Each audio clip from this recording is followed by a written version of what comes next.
up mid, and then it was a late garage hit. It kind of it looked like they allowed FNATIC to think nothing else was happening there, and then you saw everybody from garage with Dapper come out as they picked up the spike. So a bit of a read, delay, and then hit. Looks like they wanted B the whole time, and FNATIC almost coming up really nice there on the retake as they dove back into the site. We'll see if they can grab it again. Durka is not going for the Marshall, but then again, Dan, you mess up your economy on split, and it starts to go very bad. Is not going for the Marshall. Once again, we're getting this focus from FNATIC on A main, and this is something I think we can think about going into their defense, that they pressure this so much. Sentinels seem naturally also to just hold towards mid and B main for their defaults, even though they're playing an anti-eco right now.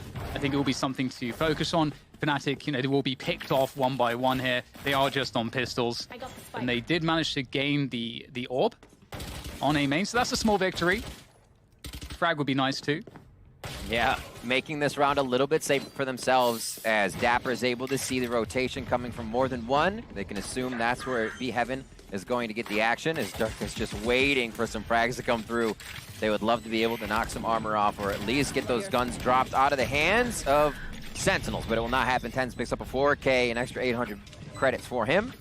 And they're heading into round 3 now. So we'll see what FNATIC can do to pick up these weapons, if they continue to play aggressive and look for that info, or if they go for a info denial game here to start reading what Sentinels wants to do. That's where I think Boaster becomes the most effective, is when it slows down a little bit and they can start making those mid-round adaptations. I think that's why we see FNATIC so good on attack on most maps, is because of their mid-round adaptations. When you're on defense, you're made to react to whatever your attackers are doing. You don't really have a chance to adapt, you're just doing. So here, we'll see what they can do, Dan. Guns to guns. Yeah, and you can see off the bat, FNATIC wanted to take control of B main. They got denied by Sentinels out of utility, but they're still trying to force the issue. Beautiful swing from Doma, takes down Sig, and that's a huge win early on for FNATIC, as they now have that B main control. They'll give it up straight away, but that's largely because they have a 5v4 advantage here. Sick is a big part of taking B for Sentinels, or any team, honestly, to have your Sage there to put up the wall and make sure you can slow everybody coming in. And we'll see what Sentinels can do now. FNATIC doing a great job of just holding, not giving any info. A quick Trailblazer out towards mid, and they hold it off. I love the positioning as well of all the Astra utility coming in from the side of Boaster. Just making sure if they do lose ground of anything, right on vent, or right on the zip line coming through vents, they can quickly either concuss that or smoke it out and give a pause to Sentinel's strategy. Here we go up towards Heaven. It looks like it's going to be the execute on B. Shazam able to take down Mystic. Magnum, though, below, might be able to get a few here. Good position, Tens with the stats, causing problems.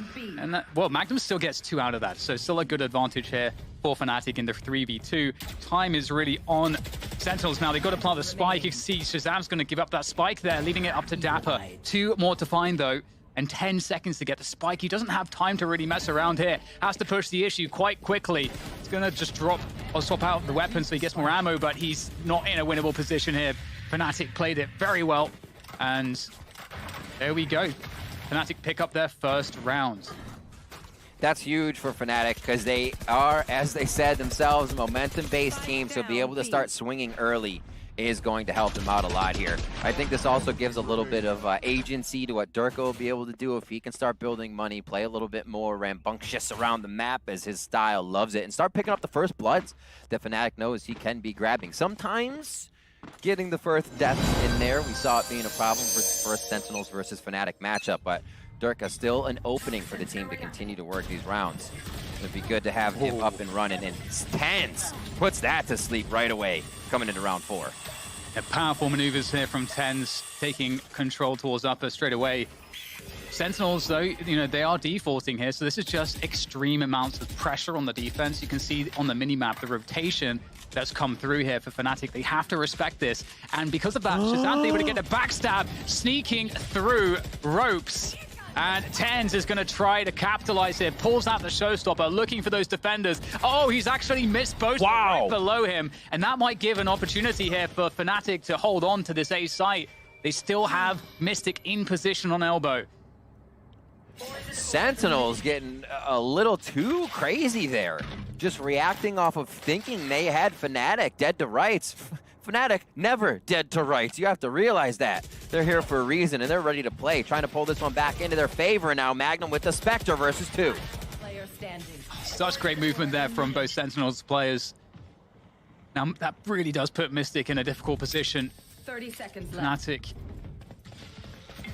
or rather, sorry, Sentinels will make that movement towards that B site. And there's not a lot of great options here for Mystic. In fact, I don't think there's any options you could describe as great for Mystic at the moment. And Sentinels are just going to double up at the back of the site, creating a double elevation on the peak. So this double peak should be somewhat impossible for Mystic to deal with. Oh. Hot foot for Zams, just a tiny bit. He felt it for a second. This is going to be tough. Mystic's going to have a hell of a transfer here. If he does hit it, he might have the angle on one. And Sick needed to come up big there. They were ready. They were waiting. And it's going to be 3-1 now for Sentinels. Bit of a scrappy round there as they kind of let loose. And FNATIC noticed that. Instantly backed themselves out, knowing what would be next was that Raze ultimate. So really heady play by Boaster to just instantly make distance after. They were like, whoa, wait, this is all a little too crazy.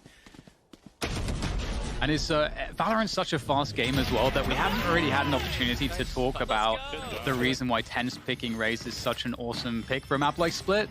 And there won't be any time right now either, because we have the initial setup here on B-Main from both teams. And that Ice Orb, it's so high value in the sense of that 100 credits just allows you to just prevent the other team from making any aggressive moves. So you just win that control straight away.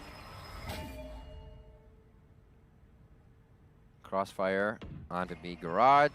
Spike still playing slow for Sentinels here. The chess game still begins before that execution between Boaster and Shazam here. The minds bringing these two teams to grand finals along with the star power that is the rest of both of these rosters. So Bladestorm is up. We have Rez there for Sick and 3 ultimates on the side of FNATICs for a little bit of defense here to push them out. I wonder if Mystic decides to fire one off, or they're just going to see if the round becomes worth enough to commit those ultimates. Oh, on the bait there. They're actually going to try to finish Shazam, but they go into the firing squad of Sentinels here. That's pretty awesome. FNATIC just massively baited there for the Prime Gaming Flawless for Sentinels. I think that was the round of the entire tournament with the least vision kills. There's just a whole lot of spamming through that smoke there. It works though.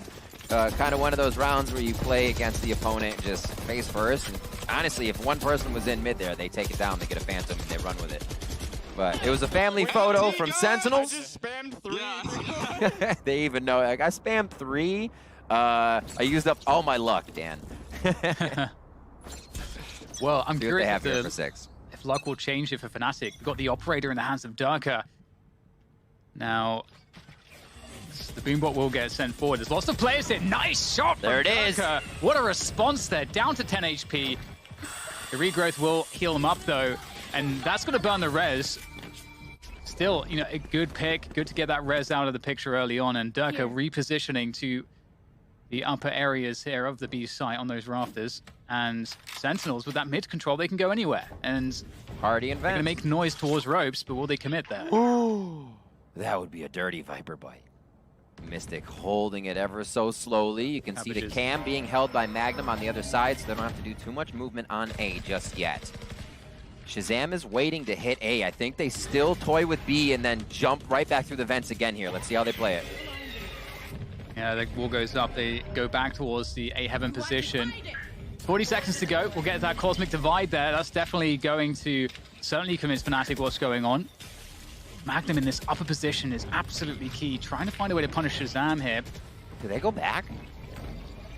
It's a possibility, but there is a lurk through mid as well. If they are to go back, they may walk straight into Boaster. Oh, and there goes the swing from Magnum. Doma's here as well on A heaven, trying to hold on to this position. The trades come through. Neural Theft gets used as well to find out all of the remaining positions of FNATIC, and the spike is planted. So that really does put Sentinels in a really good position here. They know exactly where all of these defenders are coming from on this retake. Durka, the op makes it a little bit harder here. Okay, goes for the Phantom, actually picks that up. Now they're 3 strong with rifles to come back through. Bladestorm's there. Viper's Pit is not something they could really put to use in this, but remember, This was one of those rounds that we have guns being picked up here. One enemy remaining. And FNATIC to be able to make use of it. Yeah, it's down to Mystic. Oh my goodness, Mystic's doing a good job, but Shazam's got the position for the punish. And there's no time. That was a good effort, though. Definitely got an extra kill or two than I didn't expect, but still, yeah. 5-1 for Sentinels. They're still storming ahead at this point. Also, another big round that the operator was there for the side of FNATIC. That goes down. That was saved up. Like I said, we usually do Dirk on the Marshall. He didn't go for that. FNATIC wanted the operator, got a great kill with it in the beginning of the round. And then Sentinels knew, all right, well, if they have an op, we can play alts. We can play with the Cosmic Divide and then hit something very close, very fast, right when they got the vents. FNATIC here back onto Sheriff. Spectre there for Magnum. The ults are mounting, however, and Durka as well. He is just starting to come up with big plays. As he comes online, this is going to be a much, much closer match. Yeah, that's a fantastic start. You got that Blade Storm. Magnum is a Spectre. There's a couple of Sheriffs in the mix. This is very dangerous now for Sentinels. Lost a player, so they would really want to start to think about how to regroup here. But we have a B main info play from FNATIC. So FNATIC are putting the pieces together as to where Sentinels surely should be. They may not expect that Sentinels are still playing very, very passively, though. Moving back towards B. Oh, Magnum's going to think exactly what's coming right now. Oh, yeah. Boaster with the Sheriff, finds the spike, and now it's just 2 players remaining here for Sentinels. They are in so much trouble. And with Doma here around the corner with the Sheriff. Oh, that was the chance. But still, Sentinels alive in this round. I just love seeing the good play, Dan. Anybody can win this. The shots people are hitting, the solo one-and-dones and almost getting 2. Zombs picks ones up there, but it's Magnum again, having a week for himself. Many have said it. They usually do not see this type of pressure, this type of potential out of Magnum. And he is firing on all cylinders for FNATIC come Masters Reykjavík. And now in the grand finals, it does not stop for him. Picks up that round for the team with a 3K and a thrifty. Feels good. Yeah, such an important round to pick up. Really does change things in terms of momentum, and you can see Durka here knows exactly what he has to do. That Blade Storm is like having almost a hero rifle on a round such as this, and you've got to get that kill early. You've got to take the risk to do it, and that's another reason why Jet's so good as an agent. You have that dash, you can take extremely extended pushes, and with a weapon like that, like the Blade Storm, that's perfect. And Durka, showing the value that he has on the team is so awesome to see. And now as we move forward, there's a real chance for FNATIC to storm back into this one.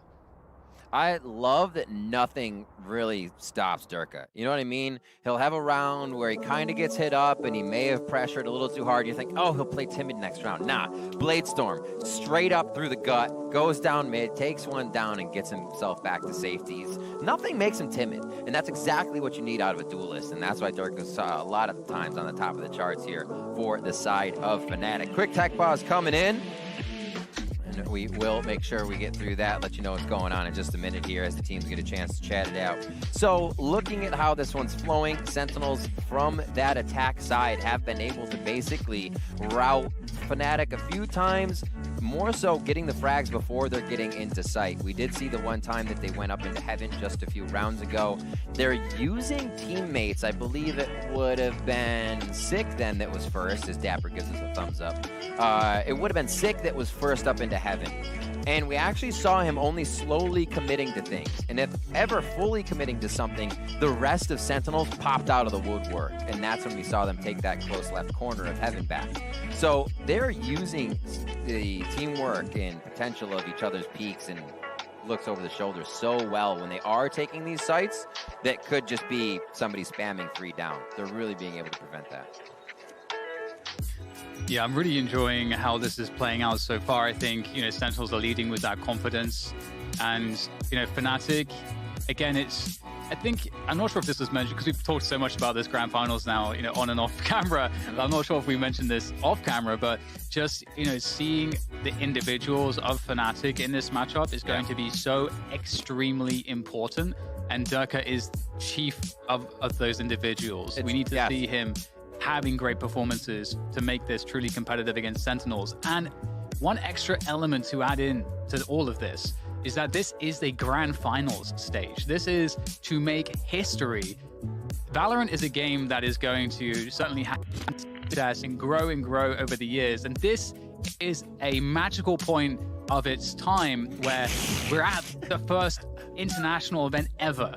So your performance here will be remembered for the end of Valorant history until the end of time. This is going to be etched into the tablets of Valorant history. So there's a lot of pressure on these players to perform for their regions, for themselves, for their teams, for their fans.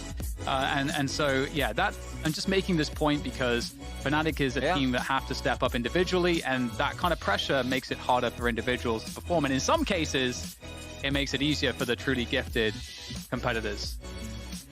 Yeah, I mean, all of them want to be here, but I think we heard Boaster say it at one point, and, Sentinels players have said it previously before at one point, that there's nerves no matter what coming in here. It's how fast you can shake those off. As we're in this tech pause, let's look at what split means to both teams here.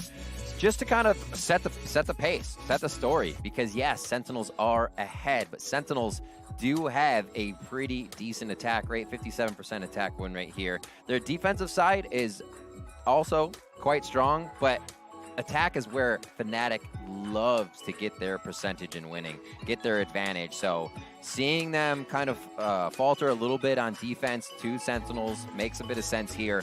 But once FNATIC gets onto attack, then we're definitely going, obviously they have to get the rounds back. I think though we're going to see that aggression that FNATIC were used to, as I was talking before, the round adaptation where they quickly flip the switch depending on what's going on. A lot of times FNATIC strat will be search a site, Durka tags, they get info, and then they'll finally hit something.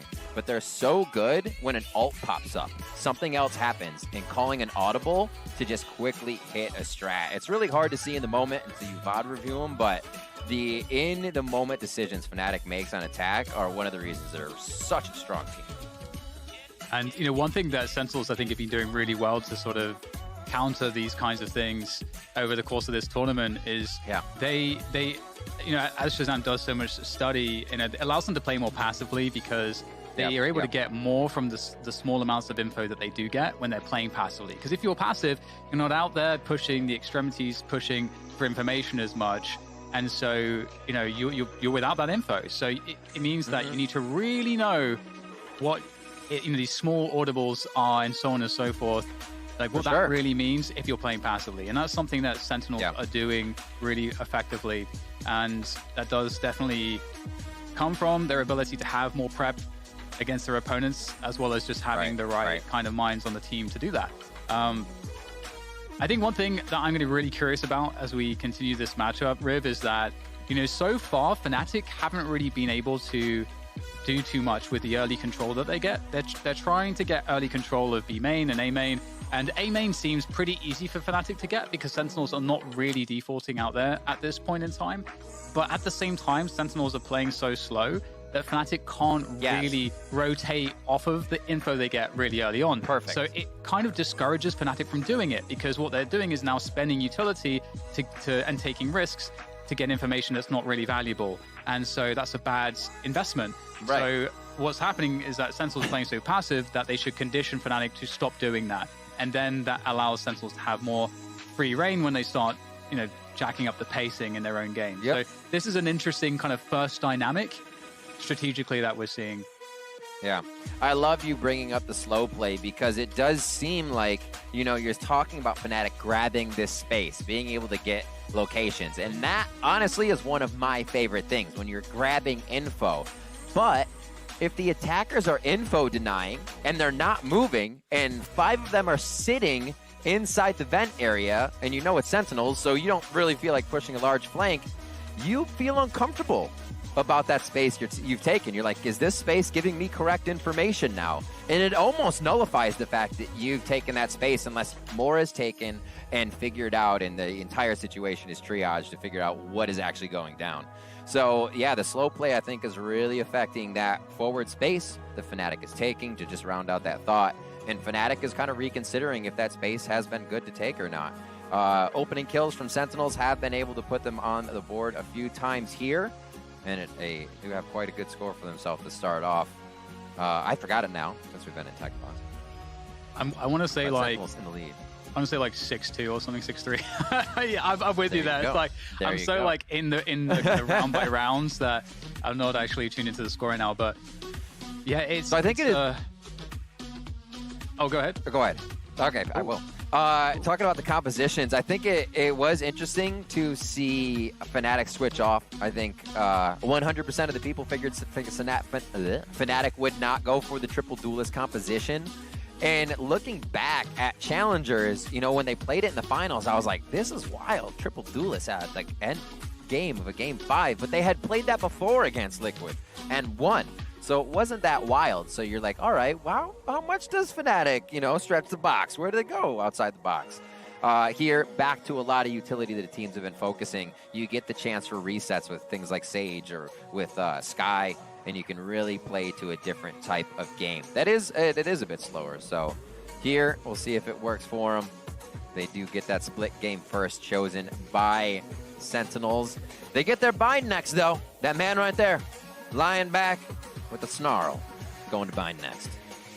And just as a quick update as well, for the reason with the delay right now is that we have a player that has encountered an issue with his mouse. So the match is anticipated to resume briefly, so stay with us. Here are the grand finals, the Masters 2. And you're talking about compositions, and one quick thing I wanted to point out is that builds into the points we were making about Sentinels playing more slowly, and on this attack especially, is that TenZ on that Raze with the Boombot has so much area control as well as answers for the close corners and kind of 50-50 corners that a map like Split presents more so than other maps. Raze is such a good agent in a lot of different scenarios, but particularly in the kind of close and medium ranges of Split.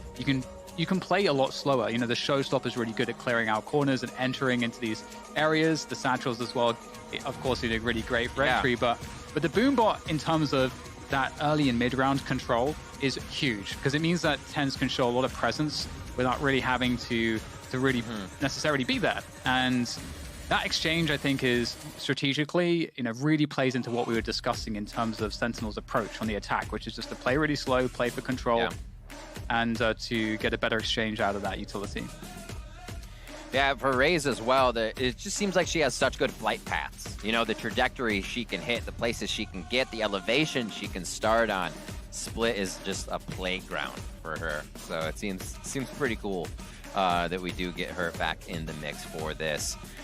Still waiting on for these players to get ready and back in. Looking at what I was saying earlier about how FNATIC used mid-round adaptations really good. I don't want to leave people hanging on that because it's really easy to say things.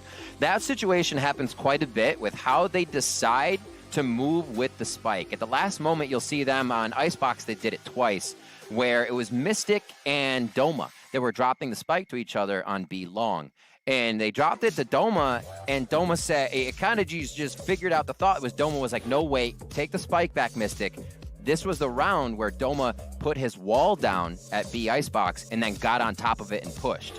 Whereas before, the strat for them was, that's Doma planting with his wall and Mystic just stays back. So they literally just, they probably run it before, but you'll see them dropping the spike to each other, quick thought, instant hits. They did it again on that Icebox match to the other side of the map where Mystic picked up 3 ult points quick, but the spike was dropped to him immediately after Doma went down to get the spike. They're very quick on their feet with those decisions that I think on attack puts them ahead of most teams here at the tournament. And I love that you're kind of bringing FNATIC to light a little bit here, because whilst we have our crew resolving the issues on the ground, let's get to know FNATIC a little bit more.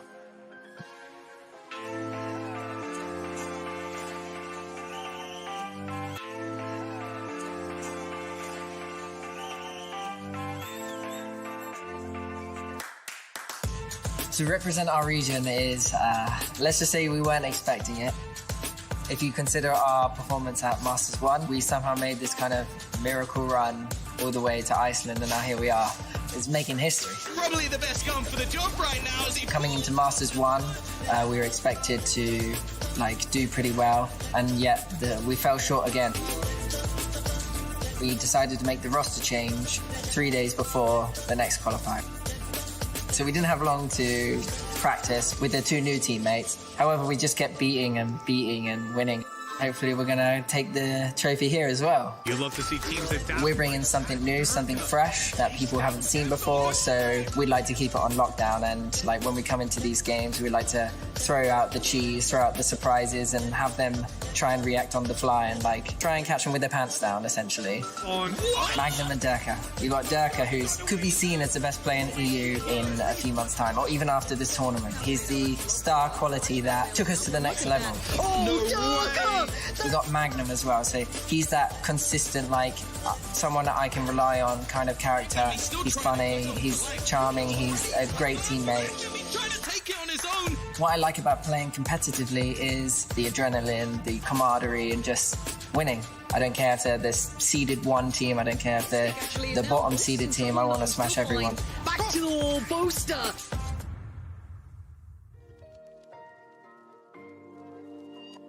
Welcome back, everybody. It's certainly great to get to know FNATIC a little bit more. You know, Yeah. I think you were just talking about some of their playstyles, and I think, you know, the Sentinels players. I feel like the NA region in general has had so much coverage, and some of these players are a lot more known due to their background coming from Counter-Strike. Even you know, looking at one of those on screen right now, Sick, for example. You know, Shazam. There's a huge names coming from Counter-Strike, so it's good to get more light on FNATIC and their players, given the fact that they are pretty damn good, and I think that they are going to be hanging out on this level for a long time to come. They will. And the firepower they added there, you know, Boaster was talking about a few, was Magnum and Durka that joined a few days before qualifiers. So they've literally been able to slot into the team. It was like a double tens, if you will, for FNATIC there. And both of these teams saw that trajectory after a change all the way through Masters 2. Dominating teams, powerhouse squads, and able to do it in different ways without teams figuring them out. And I think that's also one of the impressive things. It is at the end of a tournament, you are still being fresh. You're still not allowing your opponents to do enough homework to shut you down. And a lot of this game so far has come down to firepower. We haven't really seen the utility attacks too much, as we're just getting into our first round of ultimates. They're going to be coming up for people that didn't get them early. So we're seeing both teams now. I think the game could start to flow a little bit more evenly. But Sentinels currently up here as we get this mouse issue fixed up, as they verse FNATIC in the grand finals. Our first map here on Split. We'll be going to Bind next. And this is definitely a map that's, you know, the comfort pick for Sentinels in this series. It's a map that, Absolutely, you know, we would expect Sentinels to win and for FNATIC to lose. So it should only be alarm bells, really, if this man... Let the man go! To lead his troops to success on this map. So I think having even like a competitive, super competitive scoreline, they're going to feel very good, even if they drop this map, FNATIC, because they know that they have the best to come in this series after. Yes. You know, people use the term national treasure. Boaster is a global treasure. He really is. Just, the world thanks Boaster for being Boaster. Yeah. He's got such an energy to him. It's really cool to see. I forget who made this point. I think I actually heard this on Shao's stream the other day. I think it was maybe the old boys club from the Counter-Strike days. Were kicking it there, and they were just talking about how awesome it is to see in this first LAN event, like how much great energy we have from the players, you know, coming out here and, you know, dancing around on stage and you know, having celebrations. You know, it's really cool to see that personality straight from the get-go, and that's what esports needs, man. It does, because you know what? Well, a beautiful rivalry is being created here between the teams. You get those little integral rivalries between everybody, like who's gonna dance better, Boaster or Potty Fan? You know, who's gonna be better at that? It's so amazing. I love it. And then you have Shazam and Boaster with that underlying IGL. Oh! Well, I still going scissors. Oh my word. Tens goes from duelist to support. Of course he loses. Come on. You can't just duelist 3 times in a row and then go for a rock support, man. All right, whatever. Players are wheeling and dealing throughout this tech pause as we get the mouse figured out. Is there a mouse in the house? A mouse issue? No, I'm just kidding. But yeah, we'll get back on here. I apologize to all the viewers out there, and thank you so much for your patience. Definitely. Yeah, this is one of those things about, I mean, you know, we've wanted LAN for a long time, and you know, it's actually really funny. I think so. Oh god, it's been so long now, but I used to reference when we would have any tech issues on LAN, I would reference this speech that Tasteless used to make many years ago. I think he called it like the vehicle of technology speech or something like that, that he came up with, where he was basically saying, you know, part of LAN is that there's a lot of, you know, moving pieces and there's a lot of tech going on. So sometimes you're going to have a delay, and just, you know, it is what it is. And the interesting thing here as well is that we haven't had LAN in so long, you know? So True. It's just, I'm just so happy that we have LAN right now. I am. But these damn peripherals forgot how to work. They haven't been used on LAN in so long. Keyboard's like, what is this atmosphere? No, but yeah, I hear you. It's true. It's true. There's a lot of moving pieces, and a lot of respect and ups to everybody behind the scenes that continues to keep that working flawlessly. Because it's usually easy to forget that it's working flawlessly when it is. Looking at some of these, we talked about Durka being a huge focus. The FNATIC is really strong once they're moving and they adapt the mid round. I think one of the things we also have to look at for Sentinels here, we're going to be tossing to AD, but maybe just thought they can carry unless they have their own, is, you know, that Sentinels upper bracket has allowed them to go through without showing Split or Ascent, and they have kind of what's going to happen on these maps. So that is too good map for Sentinels. AD, take it away with this hot segue. Nailed it. Truly nailed it. So sorry about that, DDK and Riv. I had to get my smoke in order, so that was why it just took too long for you to get the note. You know, I just had to squat it, and you know what the deal is. You know what I'm alluding to, everyone. Anyway, I'm a grown man making that kind of a joke on a broadcast. Anyway, so we are a few rounds in to this matchup, Ventili, and it's clear that we're seeing some agent switch-ups on both sides. We are getting interesting compositions. That's always a fun thing to talk about here. And we're also getting interesting ways on how FNATIC, in particular on the defense, are playing their composition to try and counter Sentinels. What else have you picked up so far? Yeah. What actually I love about it for FNATIC is, yes, they've been studying Sentinels. They want to try to figure out a way how they can anti-strat Sentinels at the beginning. And pulling out the Sky and a Viper, I think, is already very good looking at this map on Split. Off the rip, you're looking at the pistol round. They throw the Viper wall out towards the A choke and already try to flash and get early presence. So already for FNATIC at that point, they already want to set the pace. They want to set the tone. So I love the fact that it looked a little bit jittery when they were shooting, but overall, in terms of how they're prepared strategic-wise, it looked really good.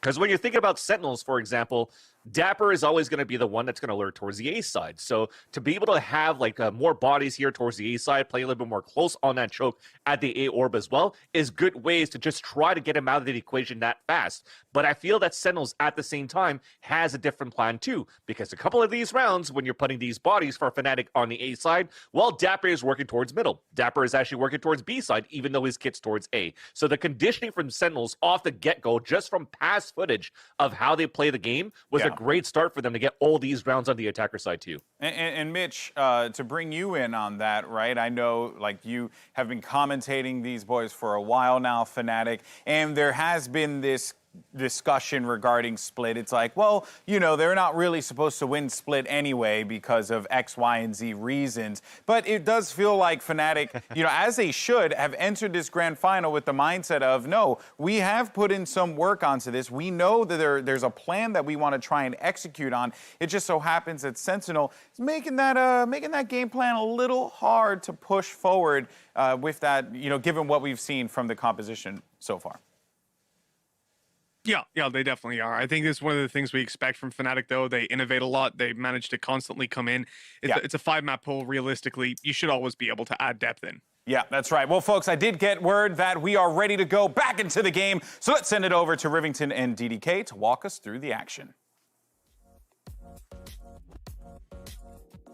Thank you very much. Here we go again. 5-2 is the score. We were close. You're just joining us. This is the grand finals of Masters 2 Reykjavík. Europe versus North America, or North America versus Europe. I guess we'll find out soon who is going to be first on the pecking order there as we get to the conclusion of this one. But Riv, we're back into it. Once again, Durka on the operator. Slowly moving forward. This is a big round for FNATIC. Not too much money in the bank. If they were to lose this one, the reset, Durka would be about $1,900 strong. So you see how much this round means to them as they continue to move slow. The Up Viper's versus pit. up about to happen. That's an interesting choice. You know, what do you do against this Viper's pit if you're Sentinels right now? That's the Sam, that is a dirty peek there onto Durka. Oh my goodness, Durka was just pulling off of the angle. The timing couldn't have been better for Shazam for that opening pick. And that's a huge win given the Viper's pit that's on A right now. Yep. Well, the thing is, they throw that Viper's Pit down, and you're almost guaranteed to have somebody walk over to Shazam in mid. They're not going to fully commit towards A, so you're already kind of dictating how the map is going to work from that side of FNATIC. However, Shazam hits that shot as they come across, so FNATIC able to dictate it, but Shazam says, I'll get that first shot anyways. Yeah, nice pick of the camera there, and Sentinels now looking to barrel through B main to find their way into that site. FNATIC are up on B heaven at the moment, trying to do what they can to defend this, and the suck there on tens, almost getting him in trouble. Magnum going close, Magnum's in trouble, it's gonna find the head of Shazam. No trade able to be had there behind the wall. Sentinels still though, winning the site, doing the damage they need to, but Magnum still has some site control himself here for FNATIC. Still with the swing and another win from Magnum. How is he causing so many issues here? Sentinels, they're really stuck at the back of the site with not too much space to work with. Nice with Shazam there on the knives, able to take down Magnum finally. The Sentinels are closing the distance, but now it's on Sick to try to save this one. And there comes the play around the poison orb from Boaster. Wow, what a beautiful hold. Magnum is a beast. What a fantastic round. Magnum there as well got a little one-way that he almost was using, but he said, no, hide more, just be pressure. Because as soon as Magnum started getting kills and there'd be a call out from Sentinels, you almost have to figure out where Magnum would be at that time. And then Magnum again hides. And then he creates presence and he hides. But he's hiding basically in plain sight right around the corner. So he created so much pressure there. Boaster and Doma here able to finish the round. FNATIC played that so smart. It was actually a chess game inside B side.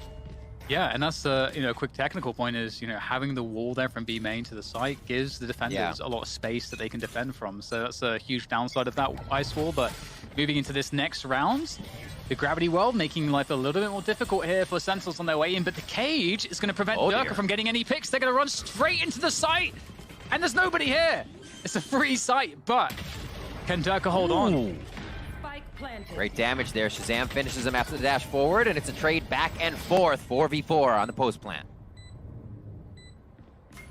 It gets a little bit quiet here for a moment as we can see FNATIC trying to coordinate all through screens pretty much. Magnum will come through on the lonesome out of heaven, but the rest through elbow. Sick is ready with the Sheriff, takes down Boaster, and is up to Mystic now to try to get that trade. The flash comes in though, and Sick is still alive. Backside, the flashes keep on coming, but so does Sick with that Sheriff. Pulls out the Phantom now, looking for the next battle. Out comes the Sheriff. This is so labored here for Sick. He's got to get around to the spike, but Magnum has just enough time on the defuse. FNATIC pick it up.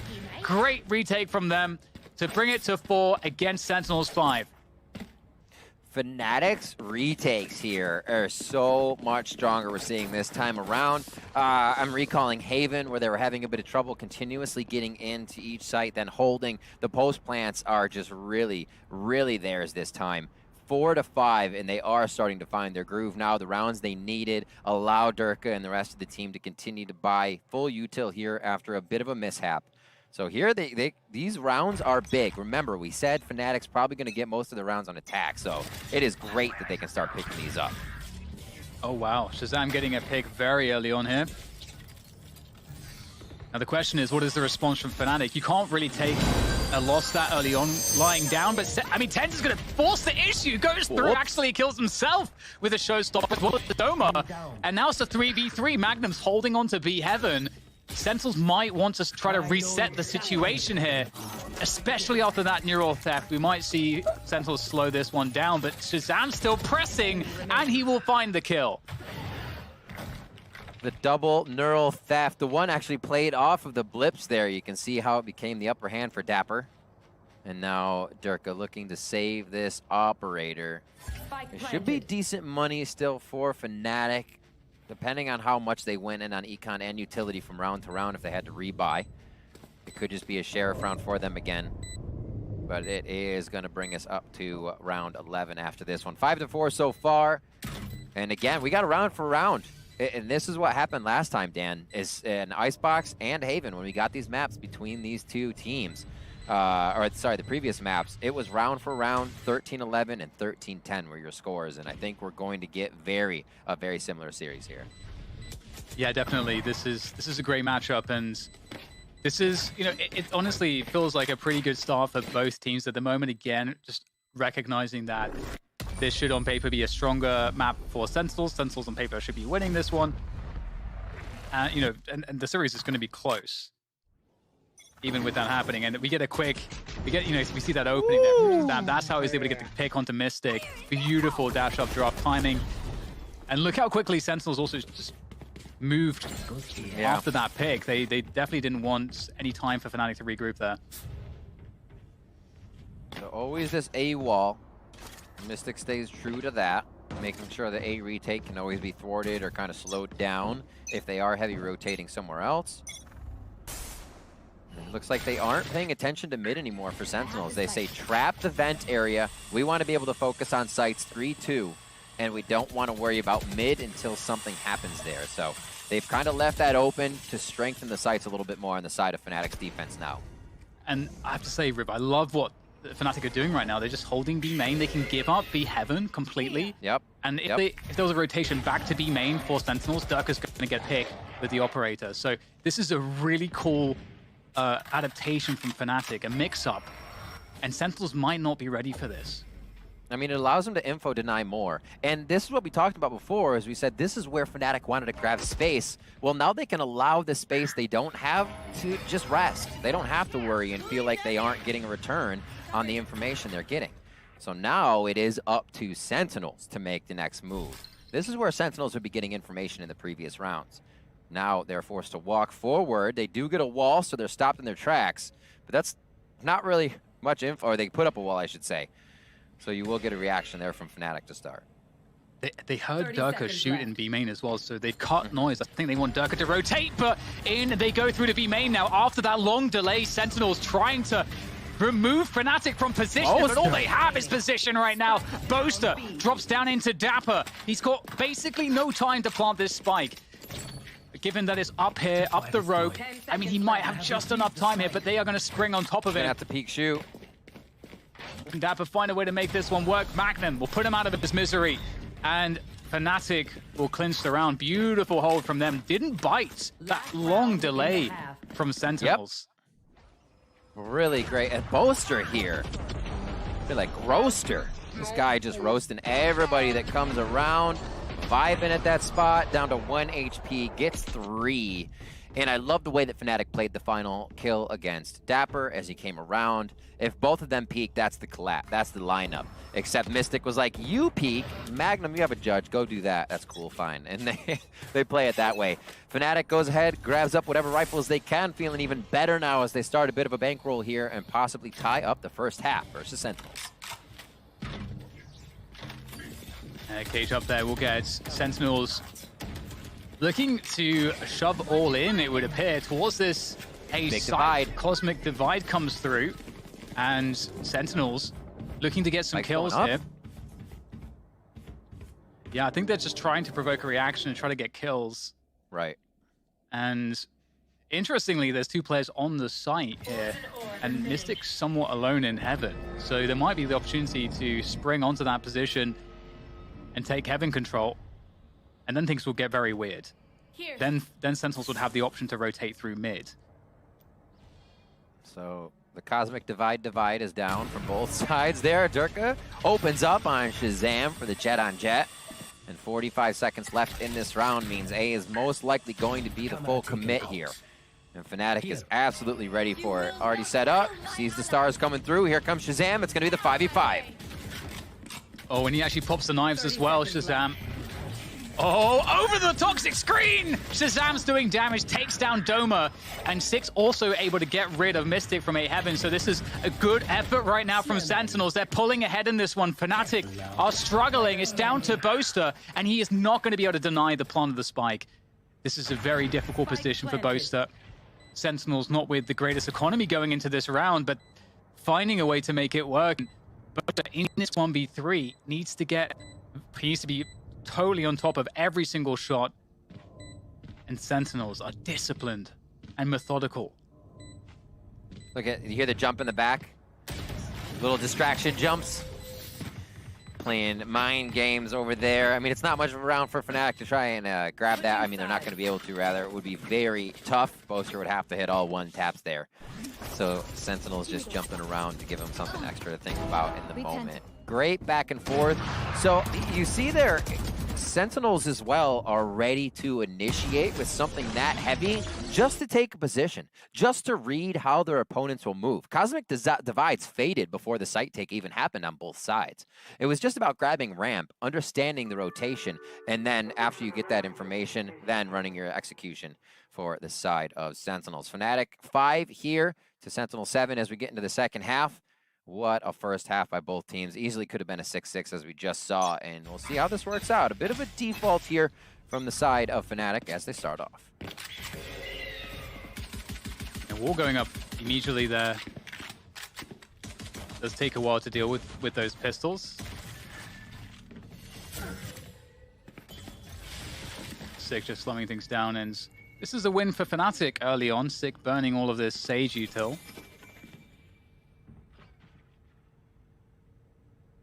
Very quiet here as we have FNATIC slowly ambling their way up middle. Little noise, poison orb out, so they have full control over what would be vent side now. They can decide to hang out here. Only 3 towards mid though.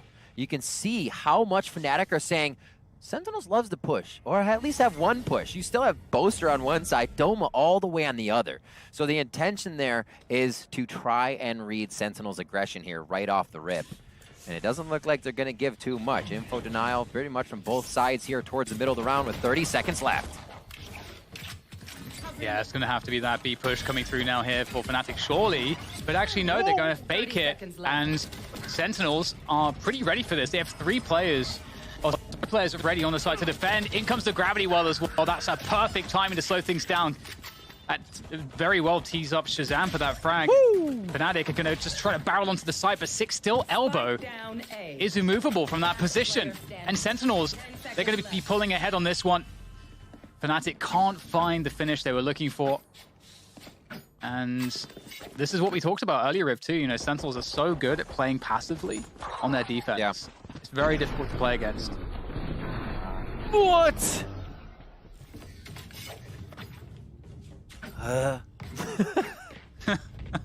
Literally shooting on point when the next shot could come back up. Hitting it just before finding that kind of rock you get from landing back and forth. Wow.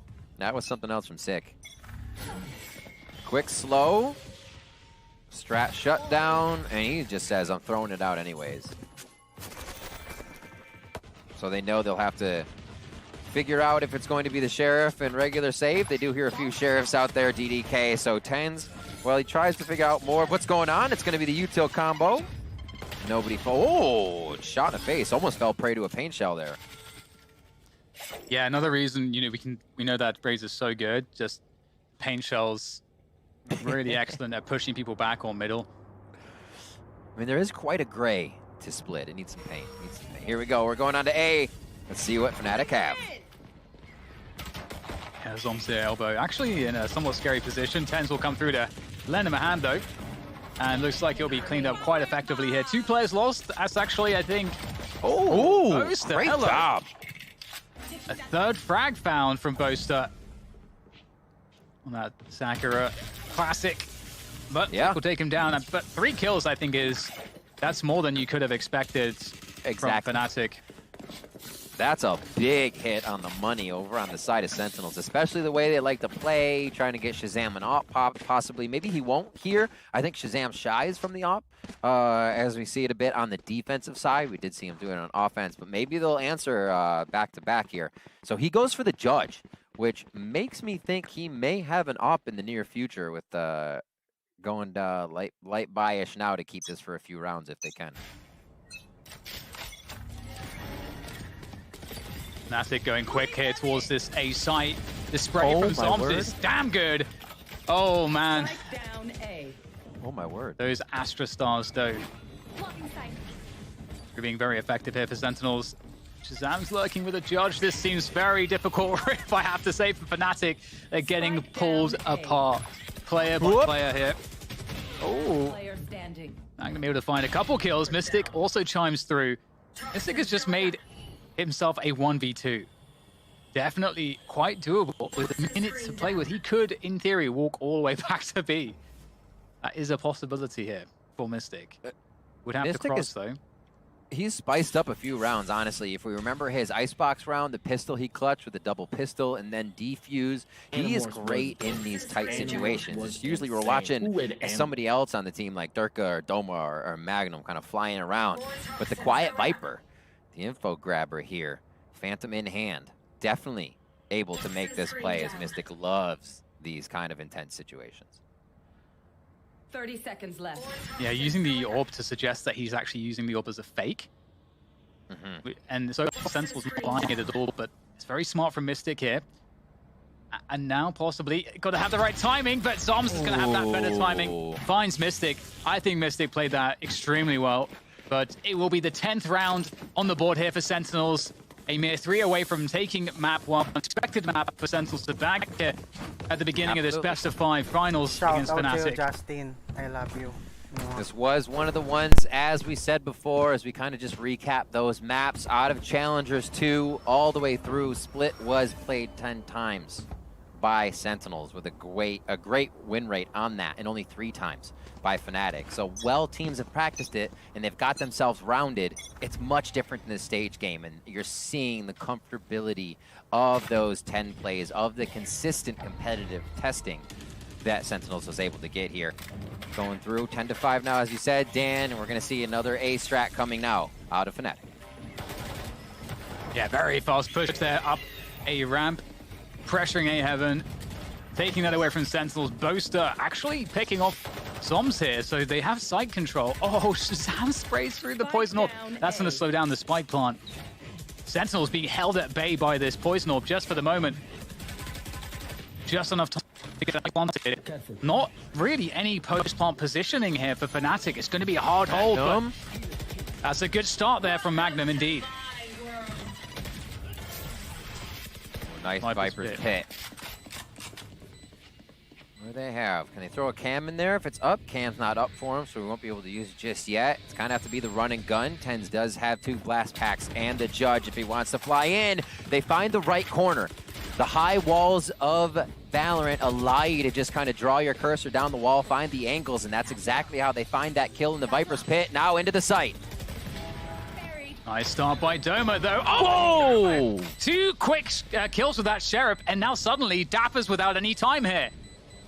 There's no time for him to actually do this one anymore, and they're just trying to get out of there. Dapper's going to at least try to make it hurt, but no, Mystic actually denies Dapper. Will go down, but he got the kill on Dapper. And that's FNATIC with the 6th round now, and that's a really impressive round to win. Doma's Sheriff is something else. Oh my word. He continues to come up with this. Magnum as well with the sneaky sneak. Says, hello, thank you. Gets a peek once and says, nah, you don't even get a second chance. Another headshot. Wow. Doma wins that round for the team. That was absolutely huge for FNATIC. And that kill from Boaster with the Frenzy, how does he outperform, I think, a Phantom or even a Spectre at that range with the Frenzy? Unbelievable there.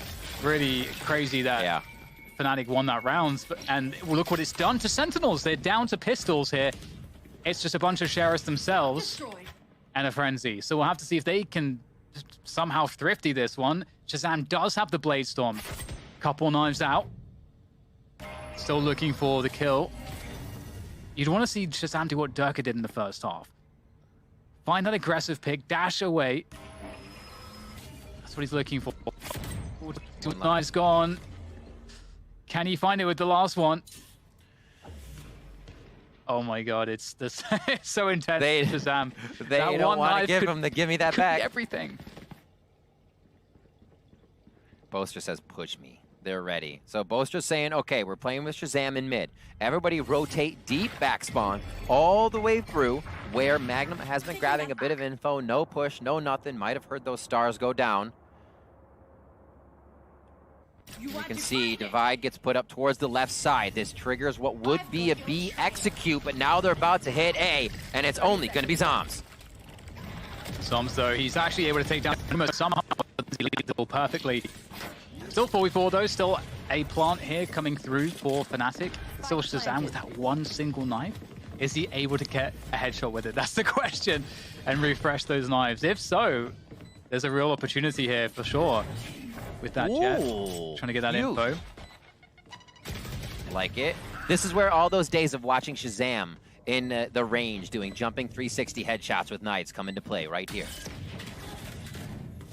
Just needs that one frag. Oh! Did as well. The dash comes through. He's going to whiff. Doesn't matter. Oh! In goes Shazam! Finds another. The updraft over the top here as he tries to find the... Oh my god, Shazam! He's making this one work. It's down to Sick now, but there's just so little time here to get this defuse. Sick's going to get the kill, but they're going to make that one truly hurt Shazam. Oh, how does he do it? How does he do it? I don't know, but that's one of my favorite things about a round of Valorant is two teams can win. I think Shazam won there for himself and FNATIC won the round. Damn, it's so fun to watch these games, DDK. What an awesome play all around FNATIC, however, bringing it back a little bit closer for themselves to make this a punch-for-punch first map split. 10-7 as they close that gap.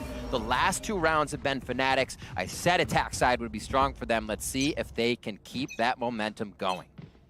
Yeah, what Shazam did there ruined the economy of FNATIC. If FNATIC lose this round now, they're down to a save, so then that would have Sentinels effectively on 12 rounds. So that huge round here. We get an early Trailblazer actually sent through to B there for that information, also to suggest to Sentinels that there might be some aggression towards B. There's actually 2 players on B anchoring it, and only 1 on B Heaven, so no mid presence really at all here for FNATIC. Oh, sorry, for Sentinels, I should say. Right. Slowly walking it out, making sure nobody comes down at least, but that's about it. They will start to push up slightly. They want to grab a little vent control to make sure the rotation is theirs. Also, being pushed this far up as well, excuse me, for Zoms, you get a lot of info, a little audio cues, footsteps, people leaving A Heaven. It means a lot more. You don't always have to be shooting people. Your positioning on a map can just deliver you so much information. Now you also have Dapper in that situation event, and they're waiting to get this play as Shazam gets himself pinged out and found 30 out. seconds left. He's going to be opping on that defensive side with the operator, though. Said he might shy away from it, but nope. Oh my god. That's delaying so much. Those smokes, you can't really push those smokes.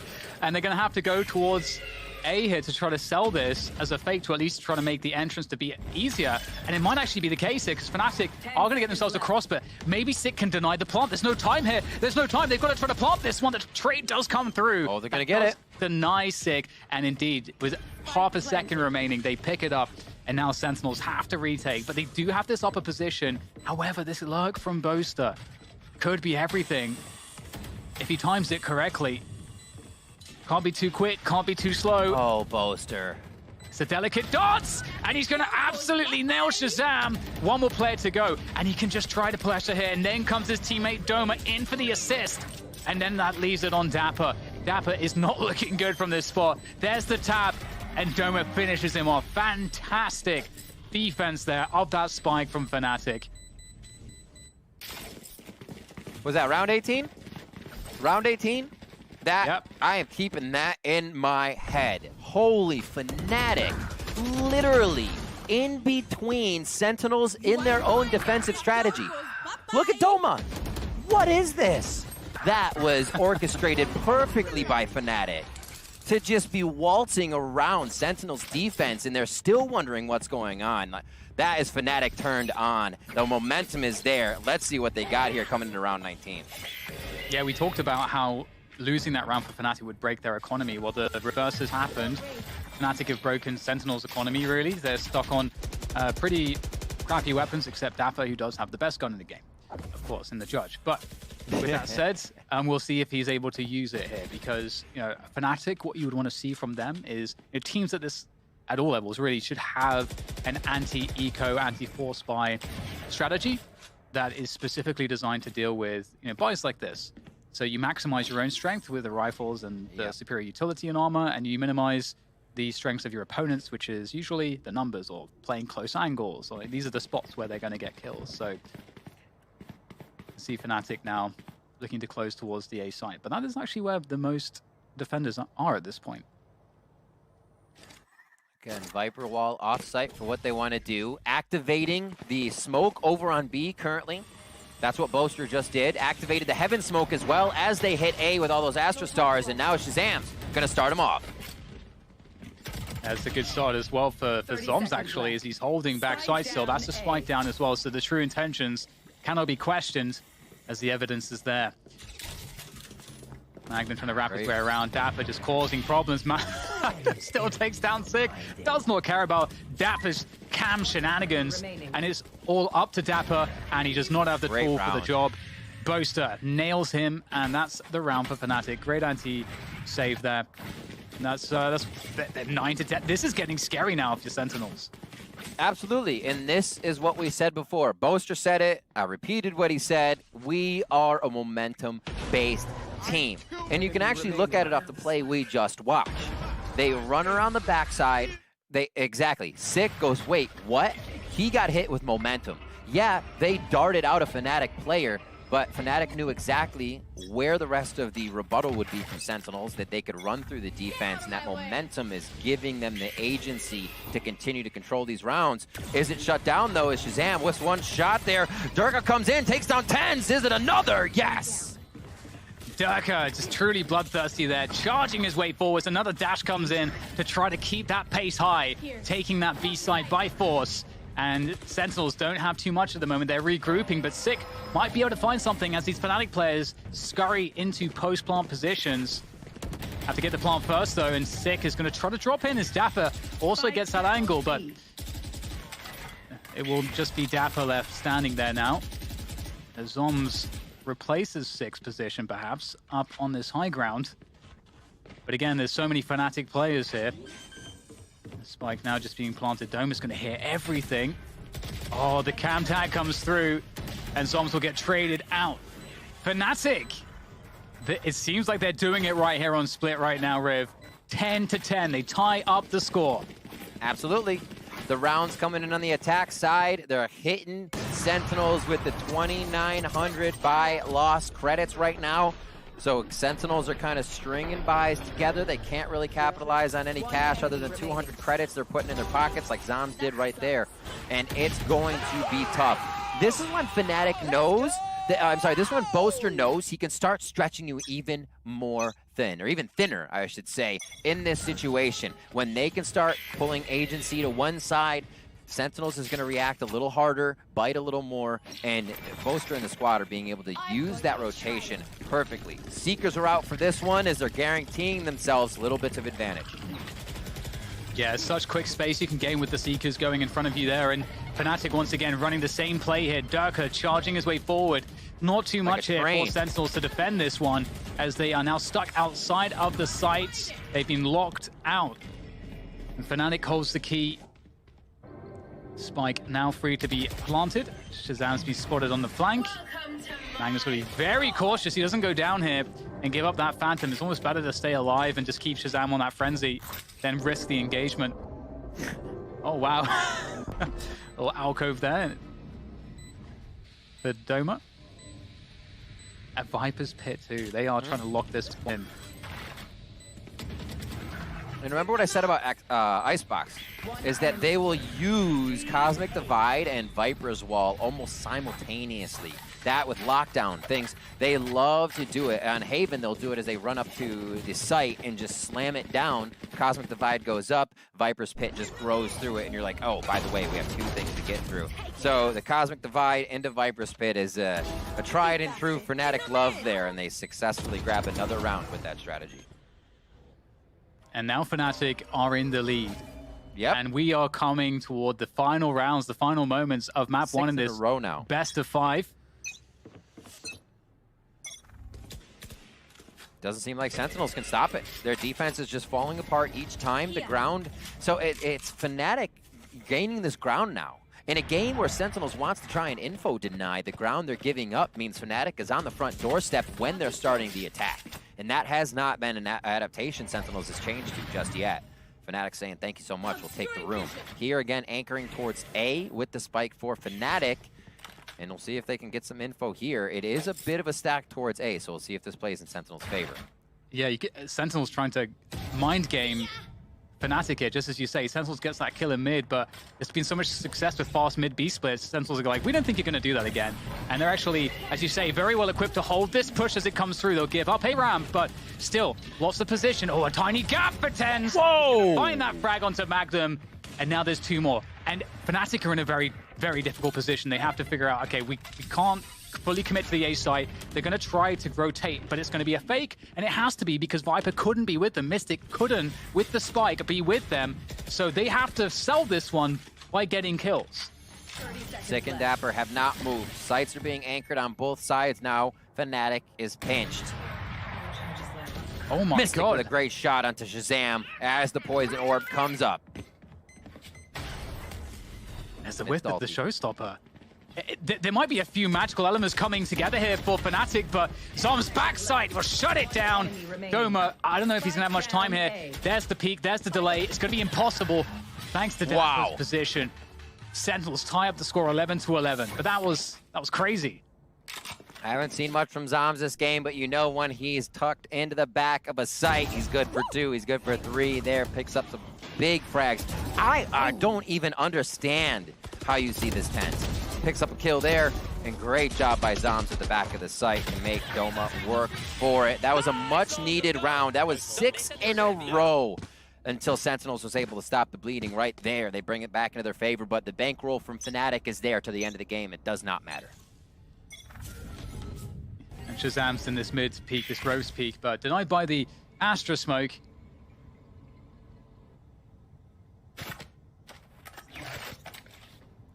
And it's a very slow pace here from Fnatic in this default. After a bunch of fast paces, medium paces, they're just showing absolutely nothing. Oh, Shazam, though, will peak at the right time, but doesn't land the shot. And Fnatic now have that delayed mail control. They're doing a bit of a rotation game. Yeah, TenZ wants to get out. They just shot for Shazam there to pull towards TenZ because they don't think the operator's going to come out of vents. What a play by Sentinels. It is Fnatic in the site already, but here comes TenZ. Oh, they don't have any idea about TenZ's position. He's going to take down Durka, the trace through from Magnum, but it's up to Shazam. Backside! There's the updraft, pushes forwards. Shazam can't make it work off the second right click. It's up to Dapper and Zoms to hold this one off. Beautiful shot. It is, and that leaves Zoms. Zoms' position to spray! It's not great! Mystic locks it in for Fnatic. 12 rounds. Fnatic could be in on an upset in this first map. Again, I can't really emphasize it enough. This is a map that on paper, you would expect Fnatic not to be winning, and it didn't look like they would at the beginning of this. In the first half, it was all Sentinels, but right at the end, it's looking like Fnatic are ready to close this one down.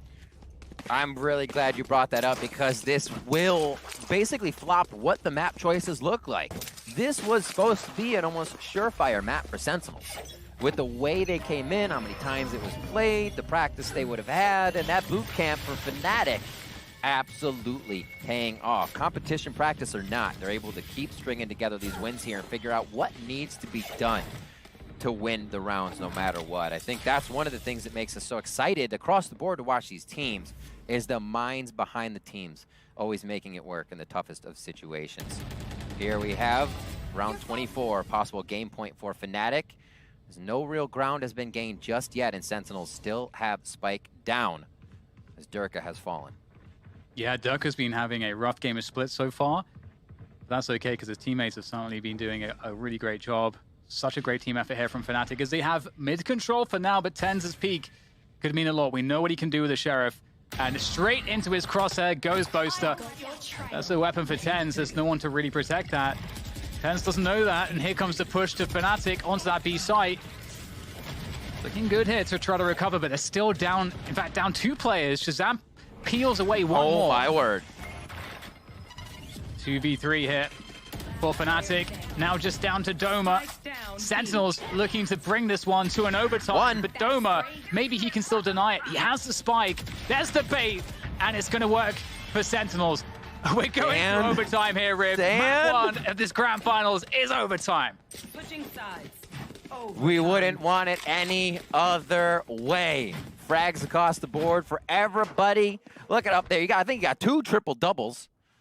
It would be on the side of, I think FNATIC is on the left side there. I'll have to see the scoreboard again if we do. But everybody is putting in work right now. And we see the end of this round coming through. So we break it down now to the overtime rounds. Everybody's going to have full util, full guns. We'll see if we get the naked op in there. That's just the purchase of the op. You're not going to get anything else. Doing the two-step. Doing the two-step. So no operators coming out. We see the Phantom being favored with few Vandals in hands for those one-taps. We'll see what the angles are here. The Viper wall's over towards A. FNATIC is on defense to start our overtime round with Sentinels on attack. And Durka, oh, gotta be careful. The dash comes through. Gravity well will be expended there. That was there to try to catch any aggression from Ropes. Of course, Durka's able to escape. And so that's an early victory here on map control for Sentinels in this round as they force Durka away. But Durka is rotating through to B Heaven, playing B stairs currently. And Sentinels, you know, there's a lot that they can do here. They can pressure Ropes. They can try to take B Heaven. Heal comes in. One of the Vandal one taps coming through. Durka goes down. First blood going to TenZ. Boaster looking to get set up here by Doma, but they have to watch 2 positions. They could be in a bad spot as another Nebula goes up, and they're entering B. Oh, that's a pretty damn good flash, and that's going to be enough to punish TenZ. Mystic will try to swing through, but unfortunately for him and for Doma, they can't make that 30 seconds left. That defense work out, and Magnum's just got so many players left to deal with. Magnum. ISORB He's coming low. through. They're going to throw the kitchen sink at him. Yeah, there's not a lot that is left to be done there for Magnum. And that's Sentinels closing out the first round of overtime. Switching sides. And you gotta say his name again, Magnum. What a stat line so far. What a last few days of play. And honestly, really showing why he belongs up here at this caliber of play. It's been something else from him. And on the Sentinels, on the things that aren't really able to get utility ability kills, he's still putting up a lot of frags for the team, and it's really, really awesome to see. 13-12, game point now for Sentinels on your first map of the best of 5 here in the grand finals. And it looks like as FNATIC go to attack, they will be leaning towards that B side. Anchors on mid and at A. Yeah, and I really love the Ice Orbs. I just love how they use it at the beginning of the round. It would slow down FNATIC's aggression there. They would have to use a little bit more utility because when that Ice Orb is up, those defenders could be in more forward positions, so you have to take more care. It's a very, you know, for all the poker players out there, very plus EV, plus expected value on that Ice Orb, given that it only costs 100 credits, and you'll probably draw out more than 100 credits of value from the opponents just to clear those spots you could be in. Look at this, 1 minute predicted. Slow orb possibly to the right side. And they know there's a decent amount of commitment now coming over towards this A. Spike, however, has himself back to B. Sick goes down as he holds the same spot, and Durka uses that to his advantage. Durka, he's just, look at those reactions. Those are Zuma reactions right there, to be certain. Now, Dapper backside here, looking to do what he can to try to hold this one off. He's just going to have to try to delay, try to hold on to the backside control, buy time for his teammates to get here. Tens is there now, able to help Dapper as that wall goes down. And this is beautiful. Just enough time bought there by that cage. And now Shazam swings in. Sentinels are looking fantastic. And that's it. Sentinels will win map 1 in overtime. A huge save from Sentinels. Again, that's going to be a massive sigh of relief from them. I think they would have been sweating had they lost this first map. That's exactly what they are showing us. Sighs relief, and I love that you brought that up because the way FNATIC are so hungry, that is not going to be able to happen again from Sentinels. It took going into overtime and resetting the game. Dan, I feel like if there were more rounds to go before we saw an overtime there, FNATIC were just going to pull away enough to take the game. But the game was so close, punch for punch, the rounds came back. And we can see the discussion going on. They're not mad, they're not angry. That is one of the first times we've seen FNATIC leaving the stage, instantly discussing what they were going over.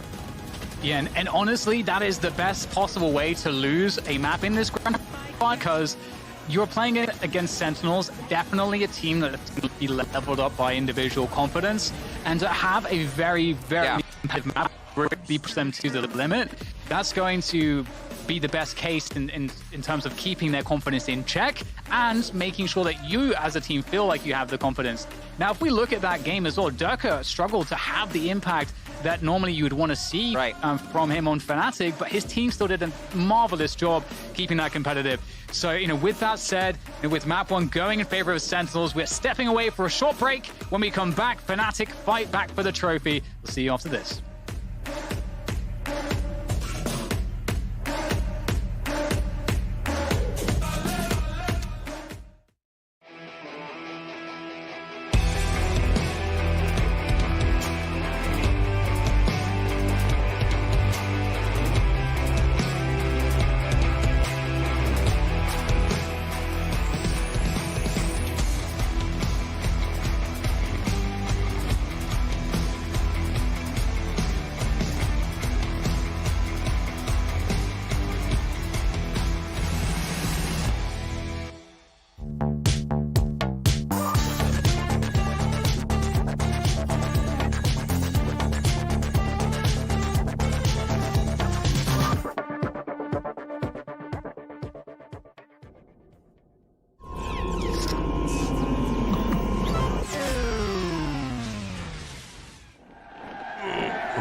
Let's just hope it's not too late.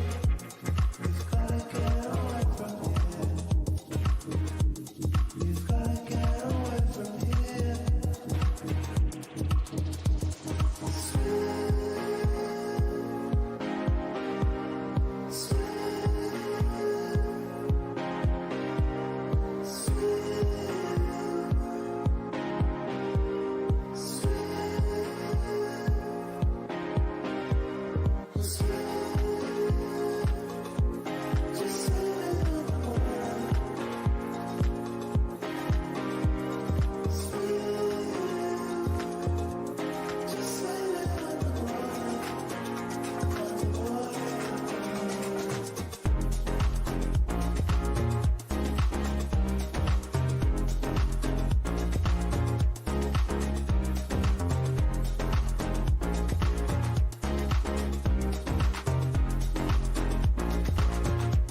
For Mental Health Awareness Month, Riot Games partnered with the Public Good Projects, a public sidecasting health ba gusto mo, nonprofit, pare? to design a free mental health advocacy guide for Nanonood lang ako content dito, creators, nag-ML kami ng streamers, kapatid ko and eh. moderators in North America. The guide provides resources, tips, and information from top mental health organizations aimed to guide conversations around mental health. It's available for anyone who wants to support their viewers, fans, and friends who may be struggling with mental health conditions. Head on over to riotgames.com/mental health to learn more. Welcome back, everyone, to the studio here. And man, I was looking at the script real fast, and then Sentinels kind of, Sentinels, you hear me? Sentinels kind of like gave up the script, and then FNATIC was like, no, we want to rewrite the script. So I'm kind of glad that this is the situation that we find ourselves in. Sentinels take map 1, and the script is fine in this first best of 5 series. Now, Vencilli, we'll take a look at our Prime Gaming map highlights here, but what a way to kick off the grand finals. My goodness, I'm all hot and bothered. Golden Boy, Potter, Mitchman, there's no better way you could start this off. Kick things off in the grand finals of Masters 2. An overtime map on map number 1, and this was off how good FNATIC looked here on the attacker side.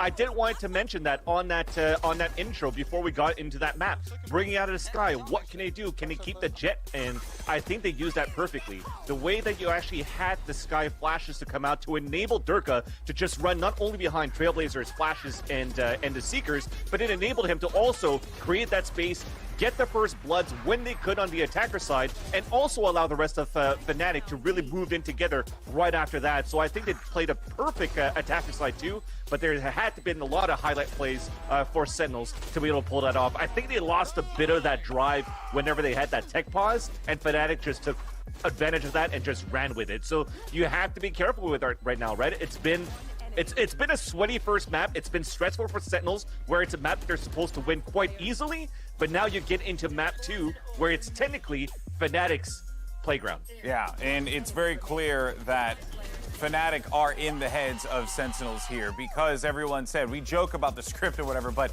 you know, conventional thinking will have you believe that Sentinels should have walked away fairly handedly, given the results that we've seen in the past of Split for FNATIC. This should have been a decisive Sentinels victory. Instead, it goes down to OT. They're struggling to pull up the win. They do so in the end. That's what matters for those guys. They get one on the board. But Mitch, one player who we talked about in the pre-shows having the best day ever, and his day seems to just keep getting better. Despite the loss, Magnum is still putting in the work.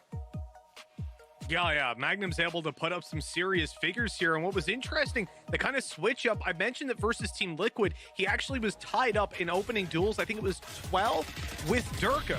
This time around, not so much. It's like the mid to late round where Magnum really reaches his peak, and that was when he was flanking them out and just harassing the back lines. It felt like if you push down the B side on the attack, you'll face Magnum, you'll lose a lot of players. But when FNATIC swapped to the attack side, you could not figure out where this guy was going to be. He just had so many impactful mid rounds and trades. I really enjoyed watching him play, but the big concern for me was Durka didn't really show up. And I mentioned, yeah, the attack side, you can have those kind of weaker performances statistically as a Jet, but on the defense, he was not winning duels, and that needs to change coming into Bind. Yeah, undoubtedly. And what makes that challenge that much more difficult for FNATIC to overcome, Potter, was the way that Sentinels plays. They do not allow their opponents to have the easy frag, if you will. Yeah, exactly. And we know how good all of these players are, but take a look at Shazam's position. He was in the ropes area. He sniffed out a potential collapse coming his way. And instead of going for the easy eco kills, he dashes away, he sets up a trap, and the Sentinels just mow them down. And this duel right here, another important factor. Sentinels, they're not making it easy for FNATIC to just find those 50-50 duels, find an opening kill. Anytime they get contact, if they're garnering that aggro, they're bait and switching, they're double peeking. They're doing a lot of clever plays that don't just rely on that headshot percentage to be able to convert these kinds of rounds. Yeah, you know what? This game has been incredible, and it's already been game one. Only game one. We couldn't have asked for a better way to open up the grand finals here in Reykjavík. But for now, let's send it over to your casters as we get ready for map number 2. It's DDK and Rivington. As we get ready, I'm ready, man. I'm ready to go. Riv, are you ready Let's to go? Absolutely. Can we play all the rest of the maps at once? Is that a thing? Can it be that wild? Okay. Well, you know, calm down a little bit, but not too much. We're starting with binds, and then we'll get to the rest. And this is the Prime Gaming Agent Select, Riv, and off the bat, I am compelled to ask you, are you happy with what you're seeing here? Does this all add up? Looking at Sentinel squad, they got everything from the Raze, the Viper, to the Astra, to the Reyna, as we would expect. And I don't think we're seeing too much different on the other side. Sova, Brim, yeah. So we're good to go. We're good to go. Composition played 25 times by FNATIC. Tried and true. Coming out of the Prime Gaming Agent Select for them here on Bind. And Sentinels have been running this one for at least 4 plays, which kind of does span a bit of time. But I think 25 rosters of this Agent Select for FNATIC beats that out. And that might be why FNATIC is so damn good on Bind. Attack win rate, 62%. Defense win rate, 62%. So it's like I said before, when you're looking at win rate percentages on maps for sides and whatnot, you're at your 54s, you're like, all right, that's decent. 58s, you're getting up there. Whenever it's over 60, you're like, holy crap, this team is doing something real good on attack. So let's see what FNATIC has. This is their map, this is their pick. We're into map 2 for Grand Finals. FNATIC kicking things off with the attack. And Sentinels might bring the action to them here, looking maybe for like a swing, but will be falling back actually. The Shock Dart's not doing too much. Close to taking a lick of damage, but the orb control is with FNATIC now. The wall is quite annoying to deal with. I'm liking the TP play coming through from FNATIC here, suggesting that they're doing a big rotation, but what does it really mean? You know, Sentinels are going to want to confirm this info with a peek on Belong, and they just saw nothing off of the peak. So now that means that there's an advantage, there's a window, there's a hole here. That Sentinels rotating to A because they think that this is definitely an A play. Beautiful fake from FNATIC, my goodness. Oh, I got Boaster in there doing the flex with Brim. He runs in there solo, runs back out. The wall gives him a bit more cover, and now it's a scramble. Shazam here on the outside. His shock dart is already, or sorry, sonar dart has already been used, so they can't get that in. And now it's just going to be havoc being wreaked by the pistols. The question is, what is there for the post plant? And that's the answer. We get those snake bite lineups. That's going to cause all kinds of problems. Mystic waiting for the perfect moment to shoot the next one, and they got to try to hold on here. Durka will do a good job there. Mystic, with that snake bite, able to take down another. And this is looking quite grim here for TenZ. Last person standing, Durka. It's going to be able to swing with that ghost. Beautiful. Make it look easy. Beautiful stuff indeed. And that fake was, that is just amazing. I can't really put it into words how impressive it is and how perfect it went. The rounds like this for FNATIC actually required so much because they're in with only a few members. You still had 2 members of FNATIC over towards A, mainly Boaster as well, inside A, faking for even more. So all of the members that were at B had to do their job perfectly to make sure that was planted, make sure Mystic could get back. So they kind of handicapped themselves getting into B that round, still were able to make it happen. Great play by FNATIC here. Let's see what Sentinels can do for a second round against the Spectres. And FNATIC with that opening, taking control of Showers, picking up the orb. Of course, they are just against pistols, and they're well aware of that. You know, normally, you'd love to have a way to get information as to where the stack is going to be, or you'd want to try to pressure something to really mess with the defender rotations. And I was about to say Sentinels being extremely quiet, not showing themselves. That's the only moment that a Sentinels player showed himself, and it's a Sheriff headshot to kick it off. Quick nade to the back, a little displacement is good. As Dapper gets rocked pretty hard here. So the sonar bolt comes out. I'll get it right one of these days. Beautiful job by Mystic, and it's just slow play. Don't go too hard, too close to the angles, knowing there could be a shotgun, there could be a Sheriff. Play it from distance, and Mystic just setting up all the utility to make sure the plant is nice and easy. Yeah, I like how he's done this, very methodical. Dapper will get flashed, that's information. They know one is towards that elbow position now. So, oh my god, Sentinels. They definitely have some aim with that Sheriff, but the Spectres still look to be strong enough to hold this site. TenZ is still alive though. Oh my god, Six just running in and spraying through the smoke. That will be FNATIC closing it down. 2 players surviving, so Sentinels did do an immense amount of damage somehow, but very well played from FNATIC. Kind of like what we saw going the other way. It's like Icebox first few rounds now on Bind, but flopped for FNATIC. Getting a good amount of frags, getting fragged on. And we will see Mystic starting off nice with a bit of money in his hands. So CC has 300 or 3,000, 3,400. So really good money starting now. Doma loves to go for that Phantom real early. Him and Magnum are going to go ahead and buy that to make sure they have a bit of hold here versus, a bit of attack, I should say, versus Sentinels. And a quick play towards Showers. So Sick grabs the info that no play for the orb just yet, but utility, double utility, expended towards that area already. Yeah, it seems like not much coming from the util there from Magnum on that Showers position, but a retake from FNATIC regardless of this position.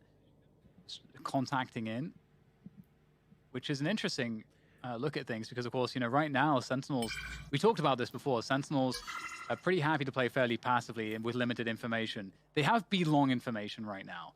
So we'll see exactly after that recon dart how Sentinels are going to respond here, because that's their last bit of information, is that recon. And FNATIC are looking to really slow this one down.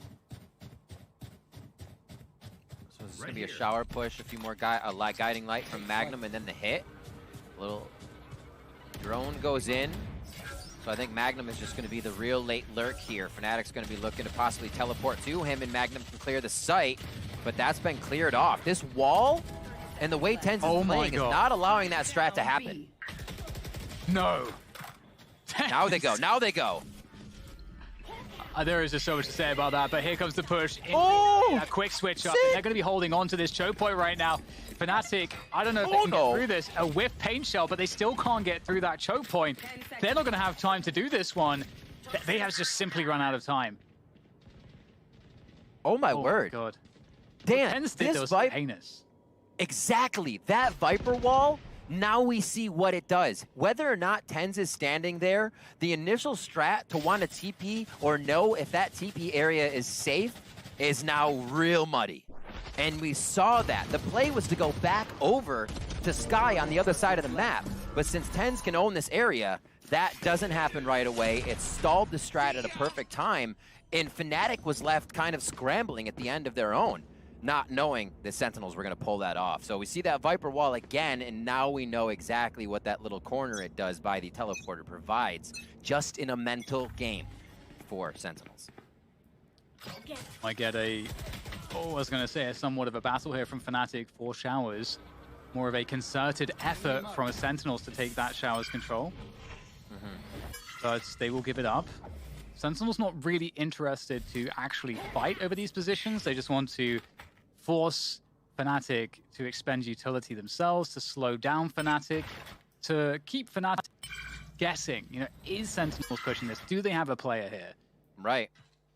And you would think the answer is yes, because you're playing against Sentinels, right?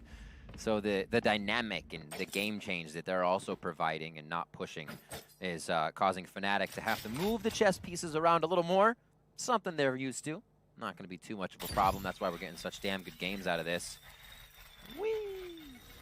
There's nice. 2 Astra Stars there on short, though, to try to block this push. Do Sentinels have enough stall here? I don't think that they are going to be able to stall this one out, especially given the Seekers coming through here as well. Big effort, and the Orbital Strike is going to be popped as well from FNATIC to truly take control of this site, but they're still struggling. TenZ with a peek around the side of the smoke is keeping this effort from Sentinels alive as they swing onto the spike. FNATIC holding on, though. A 4 versus 2 advantage for them at this point. The recon dart sent flying, but it really seems difficult here. TenZ needs to find that first magic kill to start setting the action into motion. He does get it, but he's going to lose Shazam in the meantime. Heal comes through, and Doma with the peak. FNATIC closing it down 3-1 now. Really nicely played by FNATIC there. You know, we see TenZ coming in, missing that nade. Sick coming in, missing that nade. It would have been actually very big to get into Showers. So a few mistakes there on a Sentinels kind of retake. defense retake. I'm just getting back and forth now that we watch the replay there. But it always changes you when you see the name switching from red to blue in a replay because of how the players see it. But yeah, seeing that nade come back over and not be able to get into the site was huge. Great utility usage by FNATIC at the end of the round. They're up 3 now on their own pick, or up 2, I should say, with 3-1. And we'll see if they get this long B play to work once again. The wall is still there, played from Sentinels. Yeah, this is a very fast play. Oh my god, Tender's going in! Oh dear. With the Empress, he's unable to find it. It's such a smart move, but the timing isn't going to work out. The Showstopper will deal with him. And this isn't a really interesting for FNATIC. You know, they have the ability here to actually just keep the pressure up but not commit. Shazam taking down Doma. I'm not sure if that changes things here. 1 HP there for Durka. And there's the Showstopper coming through from Sick as well. So many weak players here. Dapper will finish off Magnum. The trade through to Sick. The question is still whether or not they're going to commit to the site, and there is the answer. The quick switch up through the TP to that A attack, which is where Zoms lies in wait. Zoms always the anchor. Always good for 2. Welcome to my world. Timing here from Zoms. This should be the walk-in. Nobody cleared his right. He actually just fires in. So Zoms gives himself up. And there's the TP. Knowing one more was coming, that's going to be the Vandal for himself.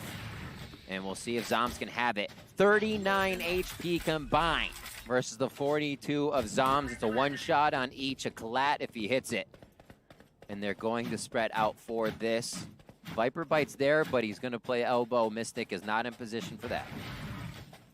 This is so completely doable here for Zoms. Oh, especially like that. Durka does not hear any of the all he has to do is cues. tap it. I wonder if there's a relay from the team of the HP here. 34 feels like enough to take a headshot, but he does have 150, and a tap and go is what he needs. There's the tap.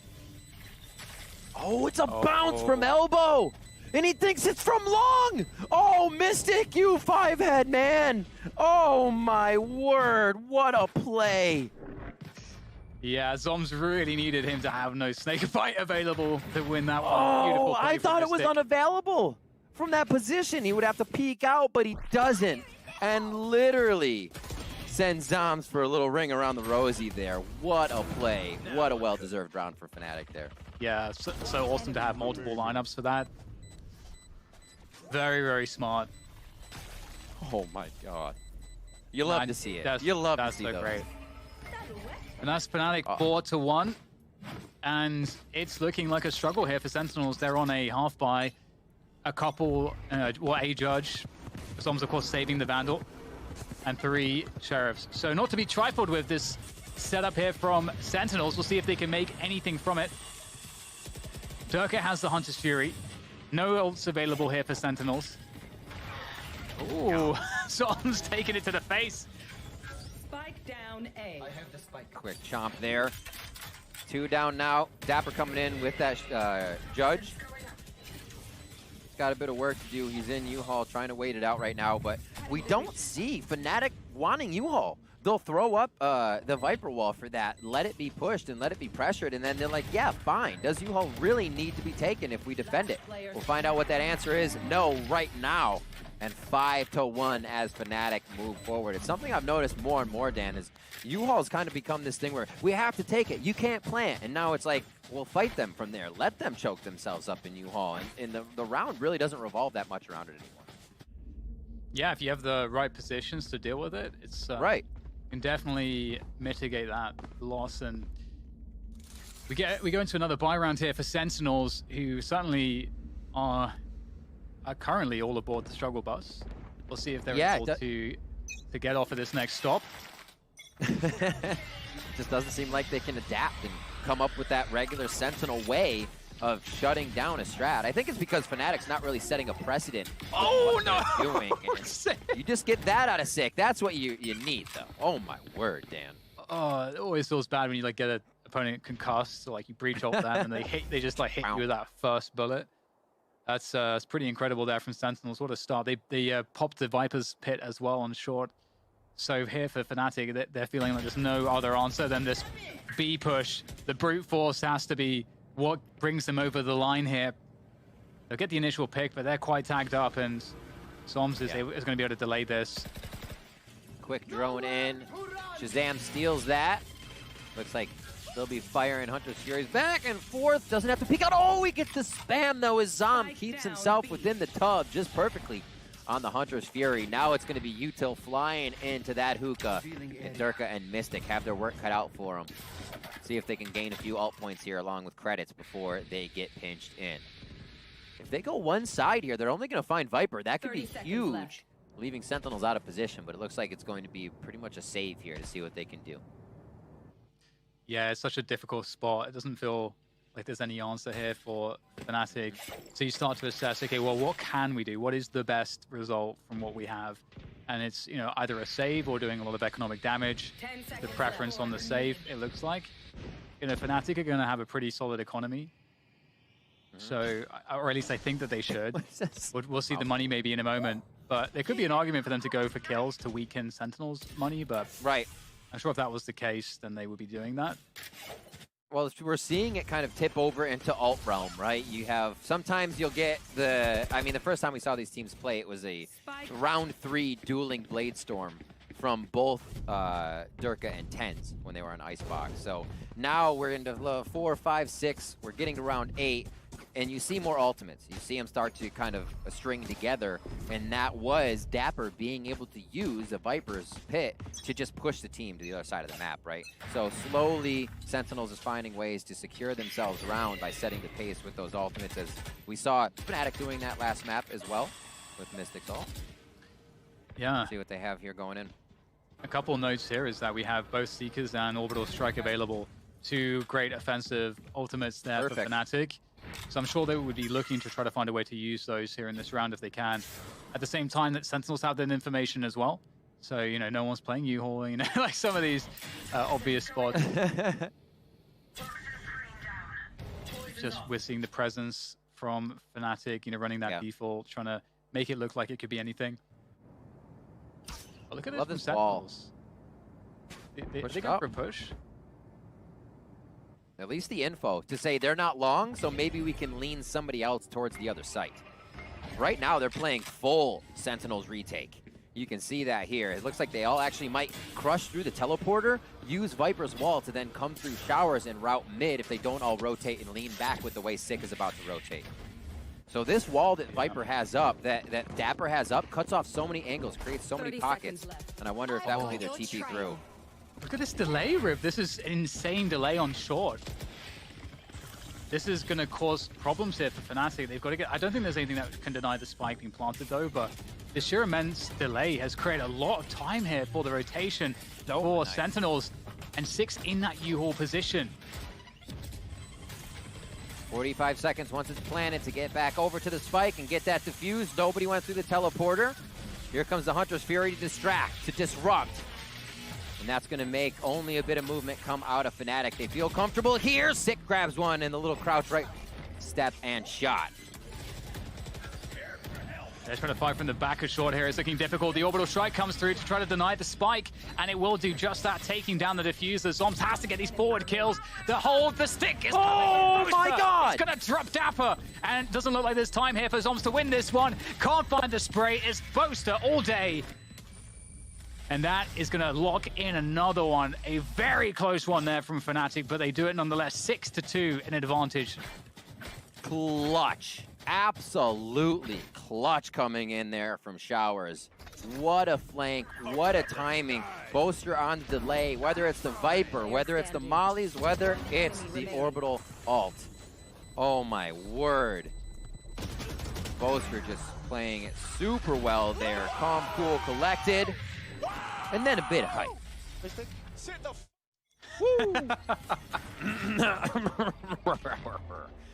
Coming in around 9. On that. Look at this aggression though, Riv. In the next round, the Sentinels are looking to try to strike back here, just take initiative away. And they've done just that. They've got the early pick. That's a great opener for Sentinels. Picked up. Shazam trying to get closer and closer to those ultimates again to make sure they have a way to stop FNATIC on these rounds. They're just out shooting now. The momentum has been gained. They may have dropped a bit at the end during the overtime of Split, but FNATIC from map to map are ones to be able to string that momentum together. TenZ hiding in the same spot, except they're not playing the wall this time. So you kind of see the precedence they set off that play. TenZ will only be there when the wall's there. Now it's an off angle. And he hopes to be able to just kind of dismiss either way into the teleport and get himself to safety there. So interesting adaptation as they try to catch FNATIC off. But FNATIC's movement has just been so good. They're not falling for any of these traps. Oh, I was just about to say, such a good punish from TenZ that angle is players will often think that they're safe once they've cleared Hookah to jump up there, to spot backside. One enemy remaining. But they were baited into a false sense of security, and TenZ gets that kill, and his teammates will do pretty much the same elsewhere on the map here. It's looking like a really great round here now, as Mystic is the only one left. Sentinels are going to be getting that flawless, unless... 10 seconds left. Unless... Oh! Hey, you gotta hold one of the angles, right? You're always like, but what if I hold in the middle of the angle? Well, then you just have a less % chance to get to the right or left. So if you're on the right angle, you have a better chance. Prime Gaming Flawless. We've had a few come in through this map as I blabber on about random stuff. And TenZ nicely opening that one up after a very quiet round. Both teams really stretching the info to see what they can get before they make something happen here. And a good pickup there, 6-3. You can see the stack of money on the side of FNATIC lower and lower, as they only got 1,900 coming into this round. 2,400 if they lose this one. So really only about $2,600, $2,700 with a win will be in FNATIC's bank account. I love this from TenZ. This is why, you know, TenZ is scary. Very powerful in these positions where he tries to walk and find contact. If he hits that first shot, changes everything. And that early aggression is alarming if you're FNATIC. And I love this from Sentinels. They shore up now to defend this hookah position. Maybe after that long push, FNATIC will think, well, this might be easier to take. Oh. Whoa. Uh-oh. Oh, 7 HP. That's the paint shells, though. He's going down. And TenZ is going to drop down. They anticipate it. And FNATIC play perfectly off of these opening picks, swarming the site, trading through. And it cannot be stopped. You know, I question putting that many people in hookah with the Raze ult up, but okay. You do what you got to do. FNATIC absolutely took that one home. Oh my god, sick. Comes up, this nade's gonna enter the tube. He may be able to displace Boaster a bit as Boaster makes his way out. Little satchel for the peak, and he's going with 7 bullets. Feels confident for a few tap-taps. This is gonna be a tough one. And it's not gonna work out. Boaster takes him down. A lot to ask for there from Sick. Beautiful transfer though. Great display of those individual mechanics that we know everybody in Sentinels has, as well as FNATIC. It's so juicy, we've got to look at it again, of course. Beautiful. I mean, the third one, I feel like he's winning that fight if the peak. Yeah, Boaster was like, wait, there. no. But yeah, I feel like Sentinel's kind of losing track of the fact that Raze had ult there. Obviously, there's a chance that, you know, we don't get Doma going hookah, but to stick that many people in hookah with an ult up is very, very scary. And Sentinels fell prey to FNATIC strat on that one towards B. It is going to be spiked down here. Sick getting his return. A little medicine that he can deliver as well. And that's going to be a nice first blood on this round for him as Boaster gets taken down and can't grab any more info for the team. And it's also difficult because Boaster, you know, he was one off of his orbital strike. And he has the smokes. You know, this is not the agent you want to be losing before being committed into a push. Oh, hello, Sick. He's going to get caught in a very awkward position there with the paint shells out. Dapper will trade at least. In goes the snake bite, but Dapper, he's got to get out of there. He's not in a position to hold that anymore. Tenso, with all of the utils still up on short A, is able to take advantage. Out comes the Trailblazer, though. But it doesn't look like anybody can punish that. TenZ keeps the pressure on the planter there, and that's going to be a wrap. Sentinels, great recovery. 7-5. That score looks familiar for a first half. Let's see if we can get there. Sentinels will bring it back, or the 8-4 becomes the momentum that FNATIC gets to work with. Sick over the molly, nice and quick. And then they held Cat. Oh my word. Just Doma flying through like a freight train. I love when these duelists commit for FNATIC and Sentinels. They are full in there. There's no hesitation. That's where we're getting some of these awesome plays from. Last round of your first half. Let's see what Magnum decides to go. He still goes to Spectre with full armor. Bulldog for Durka. And rifles on the side of Sentinels here. We'll see what they end with. Yeah, we can see again that exchange to take control of showers for both sides. Typically, Sentinels, they show light presence to commit, to help FNATIC overcommit their util, and then here's the retake util for Sig. So, who used more? Sig's in a pretty good spot. He actually wants to keep pushing this one. He's going to go for the fight. Wow, Bosa's ready for it, and Dapper's there too, showing presence. So right now, what this also says to FNATIC is that there's a very limited defense on short. Because there's two players that just showed themselves on showers. Exactly, and taking Raze down is huge. Raze bind, two things that synergize. Your nade can basically stop every plant that happens on that site. So now, actually a lot of freedom is gained by FNATIC here, and they can take a lot more space without thinking that agency of paint shells will come flying down. Ooh, Dapper cleaned up Boaster as he fakes it once again. This is a lot like that first round or second round strat they ran.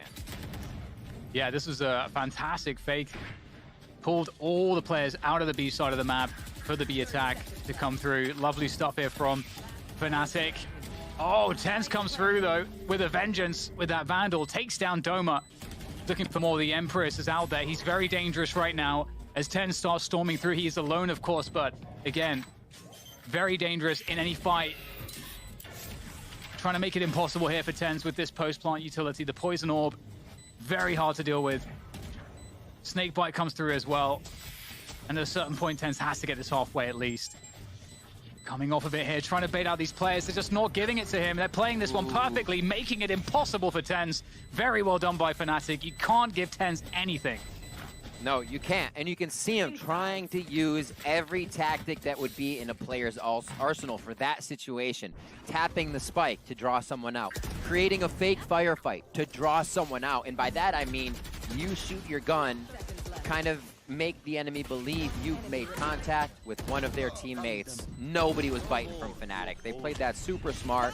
TenZ was doing everything he could there. And like you said, you cannot give TenZ a thing, and FNATIC didn't. And here we go, moving to the second half of Map 2 in this grand final. We're going to flip the script here. And I'm curious what Sentinels will be able to accomplish here on their attack, whether they'll have a better time of it versus their defense. FNATIC's attack is very strong on this map. Very forward setup here on short from FNATIC. Love to see that. So that nade they just threw, the Poison Orb, actually has no effect because there's such a push already coming from FNATIC. So FNATIC are like, okay, that orb's a fake. They're definitely going B. Oh, Shazam! That's a nice They're not flick. wrong. That is a very good save. If that was a 2K for FNATIC, things would get very hairy very quickly. But look at how they're positioning here. Sentinels are all trying to take control around Garden and Long. Completely evacuated the sites. A couple players quite weak here. Mystic's also low for FNATIC, so this could really go either way here. Durka trying to get the positional information. I think they understand what's going on right now on FNATIC. There comes the spam into the smoke, just on the edge of the smoke. Wait a minute. Stick from Boaster. Wait a minute. They don't know where it is. Ping it. Boaster's getting the stick, and that's FNATIC picking up the pistol. Oh no, Sentinels. Boaster, he's right on the edge there of that smoke. Everybody was shooting at the middle of the box. Did they forget where they planted? That is not something that can happen. Great job by Boaster getting in there, tuck and roll, gets himself in for the defuse, under pressure, cutting the right wire, and what a play there. They don't take The identification that everybody was long with Durka getting a great owl drone in there, Boaster was like, okay, let's go for the smoke diffuse. Just fearless. Great job by FNATIC there. 9-4 as they pick up some pistol rounds. I'm sure the FNATIC fans are happy about that one. Yeah, definitely. They're looking really good here on what I think in a lot of cases you could look at as one of their home maps. FNATIC are extremely good at this. Home and away. Yep. And so, you were expecting to see this confident performance. That said, Tens has a Sheriff. He's going to creep out of showers in the forward position. He takes down one. Now it starts to get scary because Tens is on a roll with the Sheriff as now Sentinels have more ground to work with, more space to start to take. It starts to get quite constrictive here for FNATIC. Not really many places to stand as they try to retake this. And Tens is on these angles with his Sheriff. Finally, he'll go down, but has he done too much damage? Ken's with the Sheriff, Zombs with that damn frenzy. I'm not sure how they do it over and over again. The stick in here, that's going to be a Spectre. Double Spectre coming in now from FNATIC. Dapper with the Ghost. Can he do just that? Cannot take down Durka. That's a jumping classic with a little bit of cheese on the end. And will they be able to protect this spike? Yeah, this is looking very difficult. Zombs in the back as well. Sentinels, great conversion there from them. Again, you're just getting that forward creep out of showers. You can see it right here. Tens is in a position to punish as that utility comes through. And, you know, he's just so confident in all of these peaks. Brilliant round there from Sentinels. And a needed round because FNATIC are really looking very good when things are going according to plan. So spicing things up a little bit, Sentinels. They are. You're definitely trying to find ways in and around FNATIC's methodical play. They love to stay structured. We kind of said that in the first time these teams played, is that the way the Polish and the Turkish teams like CNED and the other really aggressive teams they would play back in Europe was through a few players beating them, like CNED going ham, able to just destroy that structure FNATIC likes to keep together. Here, they're not really letting Sentinels into that structure. FNATIC are still able to play their game, but with rounds like we just saw, you can see Tens still makes something like that possible here. Sick and Zombs coming up big as this is that save round for FNATIC. And Dan, another thing to mention is, as we said before, Icebox and Haven in their first meeting, those pistol rounds went 1-1. So this is just kind of going the way of how these teams play. 1-1 on pistol rounds. Yeah, definitely. And that's what you love to see, just making it as even as possible, even out the variance as much as possible. Exactly. And a lovely Prime Gaming for this moment here, particularly from Sick at the ends. Boop. And that's ult charge. That's the showstopper now ready to go because of those 3 kills. And Tens also has the Emperor, so a lot of offensive power from the abilities there, ready to go for Sentinels. And just a few rounds into the second half too. That's a lot of stuff to start with, and that's where you can start to turn the tides of the map. When you know the opponents are back on a bye round, but a win would throw them back onto an eco, you can go for the throat, you can use these ultimates, and we might just see the showstopper being presented here. Yeah, the double satchel perhaps out there. There's already players here, though. So the question is, I mean, Sentinels have no presence on the A side of the map. It does really feel like they're going to commit to this. That's a great opening pick there onto, again, a very important agent. That's the Brimstone gone. Sky's gone as well. FNATIC in a very bad spot. Look at this, though, Sentinels. They're just holding their ground. They're cutting the noise. They're looking to force a mistake from FNATIC. Deep dart from Sand there coming in from Shazam. They know that Pocket's clear and just a little bit around Pocket, but Garden has not been, they have not regained control there. So a lot of damage can be done from Doma. They do decide to use the showstopper to create more space, and this one will fizzle out. But the intentions were there and the space has been made. Oh my word. That was close. Yeah, beautiful. You see what they're still thinking about, Dan, all the time. Any of us would have felt comfortable to plant, gone down, and the round go anyway, but the players are always ready to make a move. It's such an interesting dilemma, too, when if you go back a little bit into the spot where Sentinels are sitting in that 5v3, and at that point, FNATIC have to stack something, or they have to split up. And so just by waiting, because Sentinels don't have anyone on the A side of the map, but nor do FNATIC. So by Sentinels waiting, they're still guaranteed the ability to maybe punish FNATIC. If FNATIC try to push for info towards B, Sentinels will be set up to just mow them down. Or if it's the case that FNATIC split up, then Sentinels get an even stronger attack. And even if there's a gamble on B, well, Sentinels still have the ultimate advantage, so they're still in advantage.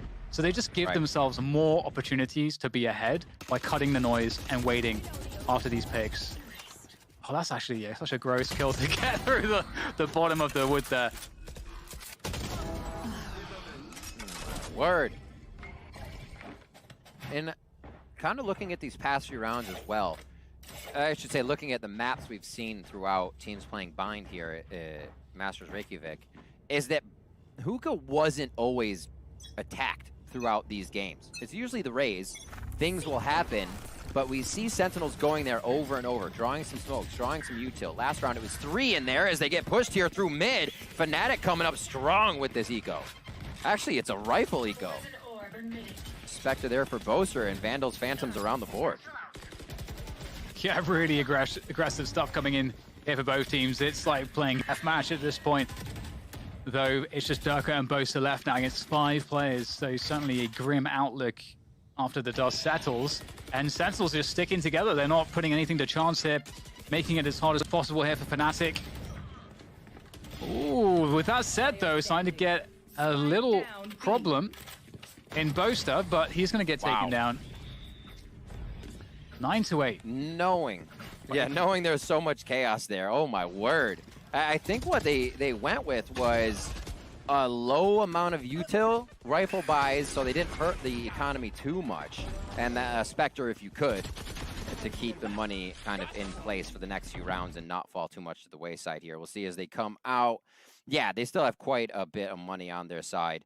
They are currently getting 2,900 for each win, so add that to the left side of all that credit score, 2,900 on top of that. So they'll be fine next round, but still, it's the Durka Marshall round, Dan. What can he put up for the team? And can he surprise him? Yeah, well, we have a Showers control, and it's actually a walk all the way through for Durka, but he will get caught, unfortunately, for Durka. I like the idea. But, you know, Sentinels, they're just waiting, holding every extremity because they're looking for pushes, and they're going to find one on either extremity. Magnum on B long, and Durka on Showers. Magnum has been putting a pretty hard precedent on pushing long. That's the second time he's been taken down. Zoms was able to do it with a Spectre earlier. So he's kind of playing off just a repeated motion there, which FNATIC seems to be falling into. Zoms has found it out. Now they push into sight. That U-Haul control is looked at, and it will be gained slightly by a bit of that Viper bite from Dapper. And now it's going to be the plant. Sick getting out of there with a little bit of toxic waste on his feet. Yeah, 10's creeping through Showers. Dangerous, very dangerous indeed. Able to finish off Doma, and he's not going to stop with that one. He's looking to bring it all home here in this round at least. And there we go. Sentinels closed it down with another Prime Gaming flawless for them. 9-9, all tied up here, and all of a sudden, it's starting to get scary. Just like it got scary for Sentinels on that first map, it's looking scary for FNATIC as they lose momentum on their home map. Ooh. And there's that push again. Zoms able to take care of. Obviously, again, this round being a bit of a save here, so FNATIC's going to put themselves out a little bit, push lanes, figure out what they can find, and use that intel. Unfortunately, it was a lot of Sentinels being ready for the push. And at 9-9, we have a tactical timeout here. We did say this would be a buy for FNATIC, but again, to recap, the econ at max loss credit, it's 2,900. So if FNATIC lose again, you can see Mystic will have 3,400, 3,600 for Boaster, and you're looking at 39 for that AK full armor buy, and then to add your utility in, so you're not halved in there. So you can see the pressure Sentinels are starting to put on through the econ game, through the map game, and starting to figure out FNATIC here. Yeah, and it's crazy too, because, you know, so much of it came from 10s having that opening from Showers oh so long ago with that Sheriff, you know, winning around like that, winning the thrifty situation. That changed things so much because FNATIC was set up, you know, they won the pistol. They're set up to really set themselves into a strong opening on this second half. But now Sentinels have this huge string of rounds, and that's got to feel oppressive if you're FNATIC. Definitely a drop in confidence. So we'll see what they're able to muster as we get back into this one. Oh, looking like on the minimap, are we going to see anything, any aggression there towards B long? We might. Not sure. See, there's initial flashes. And certainly Showers control coming through as well for Sentinels. Careful here. Let's get into it. Over to the right. Viper walls both on A, intersecting right towards the default spike plant.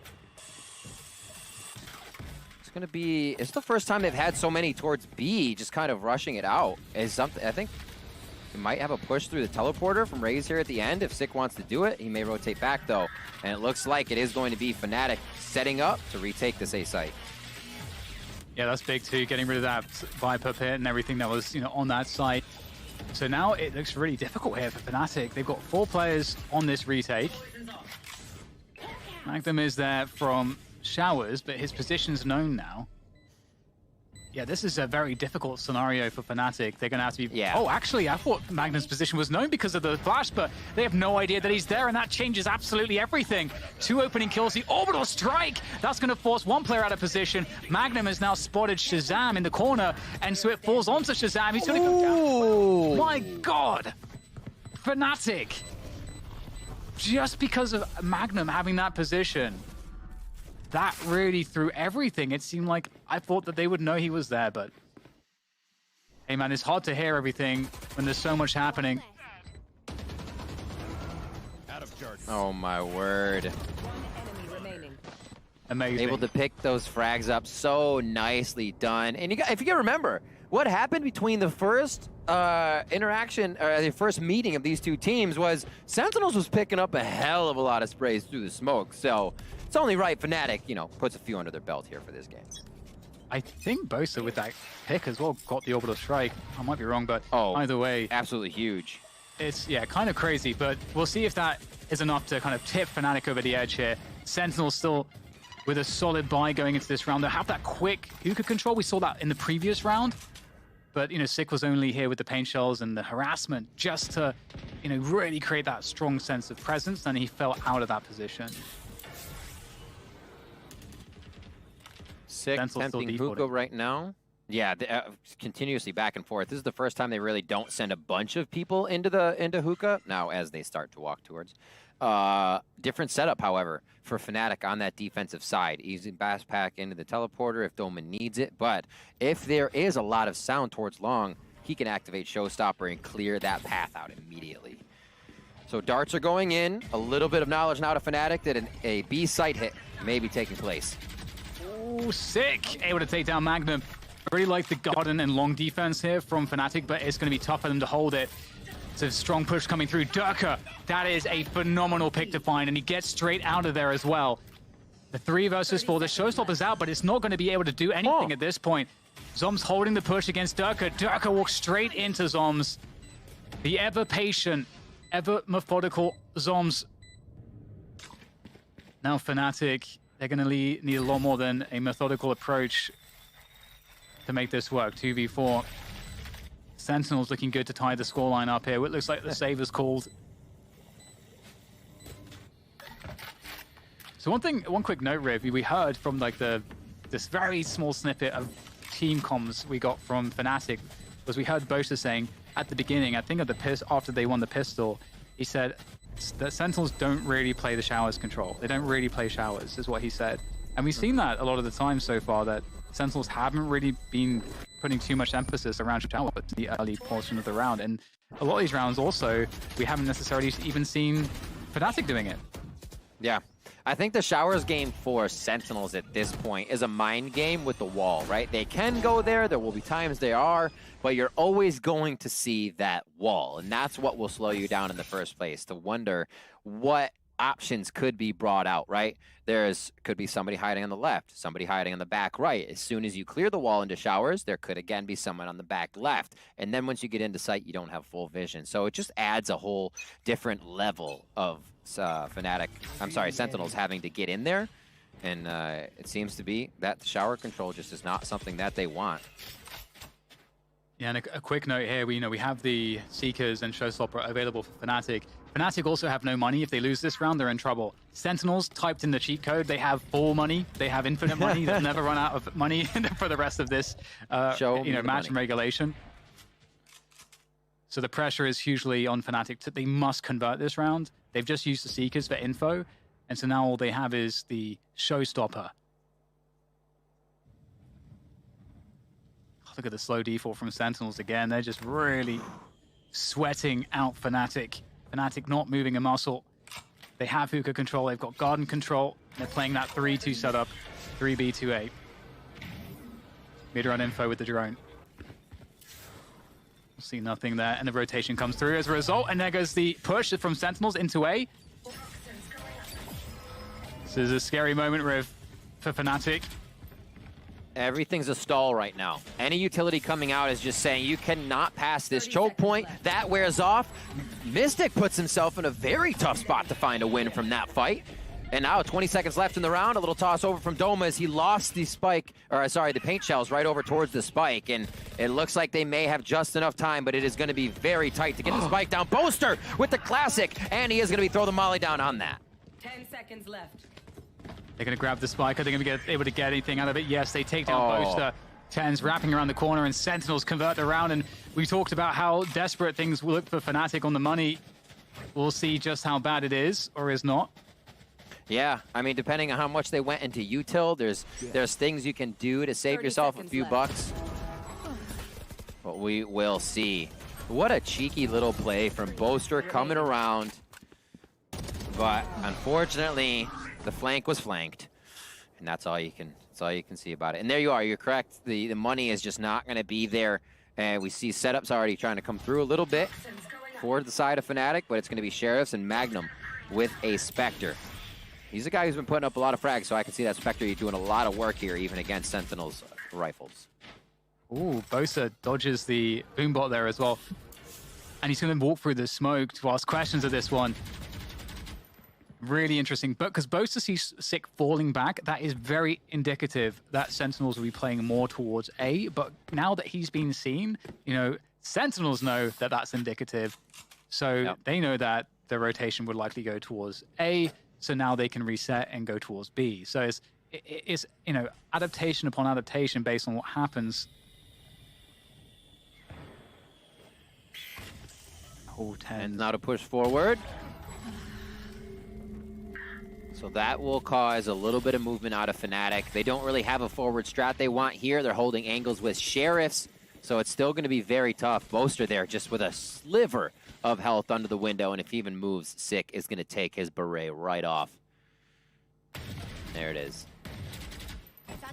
And in the site, Sick goes double satchel all the way to the back to claim the space as a reward from the pick. And looks like one by one, you know, Sentinel. I mean, you have to give credit to Sentinels how well they're playing this. Ooh, quick kill there. Mystic trying to get cheeky with the wallbang there, but Dapper will get the spike down in time. Oh, that was close. Nice sonar bolt. Trying to hit somebody inside and outside. Sentinels pick up another one. Look at game point for map 2. FNATIC's pick.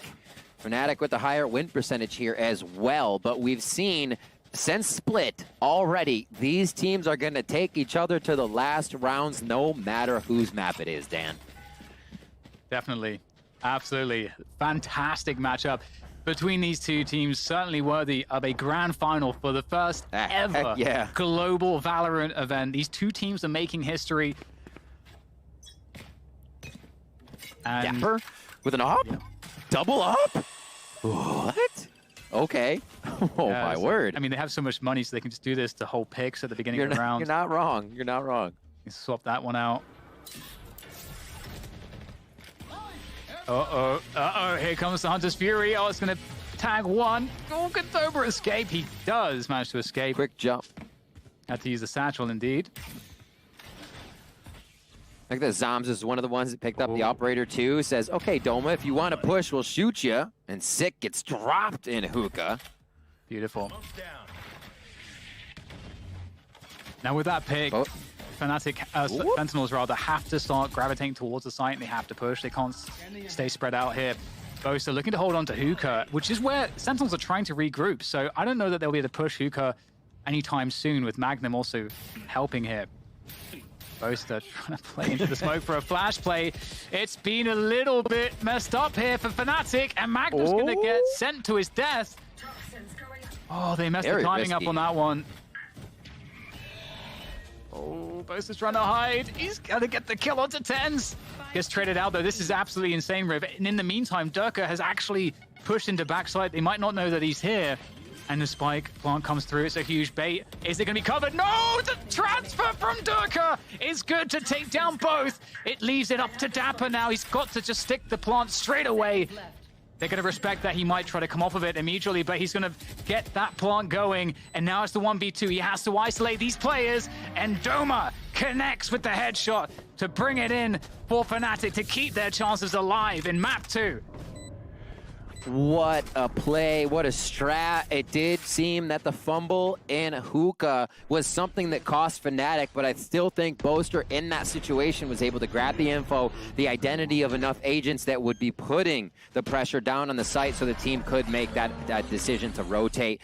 It looked a little messed up, but I'm sure the comms were there, and then the shots for the rest of FNATIC came through. Are we going to another overtime? 2 maps in a row. We're going to find out right here, as this round will tell us. Round 24. Let's see what happens. Ults up, Hunter's Fury there for Durka. It is the Orbital Strike for Boaster, along with a Viper's Pit, and the Cosmic Divide on the other side for Sentinels. Yes, a pretty good amount of ults for sure to see FNATIC in a really good position to actually play retake with the Orbital Strike and the Hunter's Fury. So that might impact how they play the setups. You can see Boaster's much more defensive around elbow.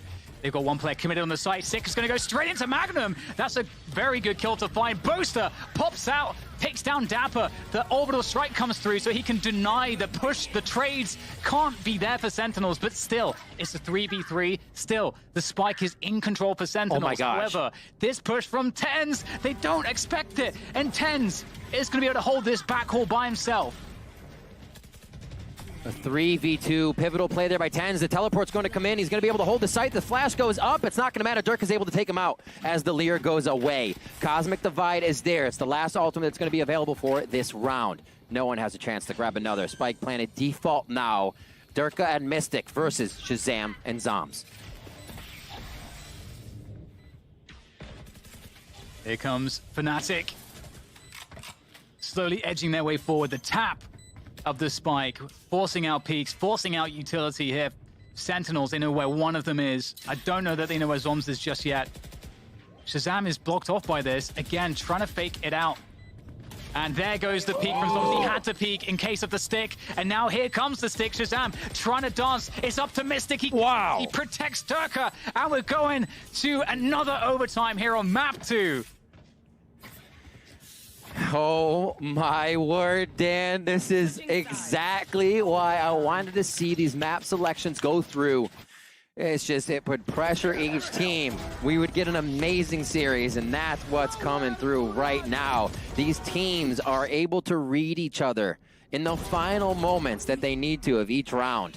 Back and forth, and we're going to another overtime here. It doesn't get any more even than this in a grand finals. Your first 2 maps going to OT. Yeah, it's pretty incredible. There's just so many. This is an unlimited amount of things to talk about, honestly, that are just very interesting. But we don't have time because we're straight into the action here between FNATIC and Sentinels. And again, this is FNATIC's home map, much like Split was Sentinels' map to win, that they had to win. Sentinels clinched it in overtime. Can FNATIC do just that here as well? Starting off on the attack.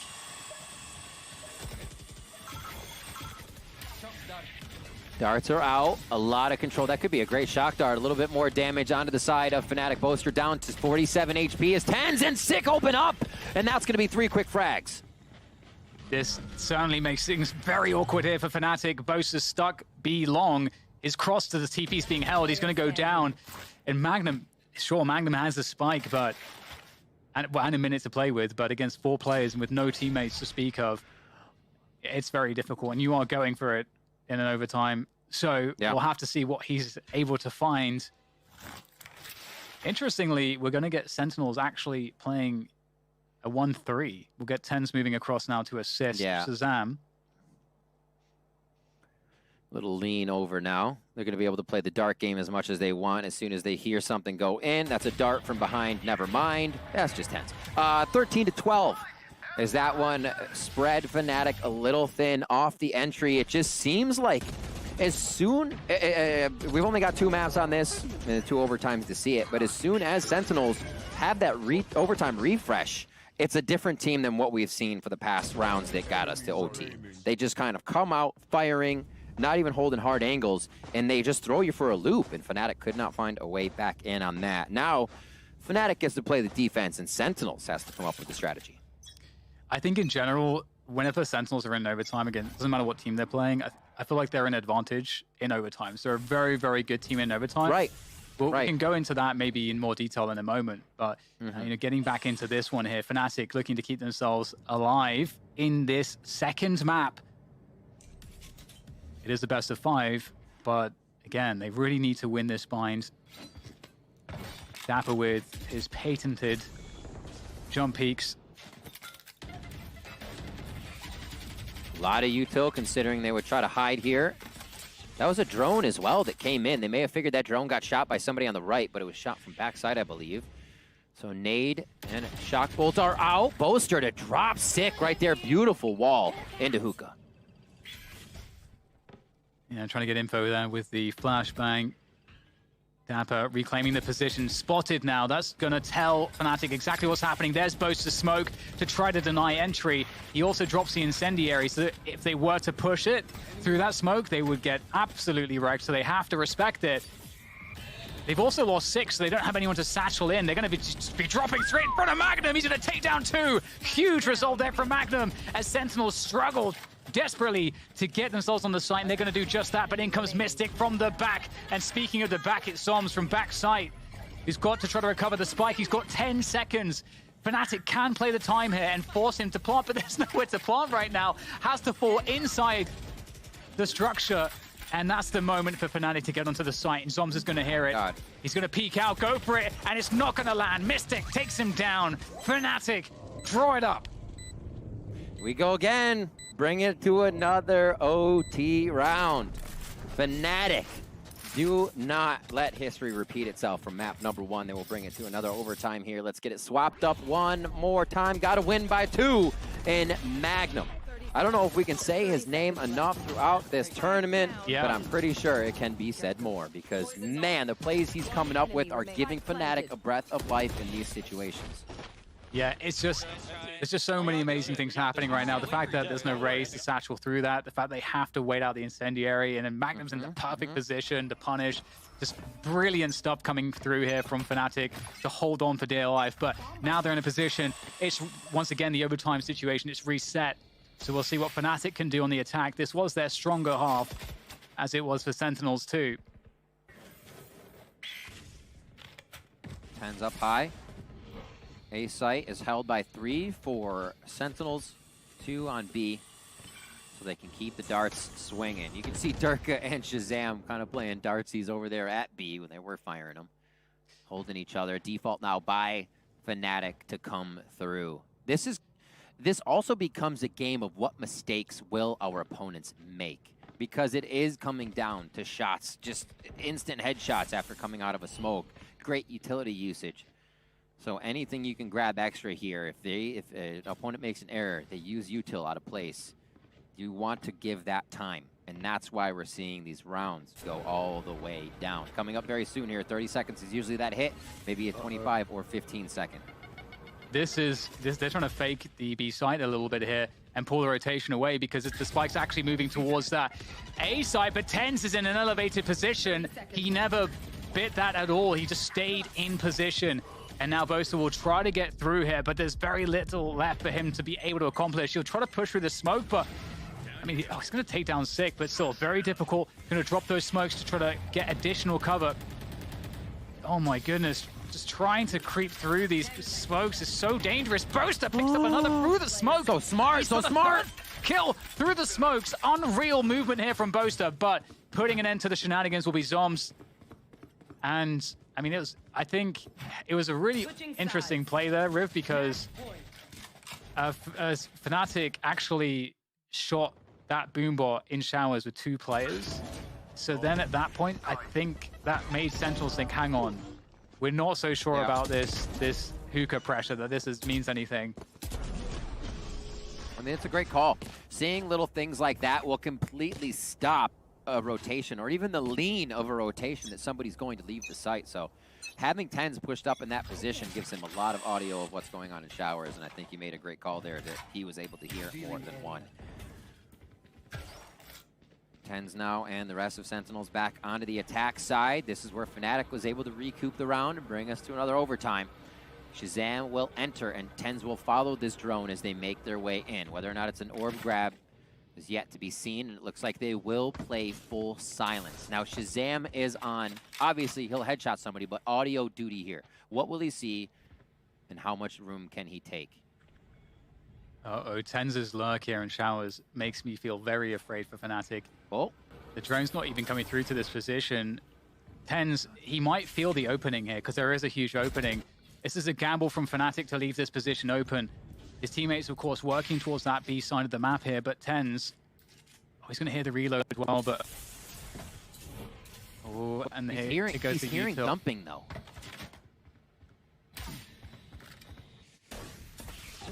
Ooh, nice read. Yeah, the jumping that he's hearing, the drone being used, he's like, yeah, there's lack of util now at A. We have a better chance to hit A, but they don't have a read on where any of the FNATIC players are yet. Sentinels go in completely dry, thinking they can walk it through, and Tens has to do a bunch of work to bring this one back into Sentinels' favor. Yeah, he gets a couple kills. He's got the Empress. He's popped that one now. Here comes Magnum from the back. His timing is really good into this one now. Can he find another one? Boaster in the confusion takes down Tens, who had to spin around. And now Zoms is left with 8 HP. Sandwiched between two FNATIC players. There's no time here. There is no time. FNATIC reset it again. We're going to another overtime here between FNATIC and Sentinels. The patience, the play, the instant knowledge of what needs to be done here from FNATIC. Nobody scrambled after that. They said, play is done. Stop peeking. We're good. And Magnum again being such a huge focal point for FNATIC in this tournament. Continue to say his name because it was not one we thought we'd be saying over Durka, over Boaster, over Doma that much. Everybody's a great player, but man, is Magnum stepping up for FNATIC here. We'll see what they can do. Another overtime, Dan. Let's go. Round 29. Absolutely, and we'll get the initial presence around showers there from Dapper and Magnum as well, sending in the flash, but just like very cheap exchange of a utility, and no one's going to actually have showers control. It looks like FNATIC are looking to just go straight for B here. They're not messing around with defaulting anymore. Oh, the drone B long has been avoided entirely, so Shazam's reading the B orb to be safe to pick up. And here comes the push. All the utility's been sent forward, and Tens will pick off Doma as he tries to get into the site, slowing things down nicely with the Leer and then the smokes to follow it. This is very awkward now here for FNATIC. Sentinels it looks like they're have been struggling able to grab massively every overtime round. Yeah. So for them to fall back may actually put the pressure on that FNATIC needs here. But now FNATIC down to 3. 35 seconds left in the round. They are usually good at being pressured into their plants or pressuring the other team, but this might be a little too much. 30 seconds left. Yeah, it's very difficult for sure. They've actually left Mystic lurking towards B long to hopefully get a kill, which would then allow them to rotate through the teleporter on A short. So that's one of the reasons why, you know, Mystic is in an important position here, but... Spike down A. There goes the TP, but it was without the frag from Mystic, so there's not a lot that Dirk is going to be able to do here with such little time. And there we go. Once again, Sentinels, they seem to have cracked the formula, at least in overtime, of defending these attacking rounds, which, let's not forget, it was like an 8-4 attacking half for FNATIC. They had it on lock in regulation. They did. They did, and it seems like both second halves of our first two maps have been the time the opposing team, the one that's down, has been able to come back. FNATIC on the first. Sentinels here on the second. Again, they have game point over to them, and it is going to be round 30. We'll see what the rest of FNATIC can do for this one. Back onto defense. It's been feeling good for them. This whole B-long information game that's going on seems to keep coming up each round as the map then spreads out. I think this is the first time we're not getting a default here out of Sentinels to start this. Yeah, looking to go pretty fast towards this B site, looking to catch these players off guard. But in fact, it is a rotation quickly for Doma that will be reinforcing this defense that FNATIC have set up on B. Oh my god, all 5? The death ball? Yeah, it's happening. They're just going to go straight for this with Sick just contacting out Sometimes this is the best way to do it. Sick. Oh, he almost made it backside. Boaster takes him down, protects Doma, who now sends forward the boom ball. This is going to allow FNATIC to really have a good defense. Oh, Magnum! Magnum again. Down B. But it's a 2v2 here, Rip. There's 50 seconds for Sentinels to reset this. They're trying to fall back. Oh, that was close. I thought he took his head off. TP. Mystic waiting. HP in favor of Sentinels right now. Dapper and Shazam to run around. That means the IGL 30 is seconds up left. and thinking right now. The gears are turning from where they need to go. He says it's a call back to B. And it's probably the safest plant, knowing they have a Sova, knowing they have a Viper. Off-site play is probably their best bet to get here. Drops the spike down, so Shazam himself can stay safe for that detect. Spike planted. And Shazam in a forward position. Enemy remaining. Indeed, Mystic not expecting. Oh! Hunter's Fury coming out, and Dapper will take down Dirk. Wow. Sentinel Wow. pick up Bind. They pick up the map of FNATIC. Map 2 goes to Sentinels, and that's a 2-0 start in this best of 5. All they need, Riv, is one more. Incredibly small things for each map are what is bringing us the result right now. Easily going either way. You can't say fault here. You can't say fault there. Sentinels. Going in with the ultimate, hardly ever use the showstopper in rounds, right? It can be used for a lot of stuff, but if you're looking for an error even in the winter, like, there was not much to find. Everybody's playing so fantastically here. From leader to duelists to Sentinels to controllers. 2 overtime maps, Dan, from both of these teams. You can't be asking much more in the growth of this rivalry right now.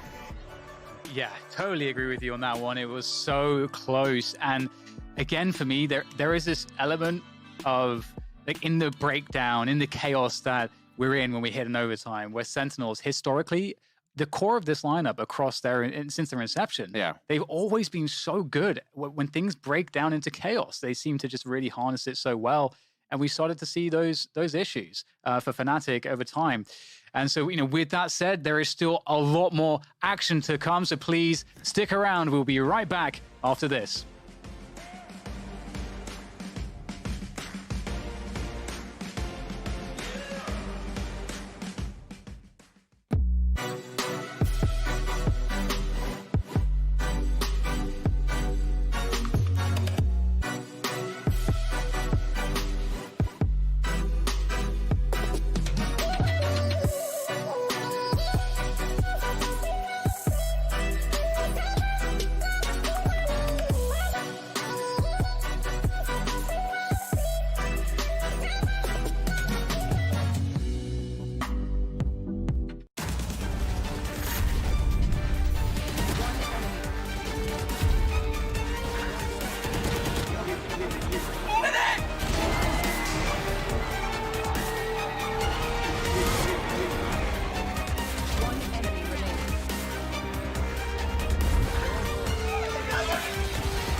Rolls down my soul, save my life, give me time.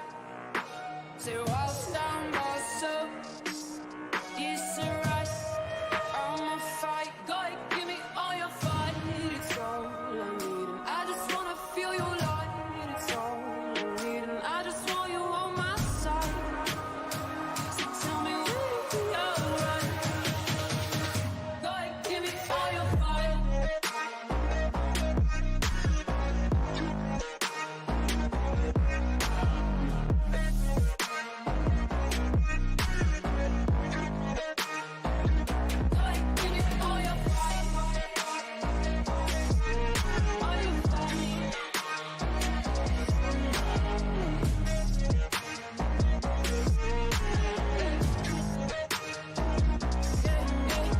I've been caught up in this life, don't speak my mind enough. I'm drunk, pushing on me, bound, just break me all the time. Yeah, I just gotta hold on, common ground, stand on. Push me in this friction, just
speak my mind enough. I'm trying to keep pushing on me down. Just break like all the time. Yeah, I just gotta hold on.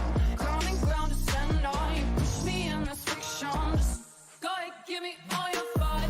It's all I just wanna feel you like it's all. Hey there, you remember about a year ago when Valorant launched, they had this like really cool duelist cinematic where we saw Phoenix going after Jet, and there was this like cool fire, and then she gets a drop on him. And have you ever wondered like, what happened after that? Well, so I got a treat for you because we have something lined up that displays the next chapter in the Valorant story, which will be released right here, right now, during the Masters Reykjavík Finals. Let's check it out.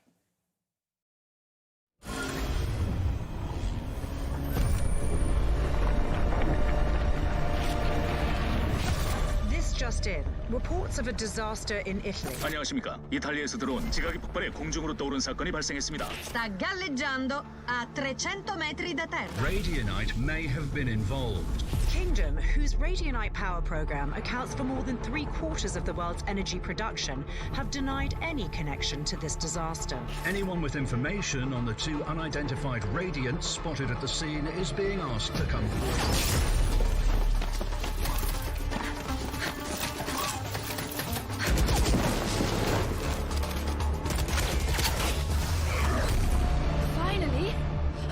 You showed up? We're picking up gunfire. Did you locate the spike? That would be a yes?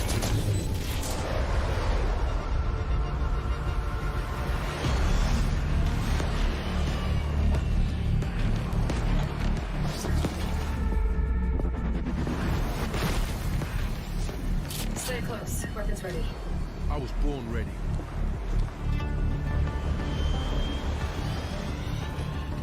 This way.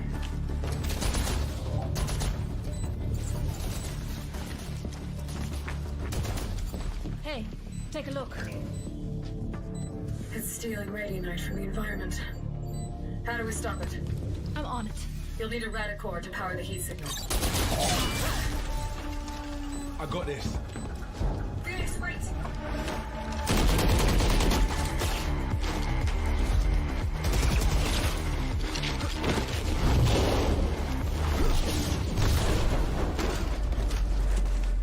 Hands up, come on.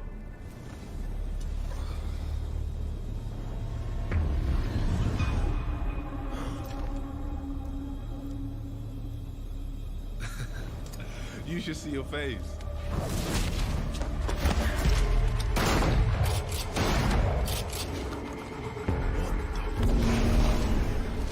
Come on. Did you find a power source? Here. Let's go, let's go. But not enough power. It needs to be superheated. Give that here.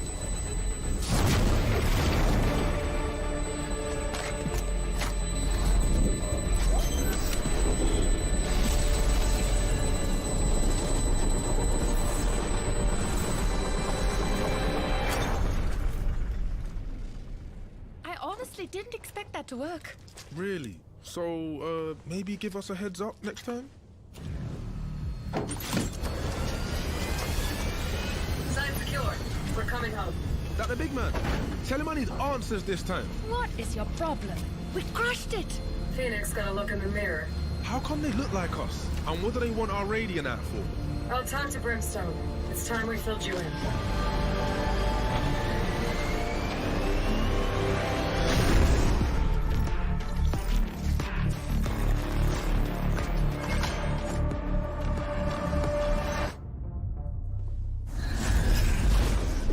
Yo, we got problems. We? You're the one that screwed up. You serious? You had it easy, Jet. You know they're bringing whole teams now, right? And so will we.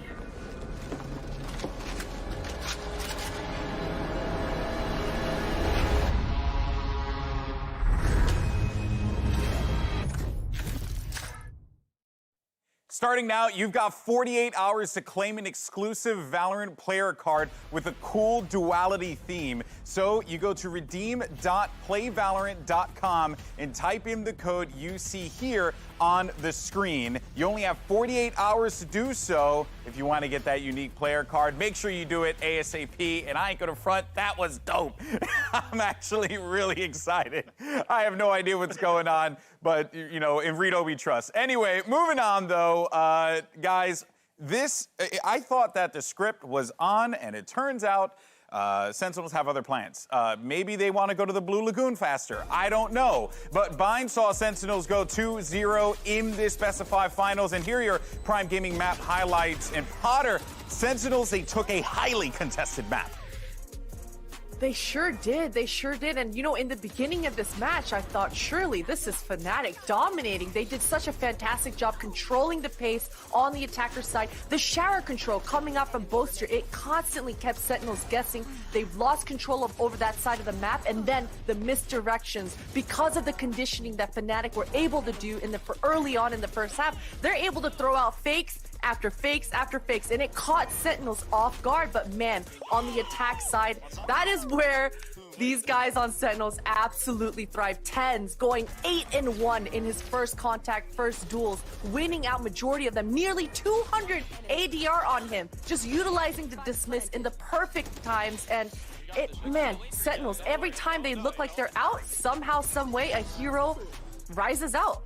A hero emerges. You know, watching this game, you know, it reminds me of when I casted, I know it was Sentinels TSM. I think it was either FaZe Invitational or PAX Arena. And I remember thinking to myself, we're seeing the game elevated right here, right now. Like each and every round that passes, the chess battles that we're witnessing, that is exactly how it feels watching FNATIC and Sentinels go toe-to-toe here. And it's only appropriate that it is Sentinels, Vansili, given their long history in this game. This long history in this game, despite it being a short history that the game's been around for. And then, on top of which, they pull off some miraculous feats in this matchup, especially in round 14. It was a big turnaround for the Sentinels.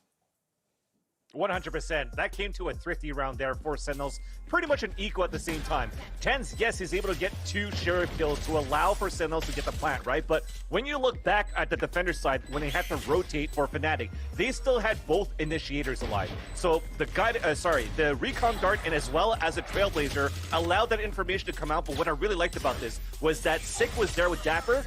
They knew that they were spotted now. You just leave Dapper to die. So that you play the other crossfire setup with Sick running around the site, and then you just get these kills coming in from the backside of short A. So it's not only about the good execution from both of these teams, but it was also about how good the discipline is for both of these teams. The margin of error for Sentinels and for FNATIC is so minimal that it shows why this series is the best series we've witnessed in Valorant so far this year. Yeah, so minimal. It's 14-12 game 1, and then 16-14, right? Sentinels in OT for game 2. Yep. This honestly couldn't have been a better display. But Mitch, I know that you're dealing with some copium over there, Poppy, but I'm going to come to you because we got to look forward. We got to look forward to Haven. What's going on with Durka? What should we be expecting from him and his importance in the game, but also how does FNATIC bounce back for the reverse sweep? Yeah, you know, this is obviously somewhere that I'm not going to be bringing a lot of hope for FNATIC being 2-0 down. They need 3 consecutive maps, and starting it on Haven, honestly, coming into this series, what I had painted in the pre-show is that I actually think that Haven will be good for Sentinels because the main downfall for them, again, they did win it last time that they played versus FNATIC, but the main downfall for me was Sick's inability to really find value on that Phoenix. And this time around, I think they will have reimagined that, whether it comes down to still playing Phoenix but renegotiating how they want to play that defender side. You can chalk the attack up to just being unlucky in a lot of the duels that he took versus Durka, but I would also like to see a Sage maybe come in there to provide that extra bit of defensive setup. Overall though, Sentinels, they won this last time they played it. That was with FNATIC taking a pistol, and FNATIC won both pistols on Bind. Everything is set up for them to claim this series, and there needs to be a big step up, and Durka was the man that was delivering again and again again when it came to Haven in the last matchup. He's had a bit of a shaky start here today. Yeah. Magnum has picked up a lot of the slack, coming in with some insane flanks, even there on Sky Unbind, where I didn't expect that much from him. I think it's ultimately going to be down to Magnum stepping it up, continuing that form, but Dirk has got to join him, and we need to see a reimagining of Sentinels Haven, because I think at this point, FNATIC will have them kind of figured out. And I think this is why Sentinels could just keep playing their game. Because, yes, if Sick was kind of quiet the last time that they play against each other when he was playing a Phoenix, he is definitely on this series so far. And if Durka's the one that's being quiet, well, you're looking at the head-to-head. Mitch, you mentioned it before we actually got into the series. The amount of times that we had these duels and who was able to shut down Durka, it was actually Sick himself. So that means that Sentinels, keep your playbook, keep doing what you do, and it's working just to perfection. Yeah, so Potter, now here we are where FNATIC, you know, they're staring down right down the barrel here, and Sentinels just want to end it. They want to close this out. Do you think that FNATIC could potentially force this game 4?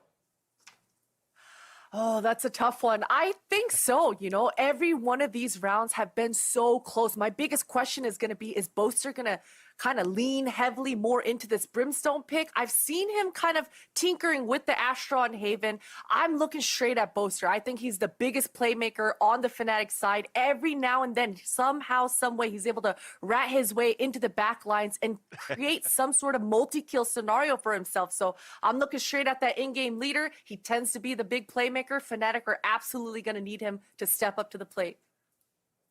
And, you know, when you talk about bringing the distance, right, to not even 4, but 5 maps, you have to remember, coming into Haven and Icebox, these are the maps that were played last time. We've got the kind of insta-bans, your split, your bind out of the way. Sentinels have a huge advantage having picked them up. But now we come into the stage where FNATIC have gone back to the drawing board, where they've looked at what Sentinels did last time and how they can beat them. That's why I'm saying for Sentinels, I want to see that little bit of a difference from them. It doesn't have to be in the agent selection or anything like that, but they can't come in and play the same game as they did before. FNATIC, just like we've seen from Sentinels, are a team that will constantly innovate and look to improve game to game, and you may bet that they've done their extra little bit of prep time for this game and for these 2 maps in particular. Yeah, I believe you definitely have to be prepared against TenZ right now as well, right? TenZ has been the player for me on a map like Haven that had a lot of room to breathe on defense, especially on any of the teams that he played against on Haven this week. So if they could actually prepare the same way to try to push him back off these aggressive angles where he's potentially going to be playing a jet op, then you might have a better chance here for FNATIC overall to get through these site picks. The thing is, for me, what I could take away that was good for FNATIC on that previous map on Bind was their timing. They actually had 2 or 3 really good flanks and backstabs from Boaster and also from Mystic. And Boaster, we know him to be that type of player that could be fairly aggressive on a map like Haven too. So if they don't pay attention, if Dapper doesn't play his Cypher well enough, then FNATIC have chances to upset and get these turnaround kills that could allow them to get the lead in this series. Yeah, it's been a lot of discussion here regarding, you know, FNATIC needing to turn it around. But Potter, you had also mentioned as well that they simply just Sentinels need to just steer the ship in the right direction. That last game on Bind, TenZ went 8 first bloods, 1 first death. Like, you can clearly tell the impact of this young man on this team ever since joining the lineup. So long as they stay on the steady path, it seems like it should be a 3-0 for the North American Sentinels. Yeah, I mean, it's looking that way, right? And TenZ is he's got ice in his veins, literally. He doesn't back down. Yeah. It doesn't seem like he backs down from many... Oh, go on. He doesn't back down. You're so right. Sorry, we're getting a lot of words from production right now, but it's perfectly fine, though, because we are ready to jump into this game. So apologies to my analysts. But the question is, can FNATIC turn things around, or will Sentinels end it right here? DDK Riv, over to you. A lot of very important questions that you're asking there, Golden Boy, and we're about to find out the answers for sure. Here in the Prime Gaming Agent Select, Riv, we're getting a little preview of what is to come. We have the tried and true strategies here for the Agent Select coming from both teams. The last 4 plays out of FNATIC look just like that. And the last 10 plays out of Sentinels here for Haven have looked just like this. The tried and true Phoenix getting thrown in there. We'll see if it can work again. Last time, Sick had a little trouble, as we heard Mitch Man saying, producing those strats, being the one to, you know, come out with the Phoenix and make it work. We've seen a lot of teams shy away from it. Let's see if Sentinels can still prove that it works here as we get on to Haven. And Sick is the first player we'll be following here off the bat, looking to get that space with TenZ towards short A. They're actually contacting this all the way through. Quite unexpected, and they'll find a completely empty site. So I don't know if this is a very solid read, but it's worked out. And it's not the end of the world for FNATIC either, because they can just play retake. Yep. One of the toughest things I identified with this FNATIC retake composition, and even when they're on aggression, if they are in the post plant, they have very little ways to identify what they're coming into. No Sova. You have to wait for Mystic's a utility to come in, and that's hopefully going to be enough for them. And there's the defuse actually. It's actually, oh, it just missed halfway, but FNATIC are getting the kills here as they force Sentinels to have to peek from those smokes because they don't have any vision. That looked very comfortable for FNATIC. You can see exactly why they were so happy to play retake on A on the pistol, because they knew they could shut down both the post-plant positions of short and long, and then just walk into the site. Really, really well done. Executing in there, showing you what it means, and what you need to do rather to take a site without having that Sova. It's about teamwork. It's about being there for the trades if the first person isn't taking the shots. And great smokes by Boaster to come in. Can't deny that, as it allowed FNATIC full coverage of the site and agency as soon as they got in. There's that pistol round from FNATIC. Can they keep it going, or do we get another 1-1 in our second round? Yeah, once again, we get a contact here from Sentinels on this pistol round. TenZ looking to get that opening shot. Oh, he knows there's going to be a jump here. He's beyond the flash. He's got an opportunity as he swings around, finds Doma in the back, and he might just have a second one. The flick comes through, but Mystic's still alive. TenZ weak, but his teammates now have gained the space onto the site as FNATIC are forced to an awkward defense, but it's looking good for them as Dapper swings around the site. He makes it hurt a little bit, but still FNATIC are in good position, poised to hold the A site. And it's all onto Zoms now for Sentinels. Couple whiffs, and FNATIC come home with the round. That was almost very scary for FNATIC. Yeah.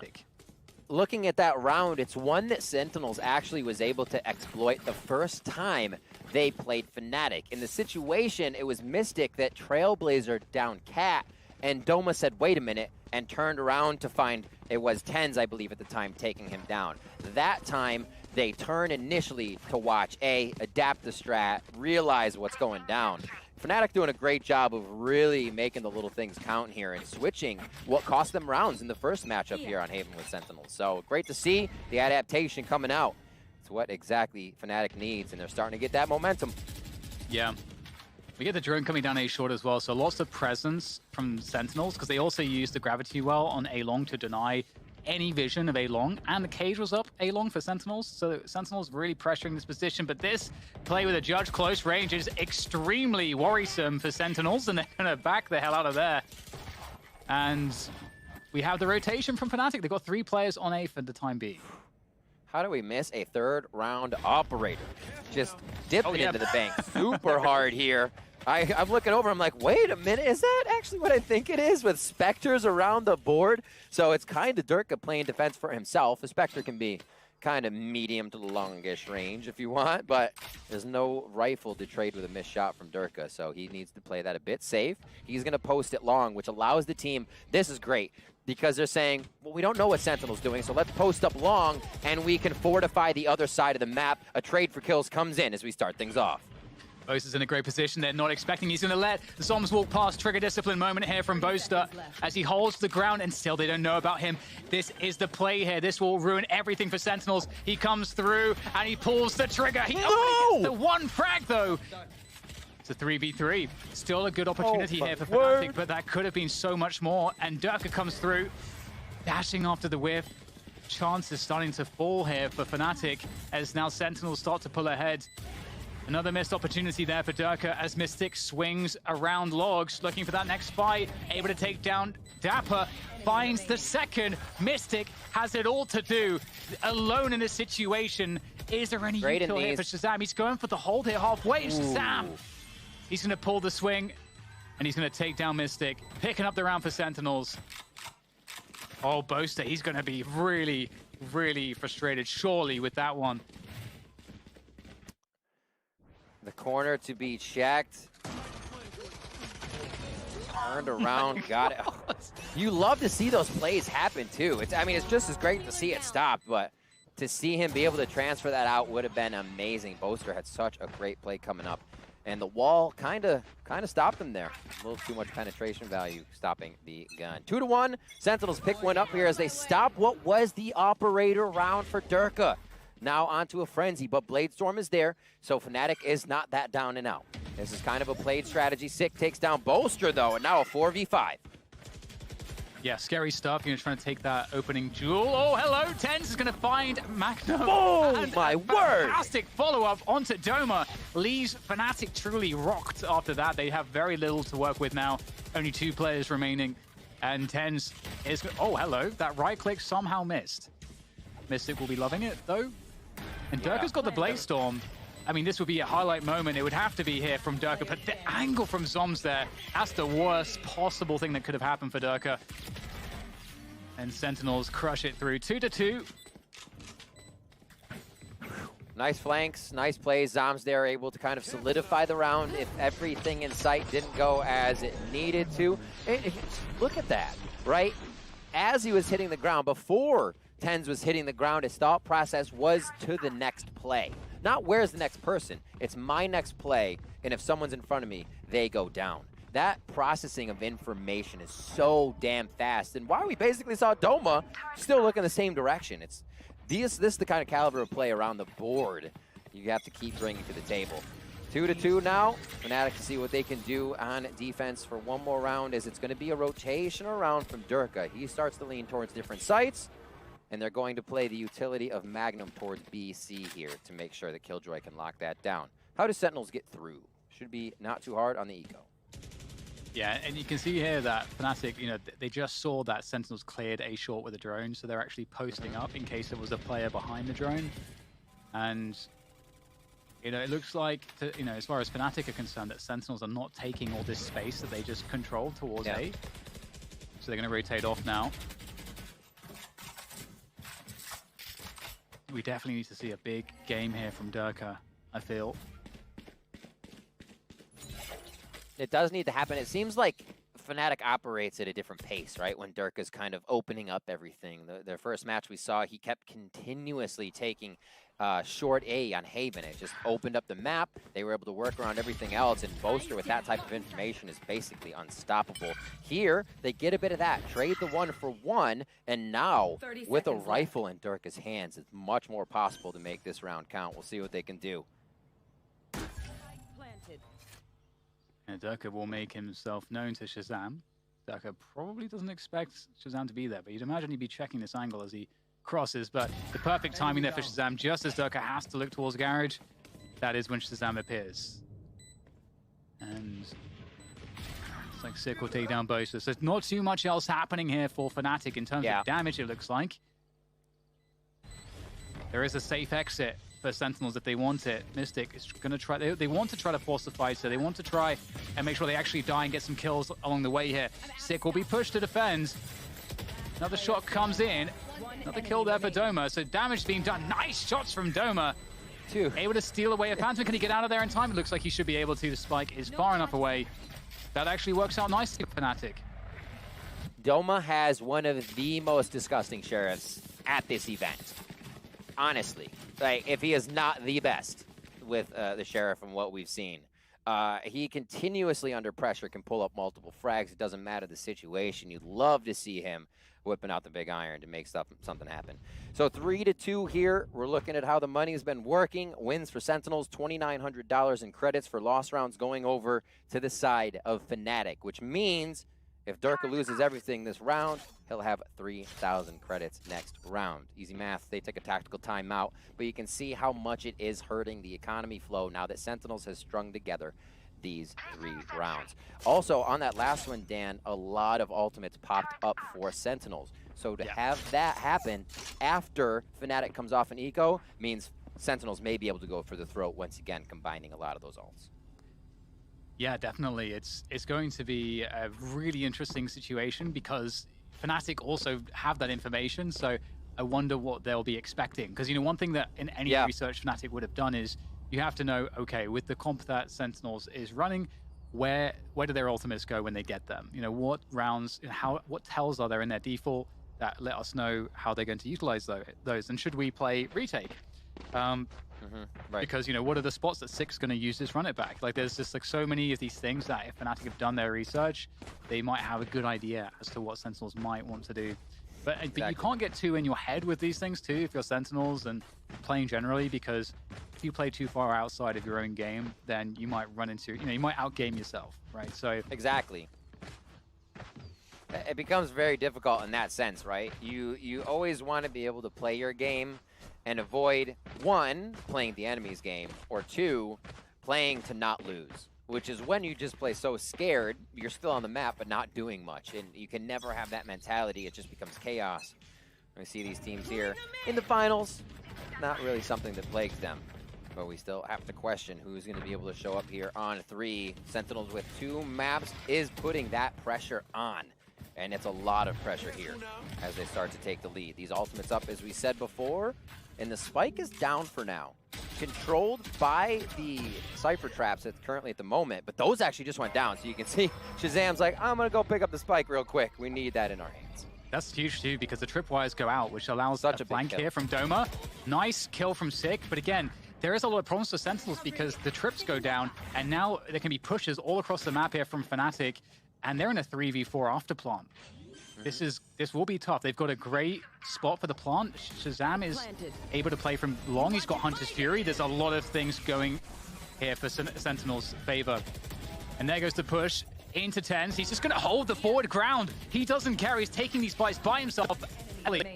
Portrayed him down, and they're looking good to try to finish this one. Shazam has to go to the side, gets concussed, has to be great on his first push. Oh my god! How on earth has he done that? The Rebel clutch from Shazam is phenomenal.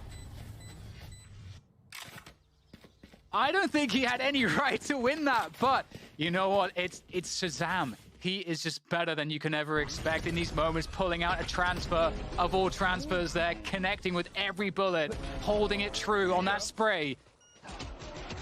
Oh my goodness, and he was concussed here as well. That's 3 headshots there.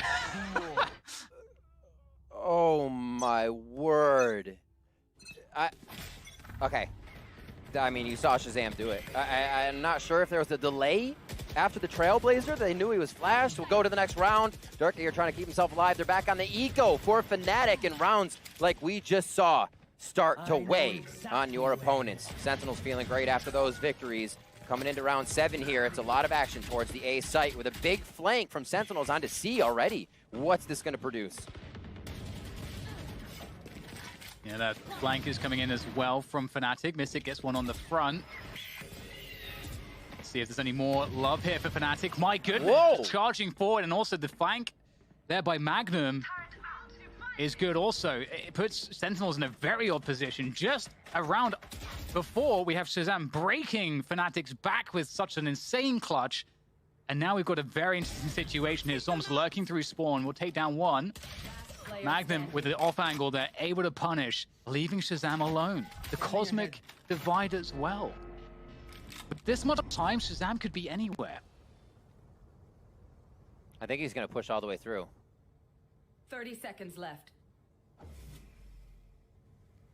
Looks quite possible here. I do think that would be a really cool play as well. But he's going to go for the plant on A. Bose is going to concuss the back of the site. He spotted him. He's going to take him down. Very good try, avoiding the stars, but Bose still had the position. What an answer back, though, Riv. What an answer, given what Shazam just did to them. Getting thrifty, huge. And that's what I said. Rounds like that from a player can weigh on your opponents. Powerlifting over here from FNATIC is what you call this. What a round from everybody. Magnum coming up big on the flank as well, and then on the final kill for Zombs because they knew it was a little too quiet and someone was being a rat.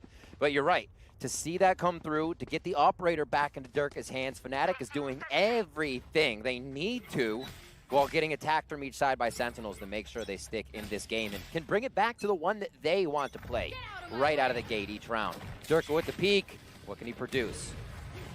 Got to be so careful here because Sentinels are looking to really force the issue. Run it back is available from Sick. He might pop that right now. How will they deal with Durka, though? Durka, he could be the recipient of a wayward knife from TenZ, who's popped that Blade Storm. And look at just the sort of hold of position that's happening right now here for Sentinels. They're waiting to see if FNATIC are going to just start throwing utility. Are they going to rotate everybody? Are they going to start to question things now? Because it's all quiet. Do they rotate off of A? Joke's over. You're dead. Phoenix ult out of short. And there's the full frontal assault from Sentinels. It's looking really good. It's going to be retake here for FNATIC. Spike planted. And this, I don't know, this is a tough one. No charges left. It's very unfortunate here, Riv, as well, because again, it feels like Durka is unable to activate with that operator. As soon as it just seemed like it was kind of flawless. The bread and butter there for Sentinels to get into that.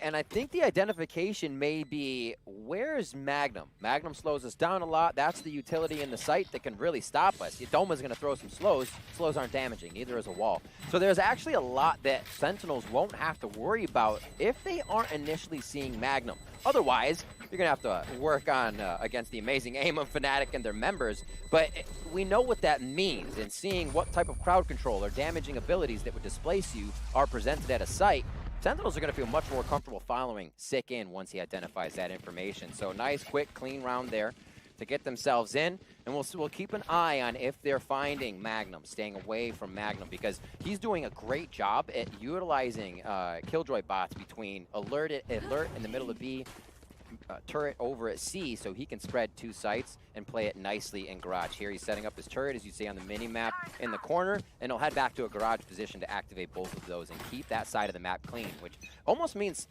those holds on A for FNATIC should be stronger. And again, we're seeing this A presence. And again, quick fact, quick reminder, Sentinels at Masters 2 Reykjavík have not dropped a single map. They win this map, it's a flawless run. Durka, though, is in an elevated position here. Can he get the trade? He gets it onto Sick, but it's... Oh, okay, Mystic with the swing. He's looking for more. And it's going to be a 3v3 here. Shazam is reading the flank already. Boaster is going to get caught off guard entirely. Spike planted. And it looks like it could be a wrap here for FNATIC unless Magnum does something truly unthinkable. Caught in the crossfire. Sentinels pick up their 6th round. Yeah. Look at the initial attack there. If you can remember what just happened, as they all shot their weapons with not a real peek, right? They stepped out, shot, but were still hidden.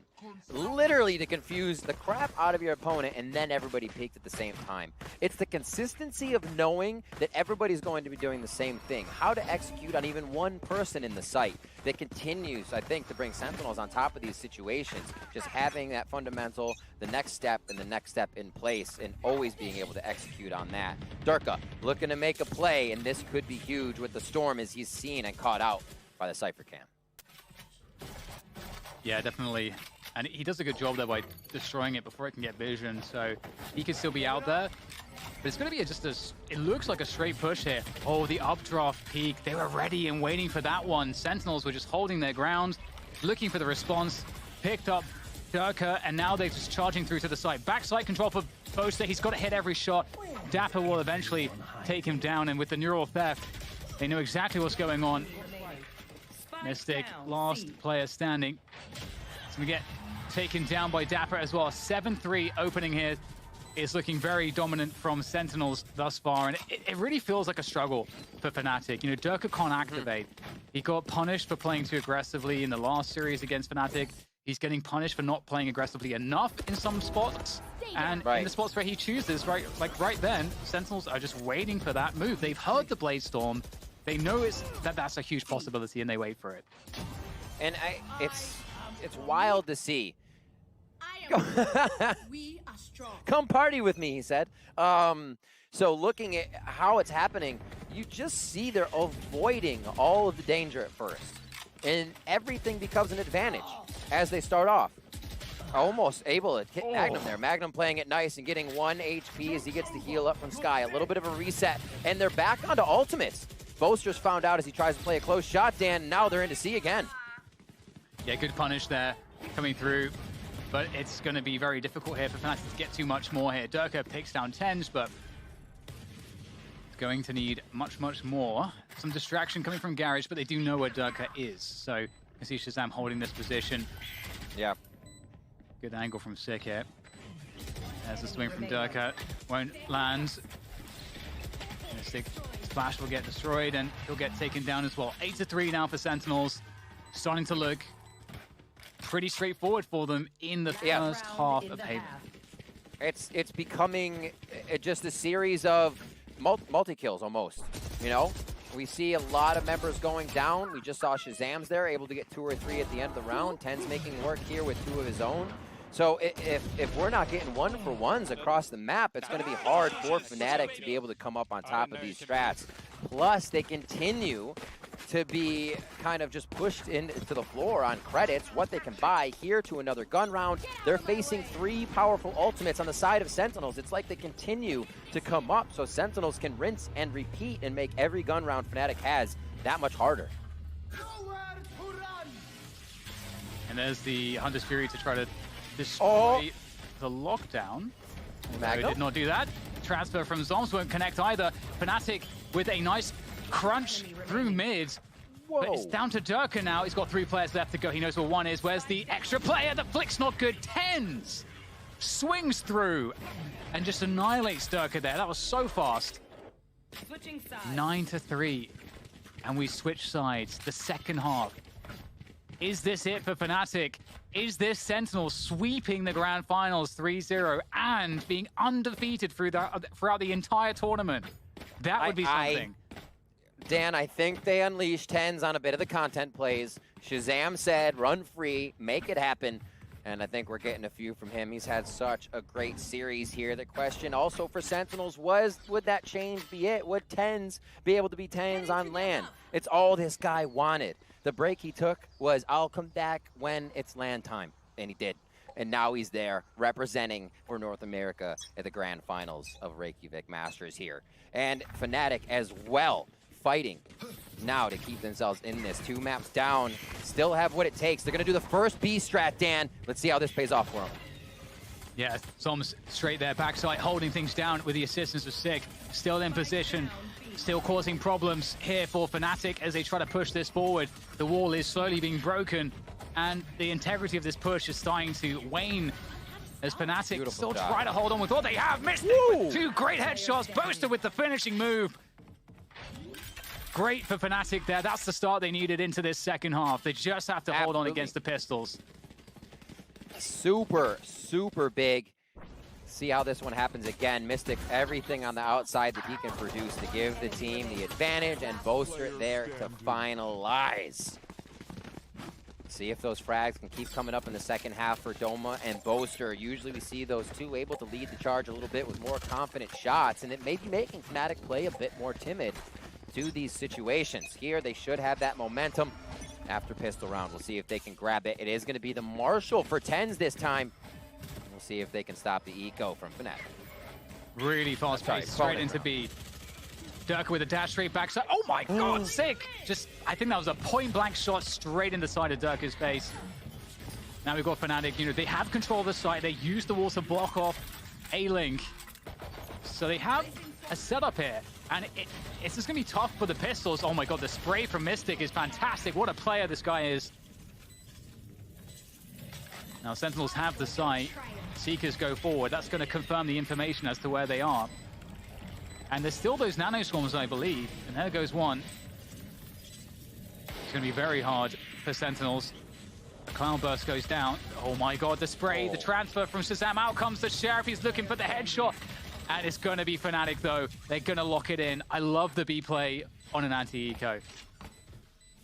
It's awesome, and they're playing it much faster. We actually saw Haven being a problem for FNATIC the first time they played Sentinels, and ended up being a problem there with the loss. But getting into B didn't allow them to set up, didn't allow them to really hold the site in a post plant because of all the smoke and the utility Sentinels were left with to enter back into site. Here, a better flank, much more aggression, and FNATIC are encroaching into the space that was Sentinels, taking much more control.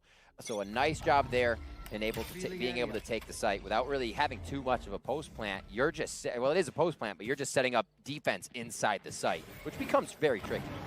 Ducky, he went straight past the player. Oh my god! Sick! My goodness! He's gonna go straight for spawn. That was sick! Like, see ya! Durka straight in spawn. Tenz is looking for him. Oh my god. This guy is doing so much damage. And with that, the chaos as well. The free... What? Dapper is going to get one straight through the wall. And that's going to even it up 3v3. But Magnum is in position. Garage. Doma is slowed on the planting. Oh, but the lineup couldn't be more perfect. Oh my god, man. The timing is unbelievable, Riv. Magnum, why are you so good? The brain he's working with right now is literally just firing mind bullets to all the Sentinels. He's reading what they're doing. They're 2 steps before they even got to garage for the double collab. I should say the collab. Double collab would be a lot. Now 9-5 here. Turret's going to give him up. Shazam trying to work a little magic. Yeah, definitely doable here for Shazam. We know how good he is. That's an isolated fight. Doesn't win it. But if he can find another one of those, maybe there's a chance. There is one, but Doma's going to take him down. And this time, Shazam won't pull out the most unbelievable clutch in the 1v2 on that C site. Goodbye. But Durka, my god, he was just... I don't know what he thinks is in defender spawn, but he was trying to fast track it straight there. Yep. And there it is. We're getting closer here, Rip. This is looking much more competitive now from FNATIC. FNATIC having the first 3. Build the momentum. They usually get tacked or hit up at round 2 or 3 where the other team is able to come through, but they push an eco back onto Sentinels, and FNATIC are now feeling it. In a groove, it looks like they want to work A with a little bit of that utility from Astra on to B and C. With the turret in the middle, they can watch the flank with Magnum and not have to worry about too much as they figure out what utility is going to be where with Sentinel's agents. Oh, goodbye. What a gravity well there from both. Yeah, no escape. That was very scary as well. Shazam is famed for his pistol aim, and Durka spamming through as well. Got to be cautious, not be overconfident in these scenarios. Sentinels could be quite dangerous with what they're carrying.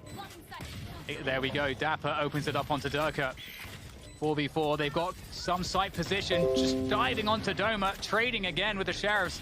In comes FNATIC. They have to push past the Cosmic Divide. They have to push past all the vision blocking, and they're going to find the frags to close the round. 7-9 to the deficit as FNATIC slowly but surely start to look more confident, and they start to climb back. But we're into another bye for Sentinels. And this is now where, as we watch this again, a great retake coming in. This is by FNATIC, I'm saying, the great retake. They retake control of the site, understand what they need to do, and make sure they get another round. And now looking at how FNATIC is playing these, they continue to play strong, they identify what's going on, and now with that eco of getting a few frags, they've strung together ultimates, just like Sentinels was doing when they were on defense. And now, just like FNATIC was doing, on the other side. But now they can use those ultimates, stack them together, and make sure they have a few rounds to themselves. It's the Bladestorm first, Rez can be there, and Magnum's ult is last if necessary. Yeah, and these C-splits were very, very popular for FNATIC on their attack on the last time these two teams faced each other, and we get that lockdown coming through, can't be denied. So that's going to get all this position. Love that from Magnum. Deep Nano Swarm to deny positioning here for Sentinels. Boaster with the lurk. This is how FNATIC play it. If Boaster finds good timings on that lurk, FNATIC are in a great position. Oh, hello, Durka! Playing whack-a-mole.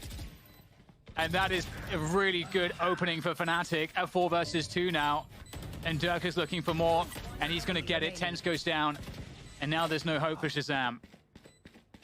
And check out, look at how they defend the site here. Again, we bring up the no Sova point. It makes FNATIC have to defend the site like this. And that's not a bad have to. This is how they choose to, but they're just up in your face. Retaking the site has to be fast. So you're also pressuring Sentinels and needing to get there in numbers, not playing their game of trade one. FNATIC really adapting this strategy that has to stay in a site to play post-plant, which is a difficult thing to do, and continue to take rounds away from Sentinels. 9-8 now, Dan, as we keep going. Yeah, and one point to note from the previous matchup with these two teams is that Sentinels would win A control pretty easily most of the time, and FNATIC didn't really invest too much in it, and they relied a lot on C splits and sometimes like fast timings into B. That's how FNATIC got most of their attacking rounds the last time these two teams played this map. And we haven't seen exactly that as much, but it is shaping up somewhat similarly, and FNATIC are looking actually a bit better so far. So we'll see if that continues, because we've got a hodgepodge buy here from Sentinels with the Blade Storm, so they are dangerous in this round. And that wall that Dome is placing when they get over to C for those takes, you see how he leaves the left side open? So interesting. A lot of times you would wall off the entirety of the C defense entry because you want to know where they're coming from. But leaving that open makes the defense guess, is somebody on the back platform area? Are they anywhere I have to look? What a great mind game wall as we see a lot of action in. Dapper's like, one may a dash behind me, but I can't look. Yeah, and he gets one from the judge in that position as well, so that's ideal for FNATIC. You know, I feel like the judge is often getting two there for sure. And that does make it very difficult. Tens, again, still has the Blade Storm available. And here he goes, 1 versus 4 here for Tens. You never want to put it past him to pull out the impossible. There's the first engagement, and that's not going to go too well. Switch now for the Spectre. Just a bit too awkward on those first few throws, and Magnum will take him down. 9-9, FNATIC. It was looking like all of the energy was just sapped from them, but they are truly, well and truly back in this. And this is a map that I think we would expect Sentinels to really win this one. It'll be very comfortable here, and FNATIC are looking great right now. They are. FNATIC's attack on Haven, 63%. Just like their bind percentage, it's up there. It's so good, and we see them starting to attack back on this so well right now. Sick does have the run it back, an ult for Doma there if they want to bring someone back onto the map for this. As Tens looks to get an early operator into play. Phantoms for the entirety of FNATIC here in round 19. Oh, and Durka again with these forward dashes into B. It's been really good for FNATIC, and it looks like it might convert again to get the opening kill onto Zombs. That's all the Astra stuff out of the way with. The Seekers come through as well for Magnum to allow him to understand how to position. Oh, he should have won that one. Shazam with a great recovery with the Seeker in his face, still picks off Magnum, and that will take it to a 4v4. And that's going to really give a chance here to Sentinels. Boaster on the roam. What will he be able to do from the other side as he waits to hear more shots, waits to hear confirmation from the team before they all move? And again, this is where it could be tough if Sentinels get the smokes down that are necessary. Actually, they're out of smokes. So this is good for FNATIC as the retake is going to happen. Shazam takes down one. They use the Phoenix wall to fake it. And what will happen? Boaster, my word. Position was so key, and Tens, that's got to be wow. The scope there, and they're going to have just enough time to defuse this one as Dapper locks it in for Sentinels. They go 10-9, but that's the B plays for you. You know, really relies on you taking control somewhere, and Magnum, unfortunately for him, you know, missed this kill. This kills everything. And it becomes a bit chaotic. Having to stay in the site, not being able to watch all those angles, because playing outside of it means you deal with walls. As we see Mystic out behind this one, can't really help. It becomes tough. They were taking ground earlier. Having somebody go through garage and get a little bit more, that was really pulling Sentinels apart, and I love that from FNATIC in the earlier rounds. Yeah, I think if they run that again, they have more success. They had so many things going for them there. I think that's why both are so stressed out by that one. Tens finding Durka is a good opening there for Sentinels. And it looked like FNATIC wanted to mix things up and explode onto this A site. That will force out the res. At the very least, the res is there for FNATIC. Now, FNATIC actually spreading out here. So they've left a lurk towards A short and Magnum. And actually, no, the spike is going to be there as well. So it's going to be a fake of the C rotation, but they have to sell this one. Oh, that's a huge It's not sold. Fine from Sick. Yeah, you're right. You're right, Riv. Definitely not sold, but they still take down 10s. So 2v4 after plant. It is workable. Sonar Bolt waiting to come up for Shazam. They possibly wait for that to happen before they even retake the site. Yes, Magnum pushing up. This is perfect, but there's too many on each side, and he gets crossfired as he goes for the play that can give them the advantage. Great thought, as Sentinels just has too many there. A 4K for Sick as he starts to bring it back on the Phoenix. Now round 11 going over for Sentinels. Yeah, that was so close. So many spots there. You know, what if not for 6? You know, insane 2K. We're gonna, I'm sure, see it. The opening Dragon and Sick on that rotation. They really have to sell this. All they have to do is get the kill onto Sick and then try to delay, and this round will look very different. Yep. That was from him. So quick from Sick. He's like, well, I just shot a guiding light, but I shot a jet, so let me look for the sky. Like, instantaneous. As all these players are doing everything they can to make it work for their squad. Back to guns. Vandals and Phantoms being chosen on the side of FNATIC here as Tens get pulled around a little bit.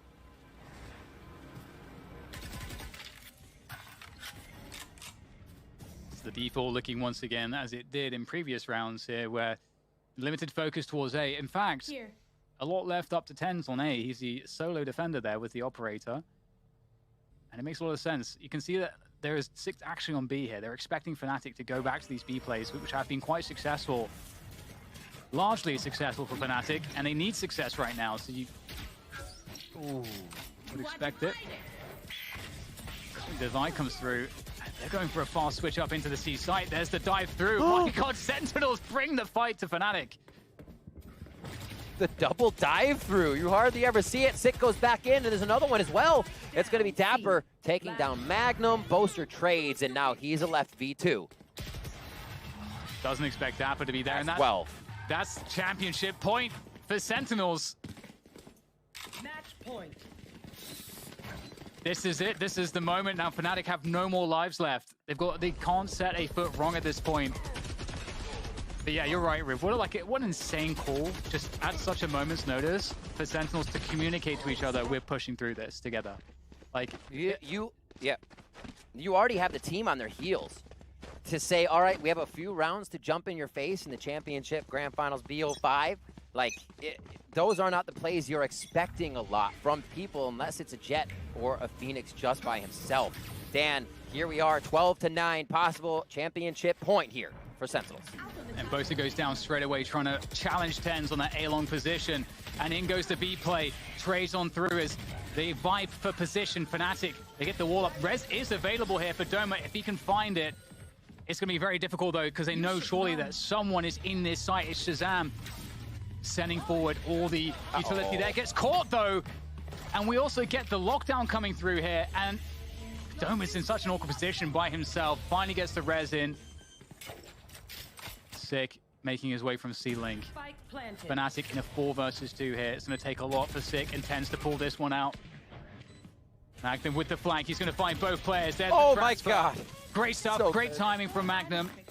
And FNATIC stay in it for a round longer. Can they get to overtime, though, Rick? I sure hope so, Dan. Let's go. Give me more and more. Let's do it. What a play. And to see this perseverance from your teams at the top of the table, obviously mainly FNATIC here, not letting backs against the wall even turn down their aim. They come out strong with a round that keeps them in this series, in this best of 5 with their back against the wall here. And now it looks to be the A strat as we see Boaster setting up smokes all around just to make sure Sentinels is thinking. Yeah, a little bit of a push here from Sick. It's crazy if you think about the positioning for Sentinels. They're so heavy towards Garage and B because that's where FNATIC find their success. So FNATIC have actually completely timed with this one. If they contact all the way through, in fact, they've sent the Trailblazer out now. So FNATIC, or the Sentinels know what's happening. But this was the perfect read from FNATIC. They just have to find a way to win with this position, and they just don't expect Tens. Oh no, they were not checking for TenZ. They do trade him out though, but Dapper has crept onto the site. The trades now as Shazam creeps, and it's 2 versus 2 after all of the trades. Do they know about Zombs? Mystic does, and now Sick is going to be here. Punishes Mystic, pulling out the Seekers. He's got the crosshair placement, but Magnum swings, and it's a win. Keeps FNATIC in this one for another round, a chance at an overtime. If you even guessed once that Magnum wasn't one of the people keeping FNATIC in this game, there it is, proof right on the screen as he finishes off a round to keep FNATIC now 1 point away from overtime in the grand finals with the most pressure that could be on this squad from Europe. They continue to perform, and this is one of those qualities people saw in the team coming through, is what made FNATIC so strong. They can get through a lot, even with their fundamentals being amazing. When they're called upon, they can do it. This buy, though, from Sentinels is a bit scary because it seems like it's desperate, but in the desperation, we can get the Chaos, and FNATIC are going to put the Chaos on. Oh my God! An absolute beast there! Just savaging that defense on C with the knives. And it's going to be TenZ here now that we're following, trying to find something on the flank. You know, there's someone up here. We've got Boaster meditating in the window. He'll get caught. Shazam's creeping forward as well. Oh, he times Sturker. They're running through. Sonar up. Dome was close. They don't know. Oh my God, he gets flashed. The team flash. The team flash. Magnum's in the smoke here. TenZ. Oh my God. Oh, Magnum's got no HP. Not like this. Sentinels. They're gonna get the defuse. They've done it. Sentinels are the Masters 2 Reykjavík champions, and they do it flawlessly. They didn't drop a single map. They have made history here, Riv, because they are the first global champions in Valorant history.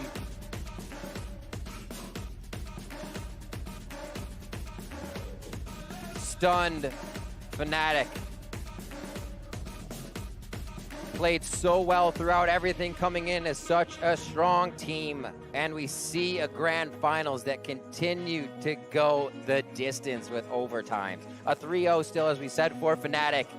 And we can see they know how good they are. Still smiles on their faces. They're going to come back stronger. But it's the team on your screen right now from North America. Sentinels, as you said, Dan, grabbing the Masters Reykjavík Championship for Valorant. 1 year later, this is the team that's setting the pace. And there can't be a single question anymore about the best team, the best region. The Sentinels have won this tournament. They've represented North America here. And I think it's fair to say, you know, they are the best team in the world. Finally, conclusively, definitively, we can state this. As we've now concluded our first episode. It's amazing if we consider the history, over the last year, the hype, and how much discussion has gone back and forth, how much theory crafting has gone on over the various podcasts and shows that we've had discussing Valorant esports. Finally, we have some answers here, Riv.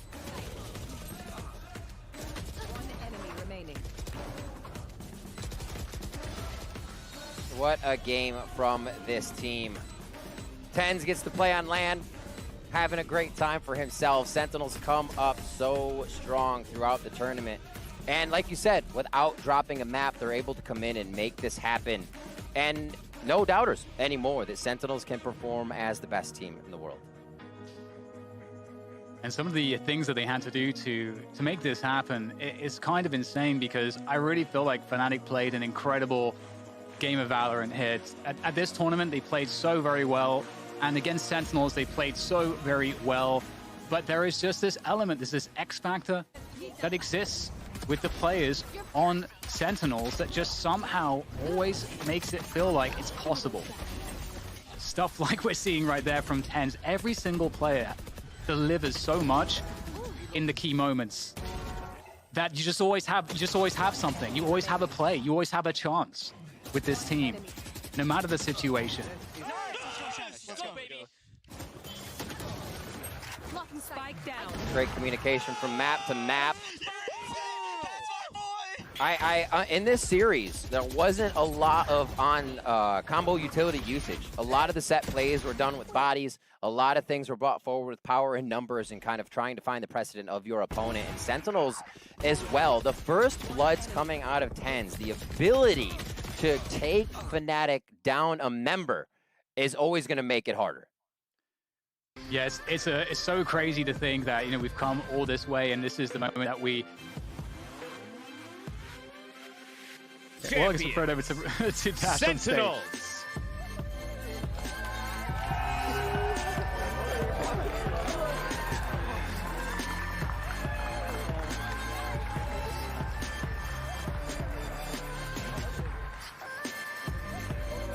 It has been a long road to Reykjavík, where 10 teams arrived and competed, but only one remains standing and able to call themselves the world's best. And they did it in undefeated fashion, taking down every other region at the tournament without dropping a map.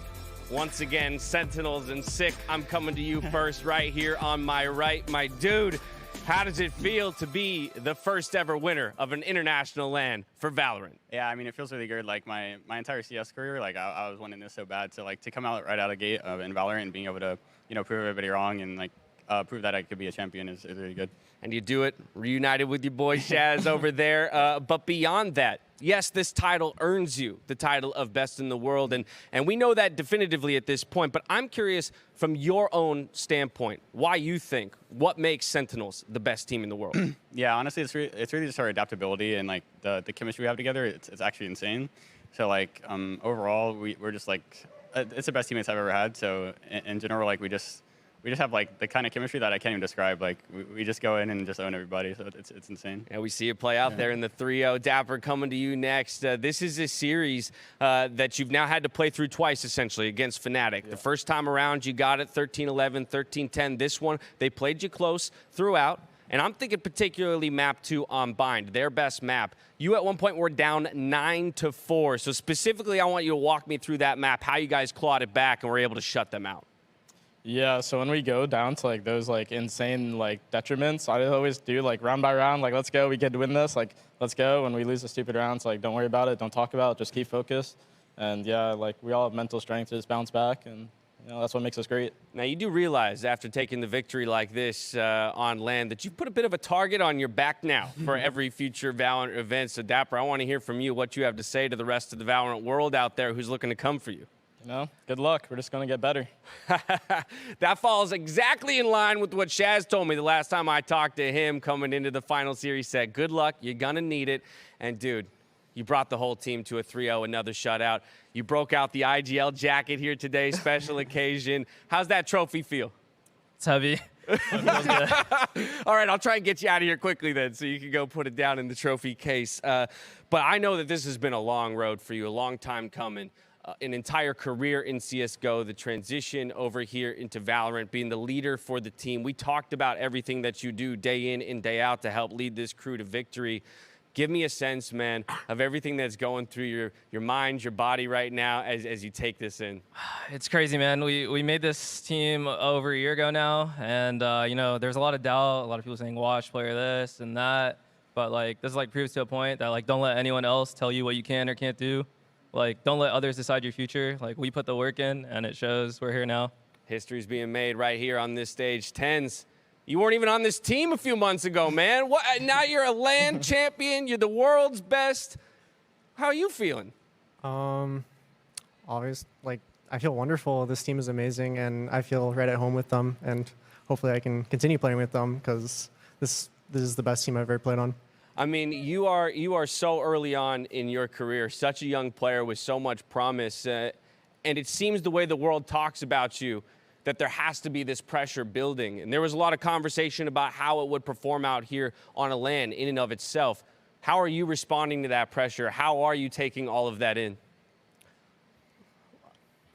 For me, it doesn't feel like I'm nervous. I would think I would get nervous, especially since people might doubt me from my CS days on LAN, but you know what? Like, it's a new game, and I'm sorry. It's just amazing, man. It's a new game, and you're at the top, dude. Take it in. Breathe it in.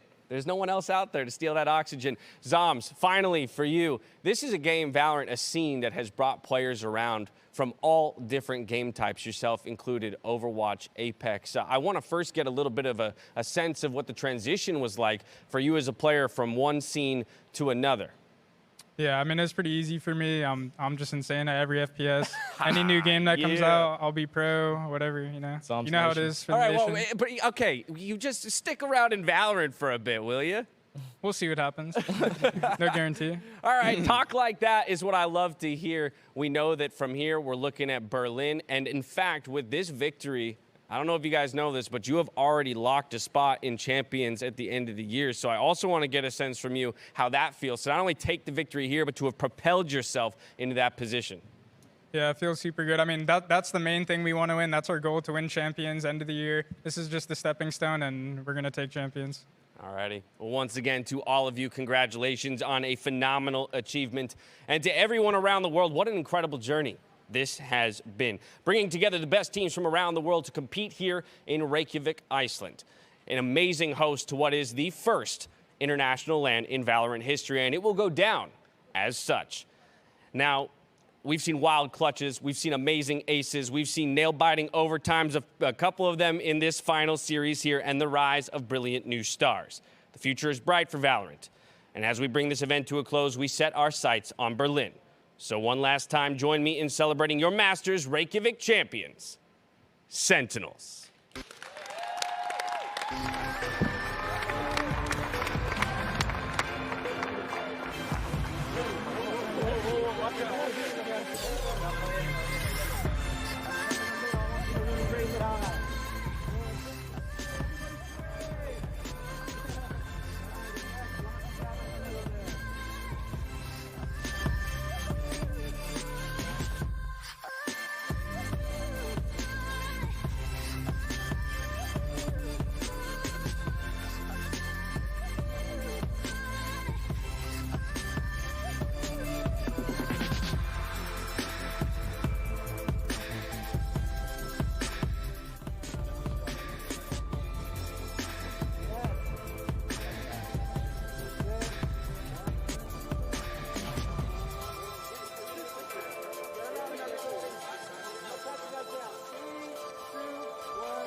And that was Dash with our Verizon post-game interview. And what an interview it was, Riv. We got a lot of information there.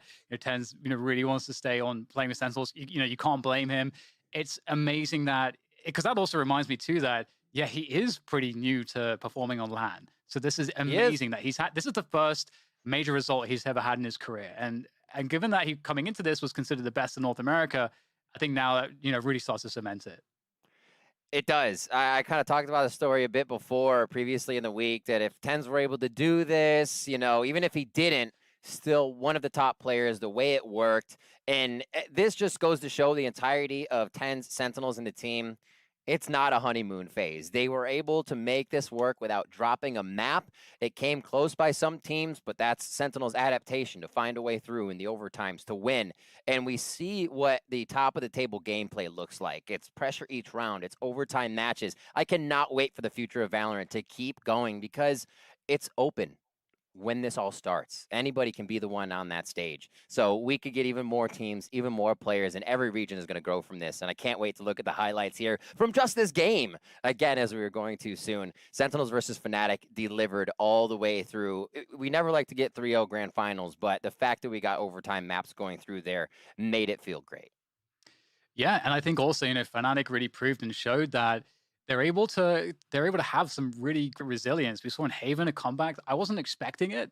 They really made it look like they're about to hit overtime. And in fact, the round that they lost to concede the title and everything, that was a round where they had massive advantages and they should have won it. But they just kind of, I think the pressure, of course, really collapsed, created a collapse there. And there was a few other rounds too where I feel like the pressure was really getting to FNATIC. And that's a part of being a championship level team, is being able to weather that. And what an amazing experience here for these Valorant teams to get this experience, to experience the pressure firsthand, to have that ability to better deal with it next time. It's invaluable.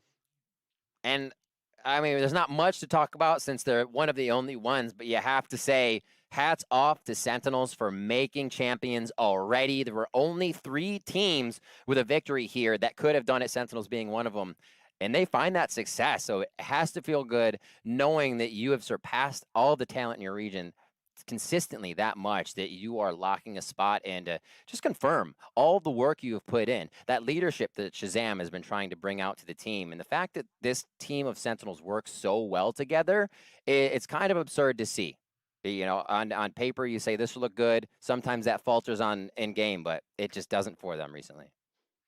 Absolutely. And with that, Riv, it is time for us to say goodbye. That is all from Riv and myself. It's been a pleasure casting this event, and it is also my pleasure to hand it back to Golden Boy to close things out.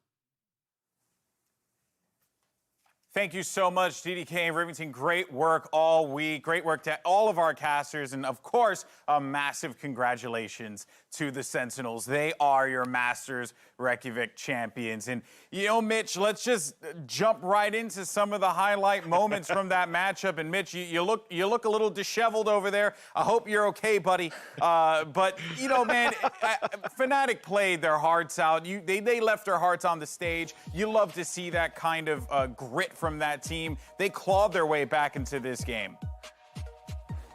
Oh, they did. Yeah.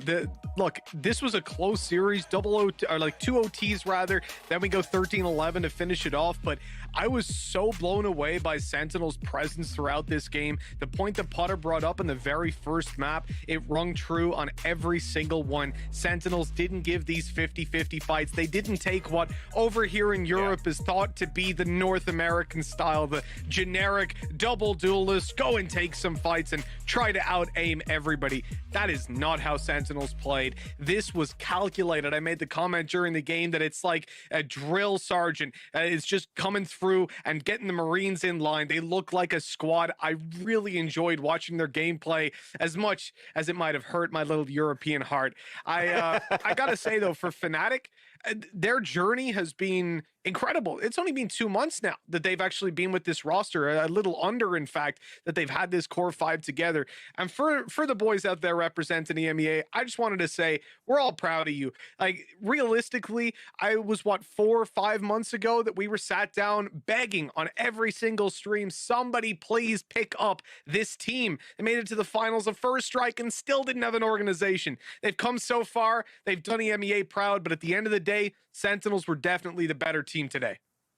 I just wanted to echo that as well, because I know that Mitch and I had like a rivalry between NA and EU. He gassed up NA in the end. I definitely have to gas up FNATIC and EU at the same time. They showed tremendous grit throughout the whole tournament as well, against all odds too. Maybe we thought that FNATIC was going to make it to the finals, but within the finals, it was going to be one-sided no matter what, therefore, the Sentinels. But I think that they definitely fought very strong, had some great pulse plant plays. The chemistry was good as well. It just came down, like I said, the margin of error was so small for both of these two teams. And I think, honestly, it's about one team that just came out on top, not by sheer luck, but just because they had an on day for that day. I think FNATIC, you play this best out of 5 again, there's a possibility that FNATIC could definitely take it. Yeah, and Potter bringing you in here, considering how close this matchup was, it took some pretty ballsy plays and Herculean efforts from Sentinels to try and bring themselves back into this game, because it looked like on Haven that it was getting a little out of control for them, but there was one round in particular that I know you wanted to highlight.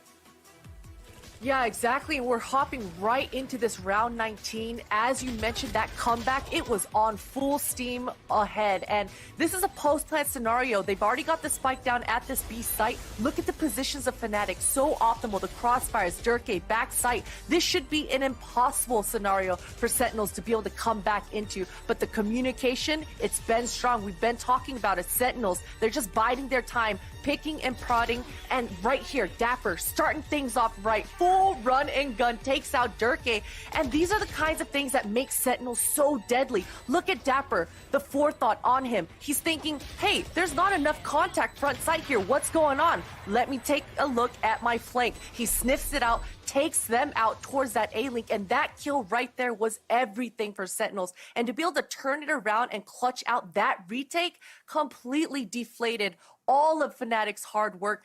A 3-9 half, that is a huge deficit, but Haven, it allows for those kinds of comebacks to happen on that attack side. That third bomb site, or the third site, in fact, it changes that entire dynamic of that attacker's side. So it was incredible to watch for FNATIC. I feel badly for them that they weren't able to actually make that fourth map happen. I think they completely deserved that, but man, insane stuff. Yeah, you know, at the end of the day, right, you got to put up. And unfortunately, in that instance for FNATIC, they were not able to. And it kind of goes back to what you were saying, you know, about how Haven is designed and how Sentinels, they take advantage of those things. But one thing, and here's our Verizon high-speed moment here, is that FNATIC started to get the pace moving, Vansili. And that was something I needed to see them do. Just get aggressive. Punch him in the face a few times and let him know who's home. Exactly. You're at a moment where it's do or die. Let's just go right into it. You can't get any faster into the site. Off the guided light, the Trailblazer to dash in, and immediately you had some trades going through. It was just very fast and very quick from both ends, where FNATIC was definitely fighting hard onto this. If you're looking at it right now, it's a 3-on-3. The trades that they set up, they're always immediate, always right on the dot, and the scoreboard was lit up like Christmas lights. There was no double kills going on into that too, and it just shows how the training capacity for both of these teams have been very good, and which is why the whole game was fast-paced, just like a high-speed internet. Yeah. There it is. That's why they pay you the big bucks. Plenty of moments, though, to dive into here. And at the start of this contest between FNATIC and Sentinels, there was a matchup, Mitch, that we were paying attention to. It was Durka versus Sick. You were so obsessed, I think is the right word to use here, because, and it makes sense, because these two had encountered each other so much. What do you have for me here? Yeah, this was a really interesting thing for me, because I said coming in the pre-show, then before this map, that this is something I need to see adaptations there for Sentinels. The value they got out of Sick before just was not there in the previous series, even though they still won this map. This time around, Sick was on fire. And it was a good point I think Vansili brought up before we came in, which was that now that he's activated in this series, you're probably not going to look to make that change out, put him on a Sage if they're feeling the Phoenix. They kept with it, and you saw the adaptations going through smokes, especially the Cosmic Divide. There was that round towards the end when he flashes through the Cosmic Divide, they open up Garage completely. It was gorgeous stuff, and I really enjoyed watching Sick change it around. Now, even still, Durka managed to catch him out a couple of times, right? The Spectre dashing in towards the spawn. He thought he was safe because he had players all around him, but it's just no escape in Durka sometimes. But overall, the adaptation was there from Sentinels. We saw Sick have a much better game and find the value on Phoenix. And overall, I was blown away by their presence on this map, even if the kind of slipped away in the second half. It's overall just been a great day for Sentinels. By the way, just want to note, it ain't a Valorant broadcast unless we get Puppy on the screen. So there you guys go. Puppy's there. and absolutely always adorable. Wants to cuddle. Always wants the cuddles. But now, looking for our HyperX Reflex moment of the finals, we got Shazam with a sick 2K here. Here's the setup. 3-2. We got a little bit of time left, right? Tens. He's going to be sitting in, you know, that Overwatch duty, just kind of watching where these players are going to come from. Here comes the World Divide, and you're going to get Tens engaging in this one. A nasty shot, running shot that would piss off basically anyone in a ranked game. But then it's Mystic, looking to try and see if he can even things out here. Shazam by himself in a 1v2, stun, pops one, gets the second. That is, folks, your last whammy of the broadcast. but very crazy. well done. I mean, the man was stunned. There's no world that he should have won that, you know? Exactly. I'm voting to surrender as soon as that happens. Guys, dinks the other guy, dinks him again. It's crazy. It's not fair. You vote to surrender when that happens. It's plain and simple. But in any case, though, folks, make sure you guys join Riot and the LGBTQ community in celebrating Pride Month. As you know, inclusive games means a better experience for everyone. And while we cannot march this year, we can certainly celebrate in-game. And all of the games, including League of Legends and Valorant, will have Pride content, such as emotes, player cards, and more. Make sure you equip your content, show your support for LGBTQ plus players everywhere. And also a big shout out to Dash for the illustrious hairdo. I tried to ask production if they could, you know, dye my scalp, but they said no. Everything just came right off. It's an unfortunate reality. So we'll just do it for Mitch next time instead. Whoa. Yeah, man. Look, Sentinels, with that win, have qualified for champions. And Vansili, we've been watching this team for so long, and to see them cement their place in Valorant history, but more importantly, to be playing at champions at the end of the year, that is massive for this roster. It's beautiful. It's just a beautiful storyline, not only for FNATIC of how they fought, but also for Sentinels where they are now, right? So to be able to qualify already on the champion stage, getting all the points, winning Masters 1, winning Masters 2, they're on fire so far. And to be honest, I'm on Tense's side. I want to see him play longer with this roster. But now I have a feeling that the rumors might be that the buy-in's going to go up to like $17 million now. Or the buyout, actually, for his contract. It could very well be, but folks, as we wrap up this broadcast, we've had an incredible crew here, and I wanted to get everyone's thoughts before we close this one out. Potter, we'll start with you. It's been quite the week of Valorant that we've had to watch so far. It really has, and it's just been a treat to be able to sit here and watch the games with you guys in the green room as well. The passion that everyone has in this community, it's been incredible. I mean, I'm exhausted because every night I've been grinding ranked games because after every show, I'm just like, I want to play Valorant. I want to play Valorant. So it's just an exciting time right now. It's an exciting time. So I'm thankful to have been a part of it, and thank you everyone out there. Vansili, man, my brother, you've been involved in this literally from the start. When I think professional Valorant commentary, I genuinely think of you. Your thoughts for this epic conclusion? Continues to be humbling and an honor to be a part of these broadcasts. I think the talent crew that we have, UGB as a host, the first time that we get to work together as well, it's been an honor too. I got to thank the Fangs, the co-streamers as well have done an awesome job too. And you know what? I think this sets a good precedence. I know that we already have a crowned champion on the world stage with Sentinels, but I think moving into Masters 3, every other team that didn't qualify that have been watching this and watching this grand finals, now you have a potential of more upsets, more teams coming through. I think this just paints a perfect picture of how amazing the challenges are going to be for every single one of these teams to try to qualify for Masters 3. Oh yeah, 16 teams in Berlin. It's going to be insane. And Mitch, man, look, I have been watching European Valorant, and your voice has been attached to nearly every hype moment that has happened in that scene. And it is an absolute pleasure to have you with us here in the broadcast. Despite the banters and the fun stuff, it has been a joy. Your final thoughts, my friend. Thank you. You're going to make me go red there. God damn, Golden Boy. Okay, well, I have to say, honestly, been a pleasure being on this. You know, when Masters was announced, I hope to be a part of it. I didn't think I'd be this involved. It's been amazing.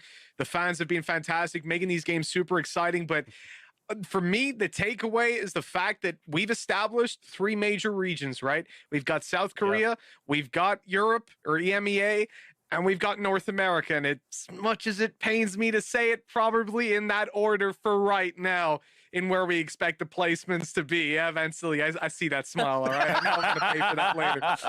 But this is it, right? We come into 16 teams, more teams from more regions. Everybody can get into those tournaments. It's open qualifiers. You know, we went through our closed quali stages in the early days of Valorant. It's so great to see these new names surface. And as these teams put in more time, time. I'm super excited to see the best teams take the trophies in the future. All the way down to the final word, baby. I love it. For myself, folks, I just want to say thank you so much for letting us entertain you. Hopefully you had a good time, whether you are watching on the co-streams. Huge shout out to all the co-streamers that participated in all of this, as well as the folks that just tuned in for the Valorant broadcast. Having been a part of Valorant since the literal first event and being a part of this here as a host has truly been an honor for me. So thank you so much for letting us into your households, having a good time, enjoying a game that we all love together. And from all of us here and around the world, we thank you so much for watching. It's been one hell of a LAN, and we hope to see you at the next one. Congratulations to your global champion Sentinels yet again, and we'll see you next time. Peace.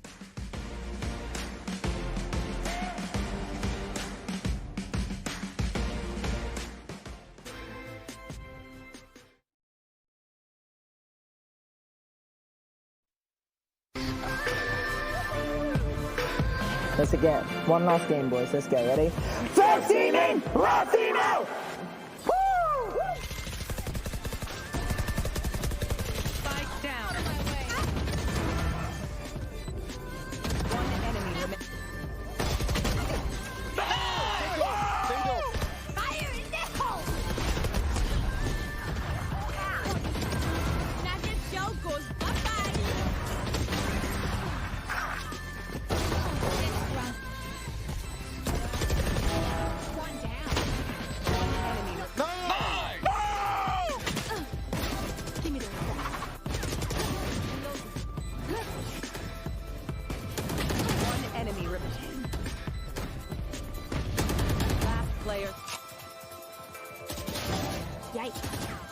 One enemy remaining.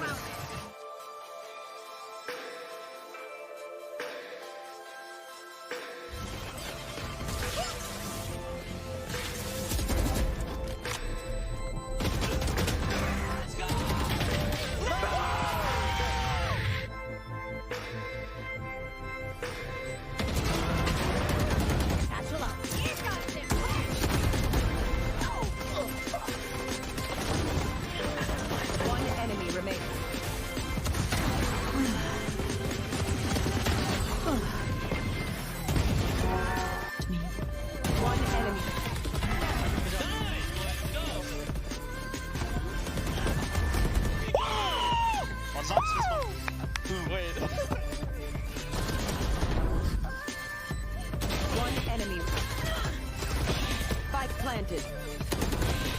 We got this. We just need to wait for each other. Don't worry.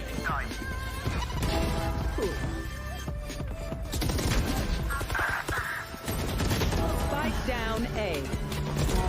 Good job. Come on, guys. Let's go. One more. We're almost ahead. Don't worry. One enemy remaining.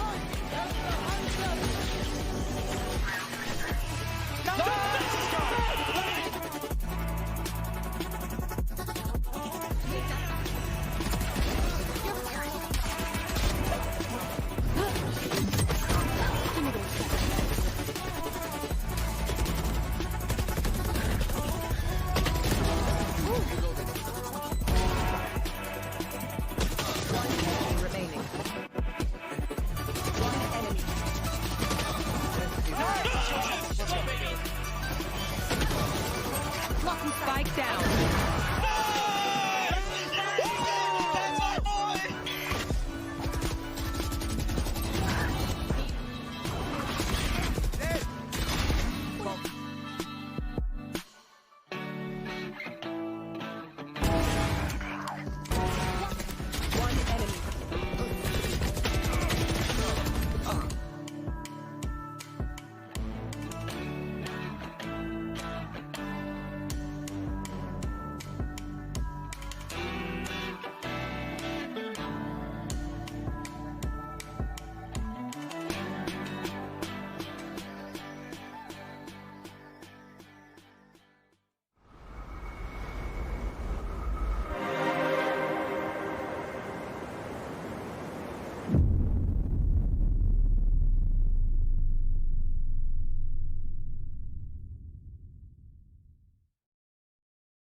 Looking at Sick.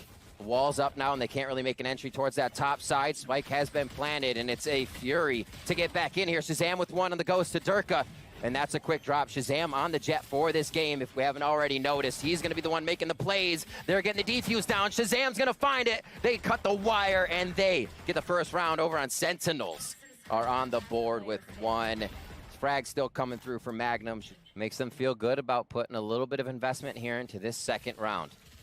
Toxic screens start to go up as Boaster gains a little bit of ground. He does not have a shock dart for another 3, but he gets into position to fire that off here as Durka takes another one down. Dapper falls.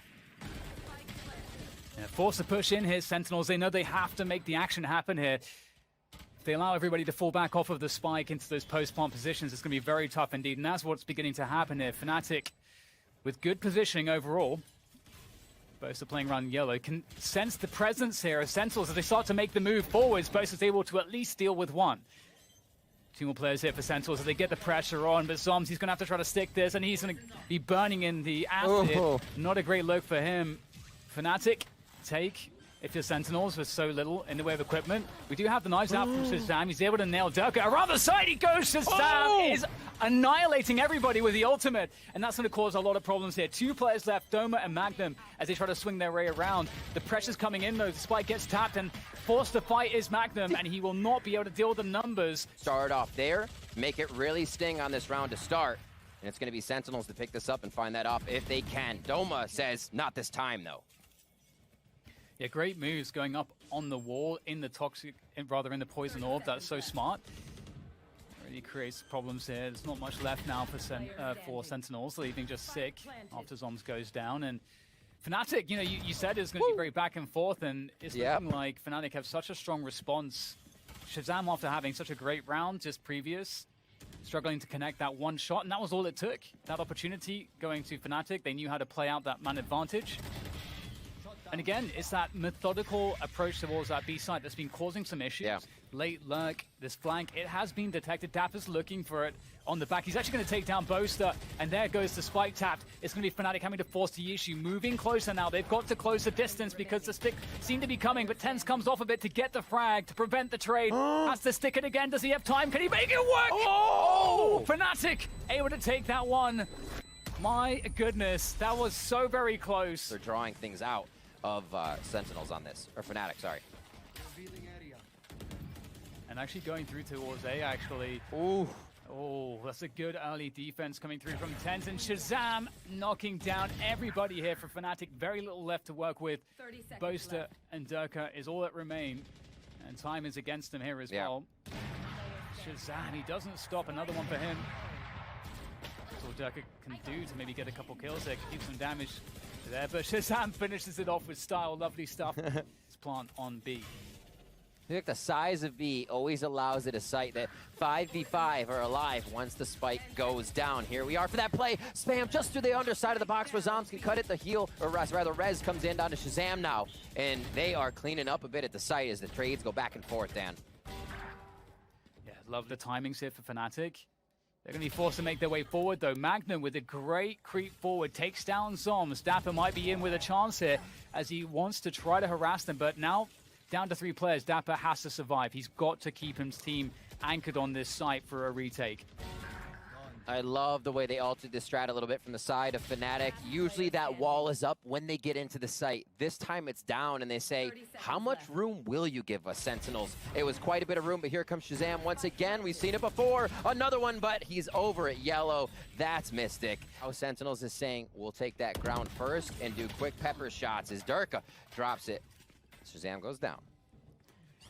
Yeah, that first pick was totally gross. Now it's up to Tens to hold this one down. He's got Sick as well. Sick is going to get taken out by Durka, and Tens is going to go forward. He doesn't really have much choice. So with that said, after the dust settles, there's only 2 players remaining now for Sentinels in this retake. But only 3 to deal with, so it feels quite doable for them. As Dapper presses his way forward, but the Viper's pick coming through is certainly going to make life more difficult here for Sentinels. Zoms up above, trying to find his way forward, but I think he's got sprayed straight through. That's heinous stuff from FNATIC. So only 3 players left for FNATIC as they make their way into that B site now. And there's not much time left here. Durka, nice opening pick, following it up as well, but it's up to Mystic now. 10 seconds to plant this spike. He might just be able to get this down, but he's got Shazam there. It's just such a presence on that B site, and that is Sentinels. Looking for Dapper. 30-second heal for him. Abilities coming back up. Sick. Looking to take some shots from the right. His 10's now firing forward and finds one in 2. Boaster on the flank now. This could actually be huge as he's turned around on by Zombs. Who's going to win that fight? The timing. Boaster doing some damage there. It's up to Mystic now to try to do this. There's 2 players to worry about. Oh my goodness, Mystic somehow makes that one work. Perfect timing. Does he have enough though? Does he have enough time for this defuse? It's close! Oh, not quite! Mystic! Such a good effort, but towards his A site now. FNATIC have to try to defend this. Don't think they want to play retake. Bosa in a forward position will get taken down. Nice trade though from Durka. Has that Vandal to work with. And FNATIC have this backside control mostly still to play with, so that's a good omen for them. But Zoms is up close and personal with Spectre, running out of bullets though, and the trades keep on coming through. FNATIC still with a chance here, but TenZ is making it impossible. Fantastic finish from him. Is maintained by FNATIC. They really want to win this. Durka actually going forward, gets the Dink Doma, finishing off TenZ. Rez comes through though, and Sentinels getting a lot of action towards this B-long position once again. And, I mean, maybe even asking questions through the tube. Mystic has to try to respond in mid here. They've got to get something back, but it's just failing here, Riv. There doesn't seem to be anything for them. TenZ drops him. With the way the econ is flowing here, Dan, this means, I think, 3 members of... This is getting quite awkward now. 3v3. Zoms' Viper's Pit is out of the picture, but Mystic has his... Oh, no. Oh my God. Magnum with the timing. My God. Oh, that's a spike too. You hate to see it. Perfect play from Magnum. 1 enemy remaining. I have this. This round is something else right now, Dan. There's no time here really for TenZ, is that? And that Viper's Pit is so much to work against. But maybe you can get a frag out of it at least. That's the goal at least. Nope, then there it is. You're going to see that here divide the site a little bit. Hunter's Fury will come first to hold the lockdown if it really becomes necessary with the spike play. And Zoms will fall. Eagle Eye Boaster comes up big. Huge pick off to get. Oh, Mystic goes in as well, finds Shazam, and there is a huge opening here now for FNATIC. But speaking of which, TenZ is going forward. The trade comes through, though. But FNATIC are holding on wonderfully. That's such a great hold from them. That meant that he was elsewhere on the map, and they can't cross back now. And they know that, so Sentinels, it's not ideal for them, but they can still make this one work.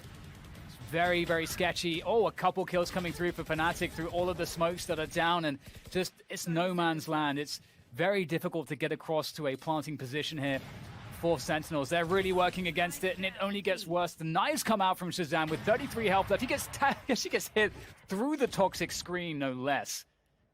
That's not a good look for Sentinels. Zoms takes down 1, but there's too much to deal with FNATIC. Which becomes very, very tough. You know, we see the killjoy here for FNATIC, not for Sentinels. They don't even have the Cypher over there, so it's been difficult if they have not taken an area. A lot of frags to come out here to start with a Rez, and Magnum firing down the sights, able to take out 2. Huge kills. Big fight around middle here from both teams. And it looks like FNATIC are coming out ahead. 2 versus 3 for Sentinels. Up tube goes Zoms perhaps, trying to dodge the drone.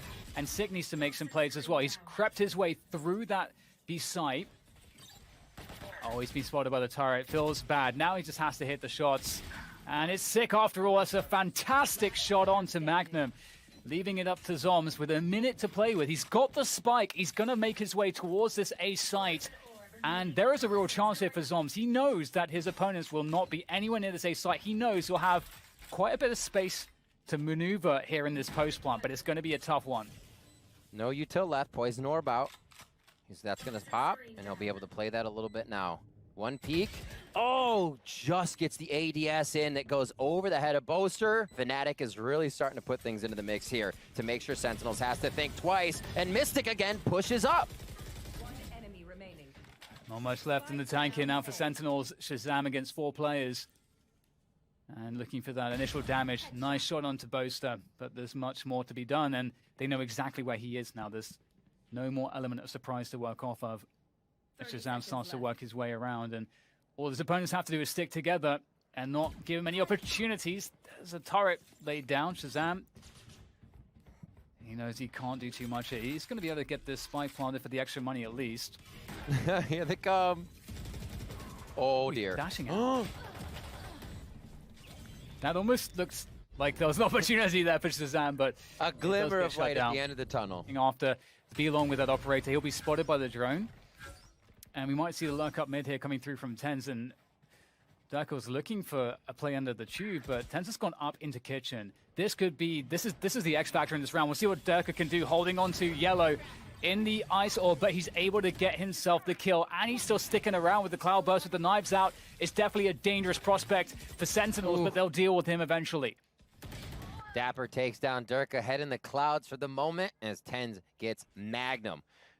It looks like Sentinels put themselves in a good spot for this round accordingly.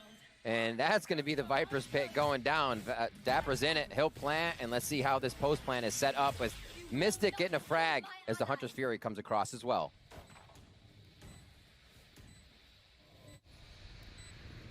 Just coordinating things here, getting the res. A brief period of calm as they set up the retake. FNATIC.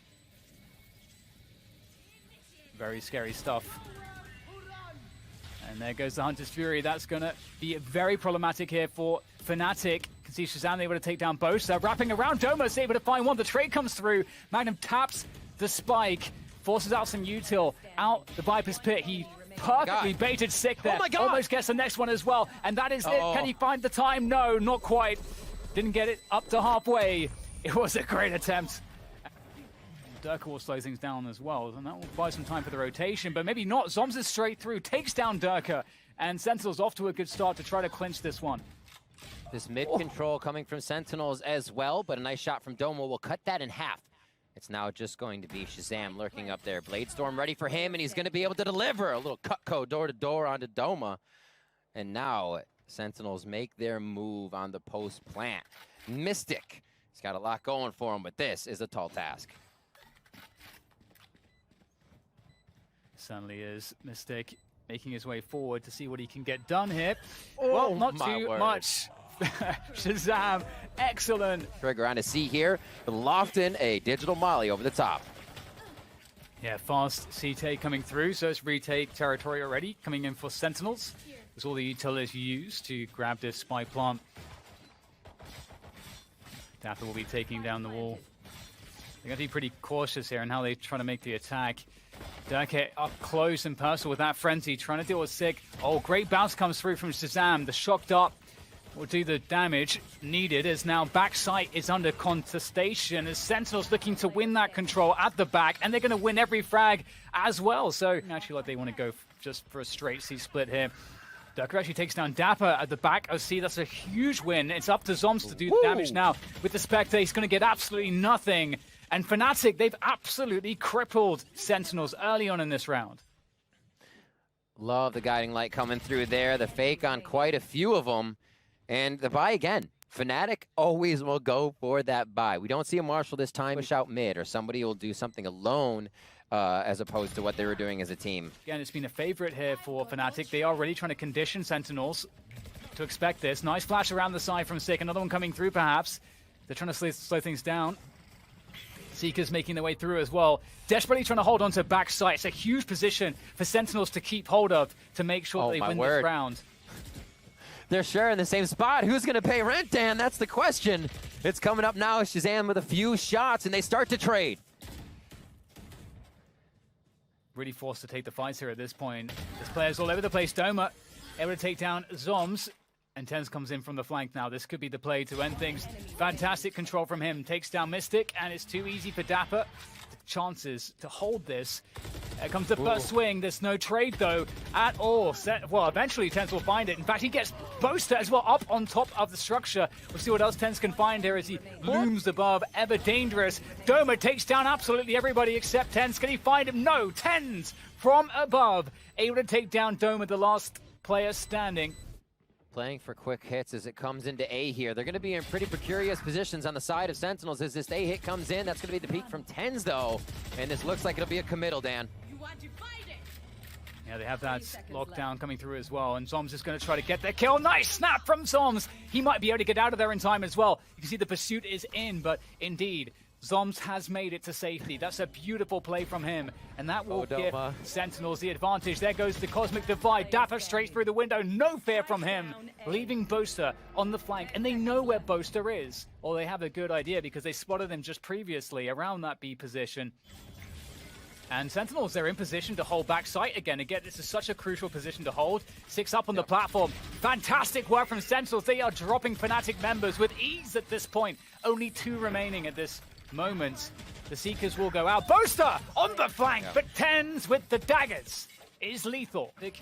Down a man, but if they're able to get in against Dapper, they might be in for some good times. Dapper gets concussed. He's in trouble. There comes the Cloudburst to keep him away from harm's way just for the moment, but FNATIC seem to win every battle, and they have the site. Player standing. What a much-needed round, and the way they're performing it as well, happening beautifully, only losing Durka. Sentinels as well feel like they are a retake team. We know this, we see this, and still feel comfortable in this situation. Let's see how both teams play it with 5 up. Spike planted.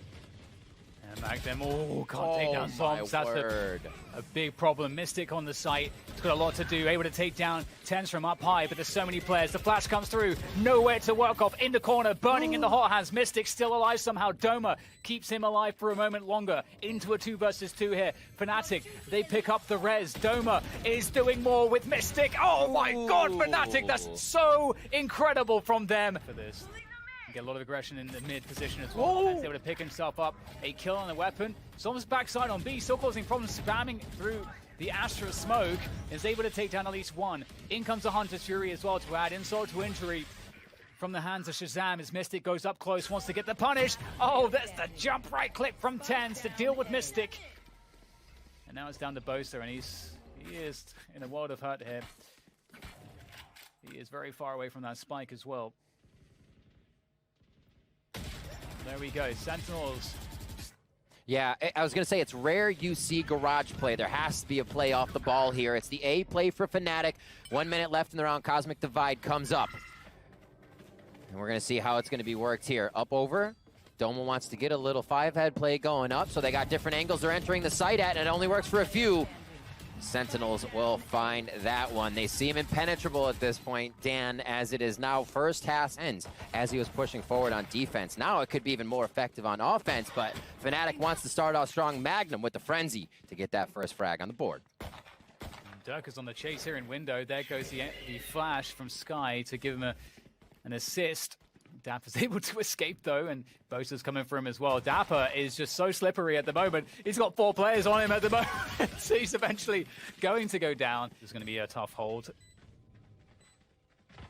Zoms has that frenzy. There we go. Picks up 1.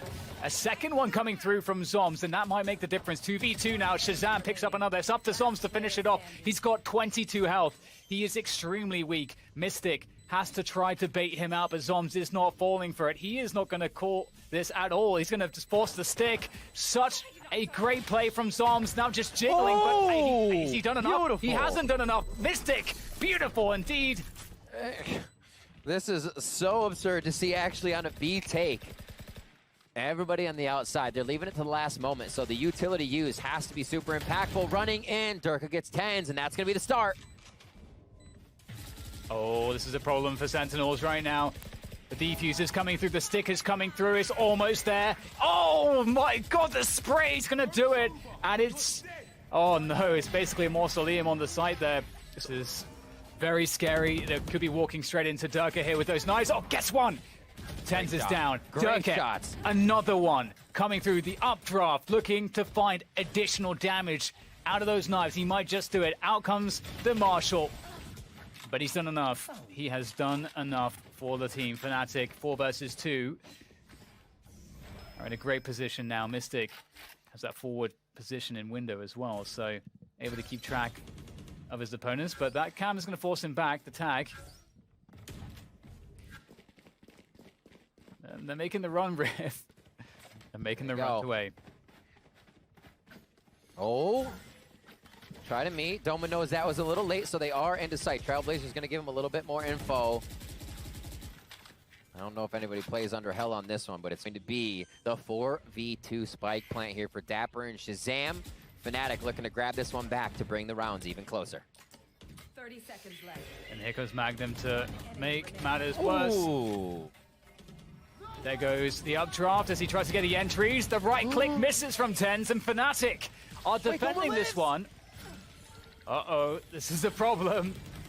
That's the spike now down on the ground on the long ramp, and FNATIC are just pulling Sentinels apart piece by piece for the Prime Gaming Flawless. Not much util remaining though for Sentinels. That might be an advantage here.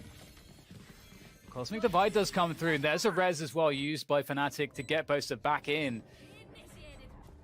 Oh, this is going to be Dapper tough here. Dapper with a big flank as they start this, Dan. Side entry starting. We'll see what he's able to do. His timing might be a little bit off. He's quite far back at this point. The spike is already being diffused here by FNATIC. TenZ able to find the headshot onto Durka. The pressure is coming through, though. Still a problem. That spike keeps getting restarted on the defuse. Doma has to stick it, but TenZ nails Doma. What a time to get it. FNATIC now might be finding their way onto the site just in the right moment. Boaster back site. Does he know someone's already ahead? Oh my god, the knives flying past Boaster, takes down Zoms, and there's Magnum for the assist. And looks like that's a wrap. This could be a good time for the mental note for you, Riv, to remind yourself. It actually is, because we're looking at Shazam. The mental note is about the Sova. As Shazam plays this out, let's talk about what happened in the previous half when FNATIC, okay, Shazam goes down. FNATIC was planning aggressively on sites. They planted on B, they planted on C, but they never went long.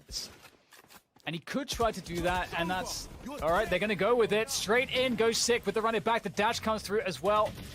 As TenZ comes out, but he goes down. Zoms with the trade onto Durka and Boaster. There's still players here for FNATIC causing problems on the site. There's so much work to be done here from Sentinels, and it looks like they may have done everything they need to at least get somewhere safe to plant this spike, but maybe no. There's no respite for Sentinels because FNATIC just don't stop the aggression. No. It is a game of timing. Just holding position in window for the moment.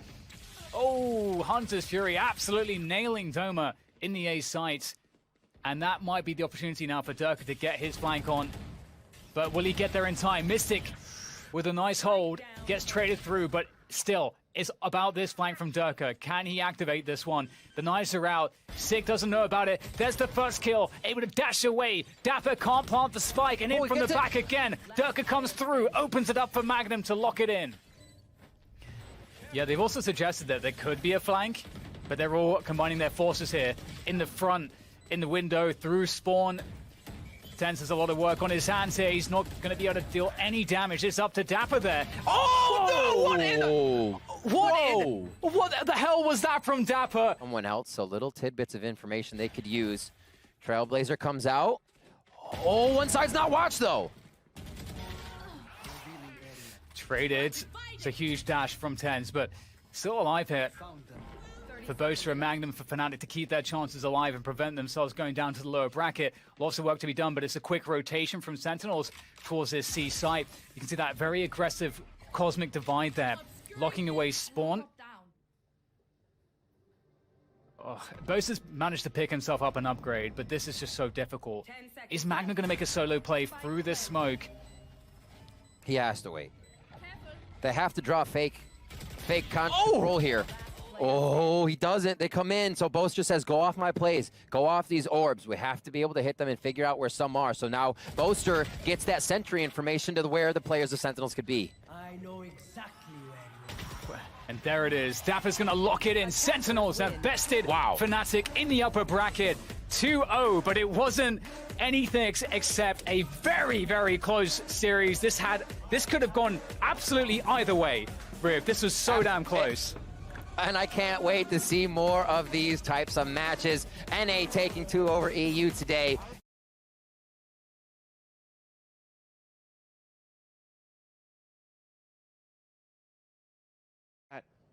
He might still be able to catch some players on the fast flank, but that means it's an A site that's open.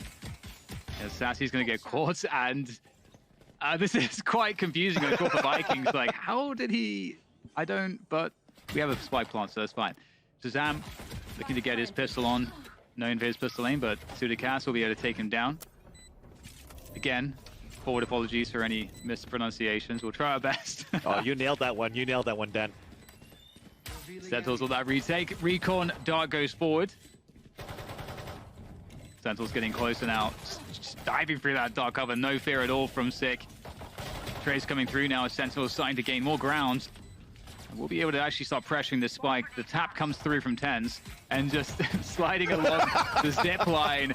Not a care in the world. It's up to Zoms to try to finish this one off, but I don't know they will have time for this one. Well done. Sadaki is just going to be chilling up there in the attacker nest, and well, there it is. Zoms is going to go down as well.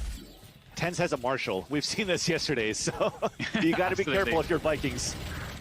Yeah, looking for the moment to collapse here. It doesn't look like it's going to be an easy one. In fact, with that said, you called it. TenZ able to take down one, and that's the spike not being planted. I think it was denied just in the nick of time here, which creates a lot of issues because now they have to go. Vikings have to push back onto the site to get the spike, and they've managed to get the spike. And in fact, FLZ is going to take that straight to the A site.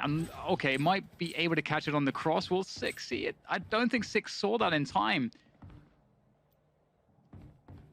And I know that GTN was still stuck at yellow, so it's going to be an easy, like, 3v1 into... Oh, there you go. The round's over. That's TenZ with the Marshall here, Dan.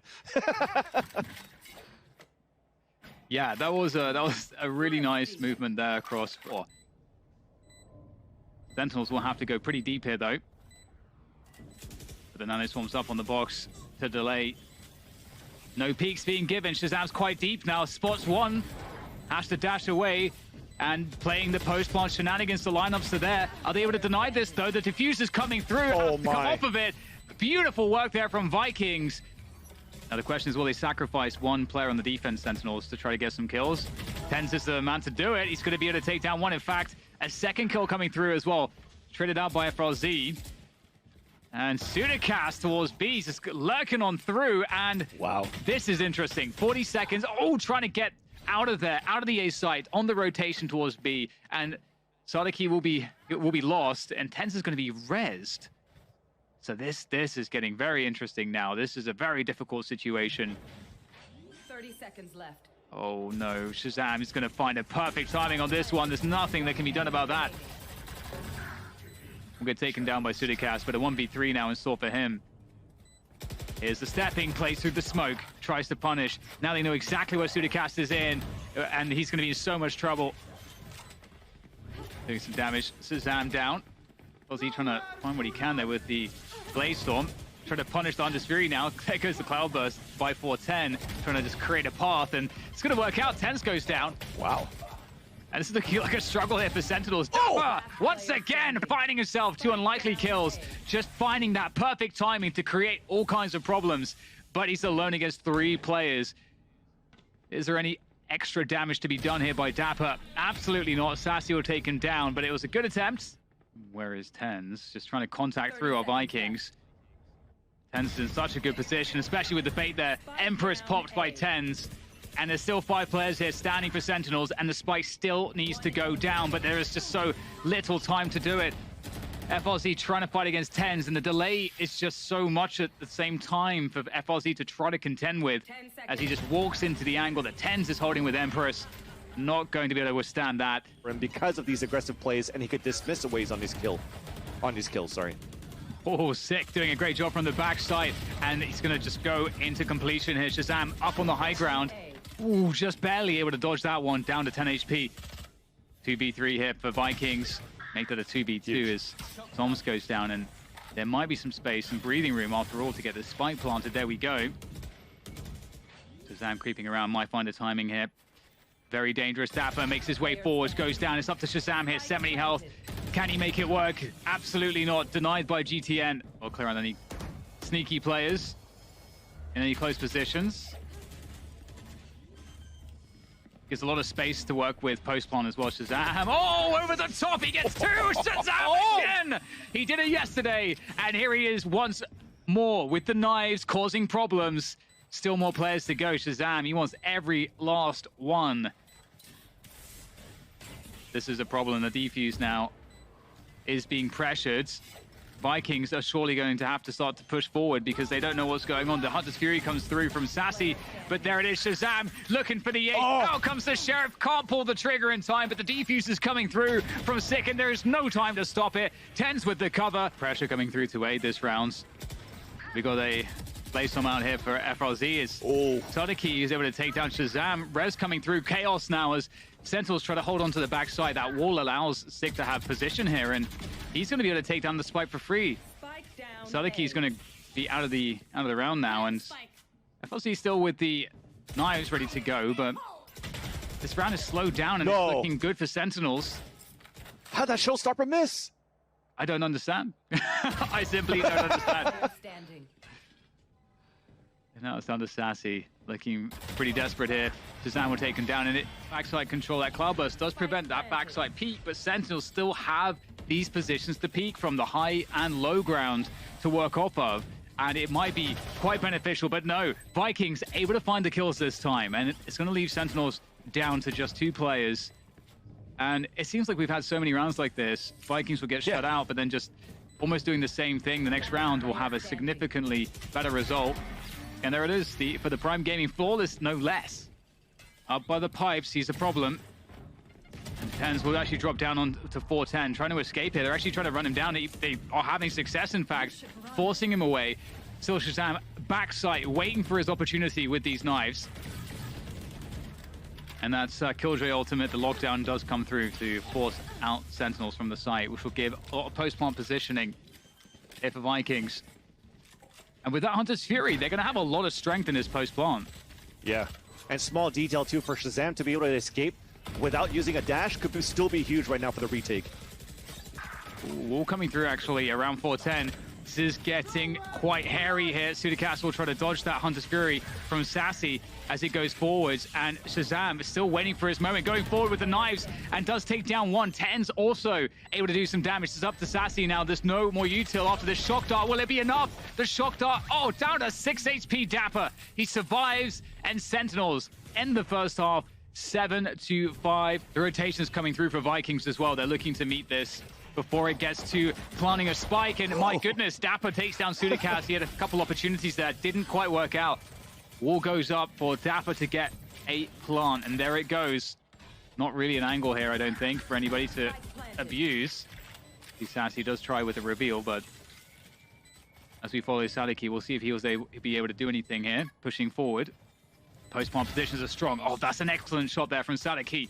What else has he got in store for us here as he goes forward, getting really close to these players? Dapper takes him down, and it's just FRZ with any workable amount of health here. That frenzy up close, and it's just not working out. Dapper is delivering frag after frag. And it's just a matter of time here for Sassy. One bullet will do it. And there is that bullet, and Sentinels pick up the pistol. Means they have no recon for the retake inside this Viper's pit.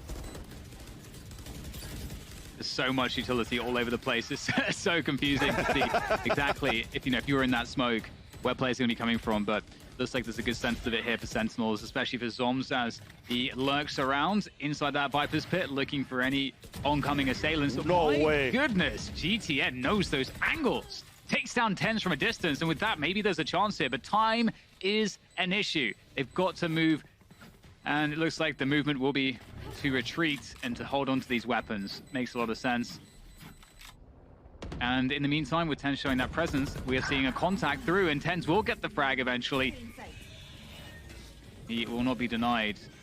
Vikings in for some trouble. It could be decent paint shells. You can see Dapper just barely escapes that one. It does delay the spike plant for the time being. Buy some extra time for the rotation. The shock dart missing there. I think again, in fact. Yeah. That's so unfortunate. And they have nothing left here, Fancilly. They've been completely annihilated for yet another Prime Gaming Flawless. That tells them enough, I think, at this point.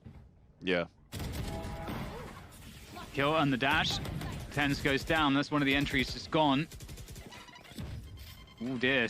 It's looking a bit scary now for Sentinels. 3v5. Don't really have position, but they have to commit to this. They don't have time to go to B. So It's all in on this A site. FRZ is here waiting at 410. Great repositioning. Such a great round so far from FRZ. Will finally go down, but it's done a great deal of damage. Shazam switching out for the Vandal, seeing what he can get done here. 15 seconds to go. Revealed, and it's very difficult, isn't it? Fantastic shot again. Trying to bait out another play. He can actually get a spike plant here. He's on for the clutch. He's going to hit him closing the distance. He comes out before he gets the spike planted, and the paranoia comes through. Sadiki with the finishing shot onto Shazam. But that means more ultimates available into this round. Aggressive push coming in from Sadak again, but it gets immediately traded out. They still have a res, so they could get the res onto Shazam. He could still bring out the Blade Storm, and they're going to still be at a one-player advantage for Sentinels. This could be a great response from Sassy, though. Going aggressive in A main. They've got these deep positions. Oh, just caught before the satchel can be utilized there. FRZ going to whip that one, but no way. Cast is good for it. The aggression from multiple sides from Vikings catches Sentinels off balance. But it is not done just yet. A minute to go, and we're in this 2v2. We've got the play being made by Dapper onto the B site.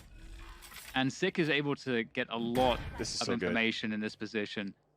Yeah. He's going to hear the footsteps. He could bait it out. He's going to let Dapper know at the same time. And if Dapper fails, well, you have a HyperX Fury available. There's 6 in a great spot.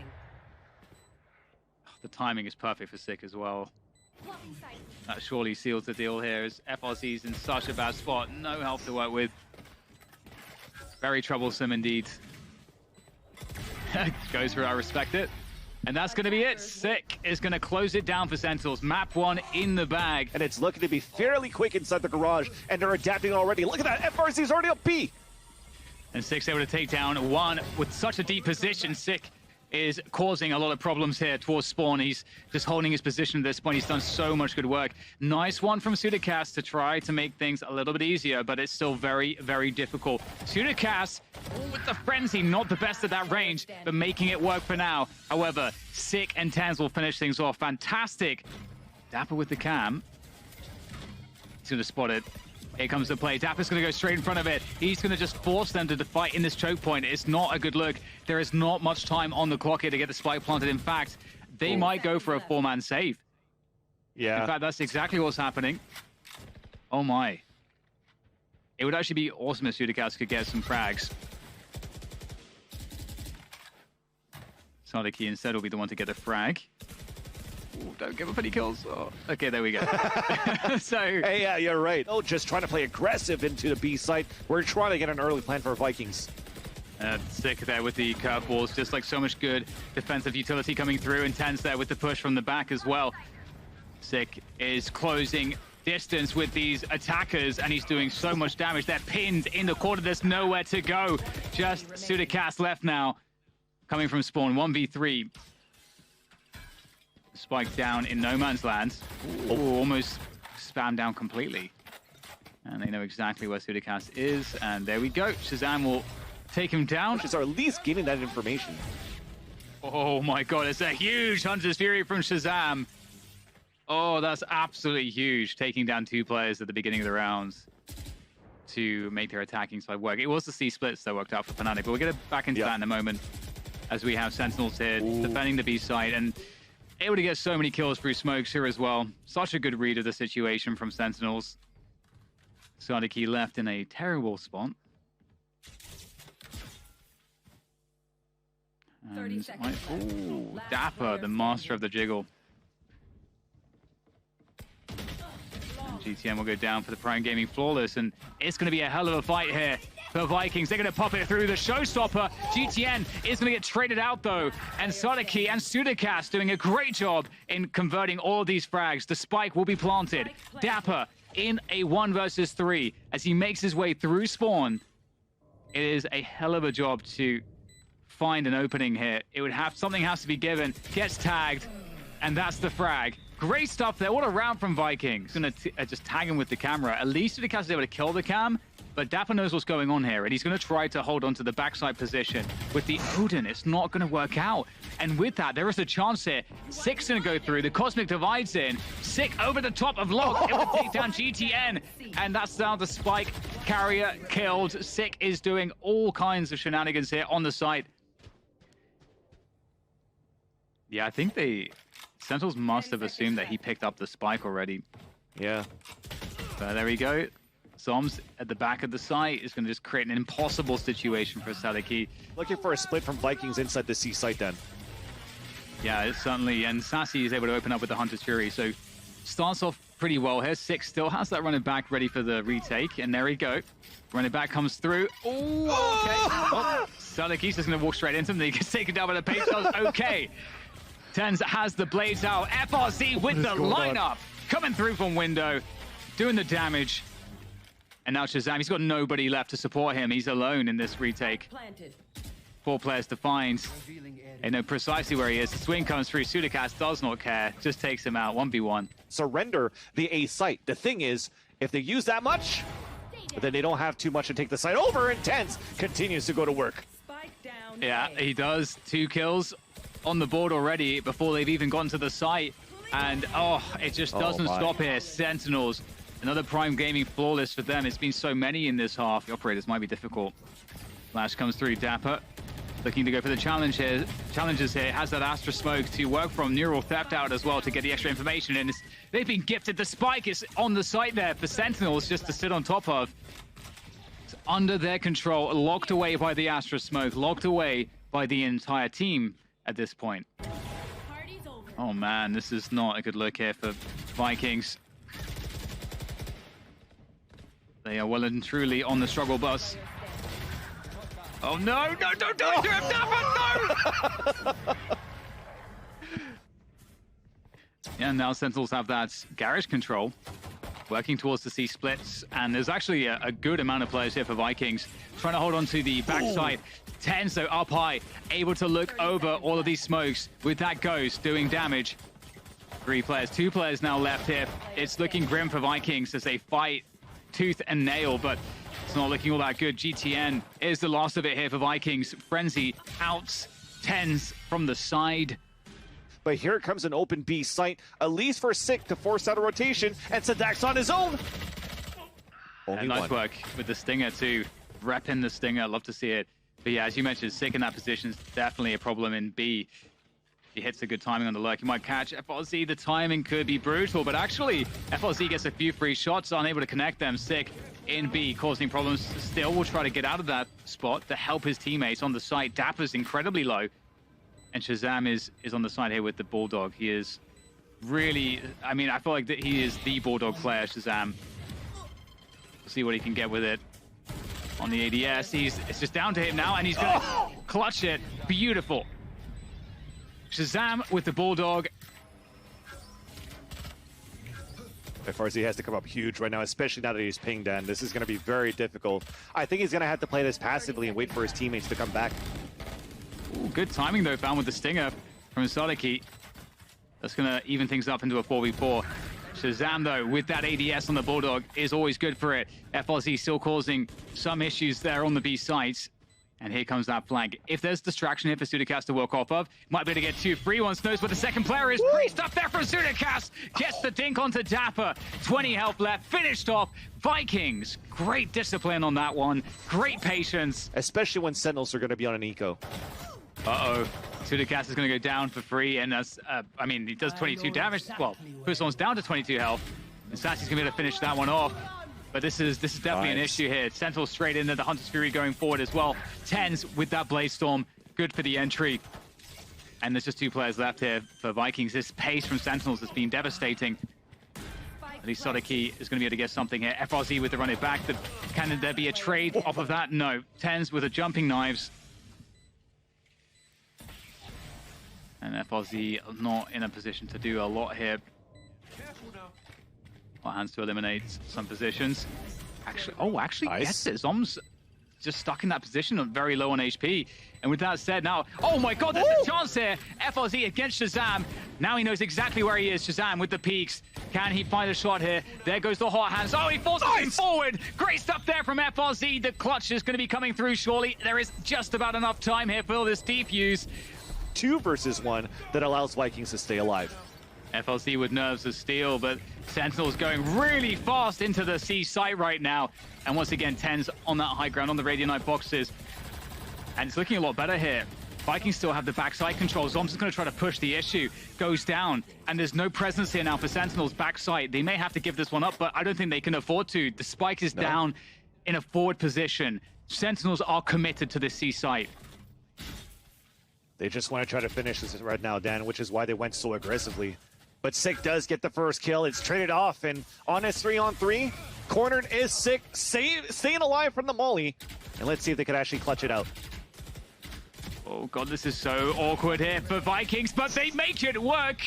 Another round for the Brazilians. And now you have a run it back here from Sick, and he's been devastating in the past with that ultimate on this map. Oh, what a start here coming from Vikings. The aggression from them right now. They're going just absolutely wild with this. Sick looking to answer back into Garage. Todiki with the Odin, trying to spam it. Forwards. Sick with the entry, though. He's got to run it back available now as well. On the side, causing problems. There goes the curveball straight through to try to punish these players towards spawn as Sick keeps himself going on that warpath. And Sentinels get the spike down. This was looking really good for Vikings at one point. Goal. Shazam gets a freebie. He's going to be able to reposition as well. Just so many issues. Oh, no. Very unfortunate for Vikings, but that's going to be a wrap in this series. Sentinels are going to clinch it. 13-6. Not quite as competitive as the first map, Icebox. But still, overall, I think a good showing from Vikings. Sentinels are still the team to beat in this upper bracket.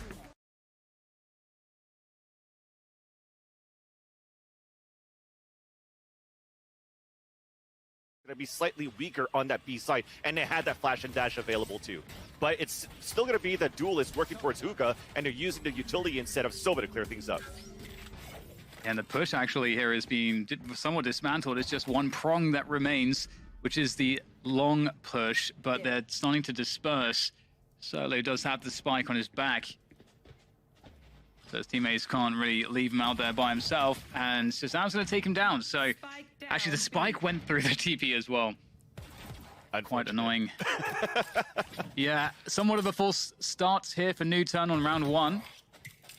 Perry and Lackey, I'm not sure exactly what they can do in this position. Player standing. We expected it, even though they had less players. It still comes down to the aim battles, right? Tens opened up quite well. And Perry, at this point, he's just going to try to build the ult points, build the economy, and just let Sentinels. Hopefully, he could catch someone a mistake. Does get the headshot into Dapper, but that's it. He's able to hit maybe 20 of them in hard mode, and you're ready to go. And speaking of ready to go, they're selling a fake here towards the A side, but still walking the spike towards B. 30 seconds left. Might be an opportunity here, though. That said, Dapper hiding in a forward position here with the judge in Hookah. It's going to be quite powerful, but oh, hello, there's a freebie for Solo. That's Shazam down. I think that gun is recoverable indeed. Solo's going to pick that one up. Oh, not a good range for the judge, and suddenly it's getting a little hairy here. Two players in this post-plant scenario, and the spike's going to go down just in the nick of time because he knows his lineup's there, and Sentinels will try to assault this B site to get control once again. Solo able to get one. There comes the flash. Oh, he's in such a good position here. Solo converts another, and Suggest comes through to finish it off.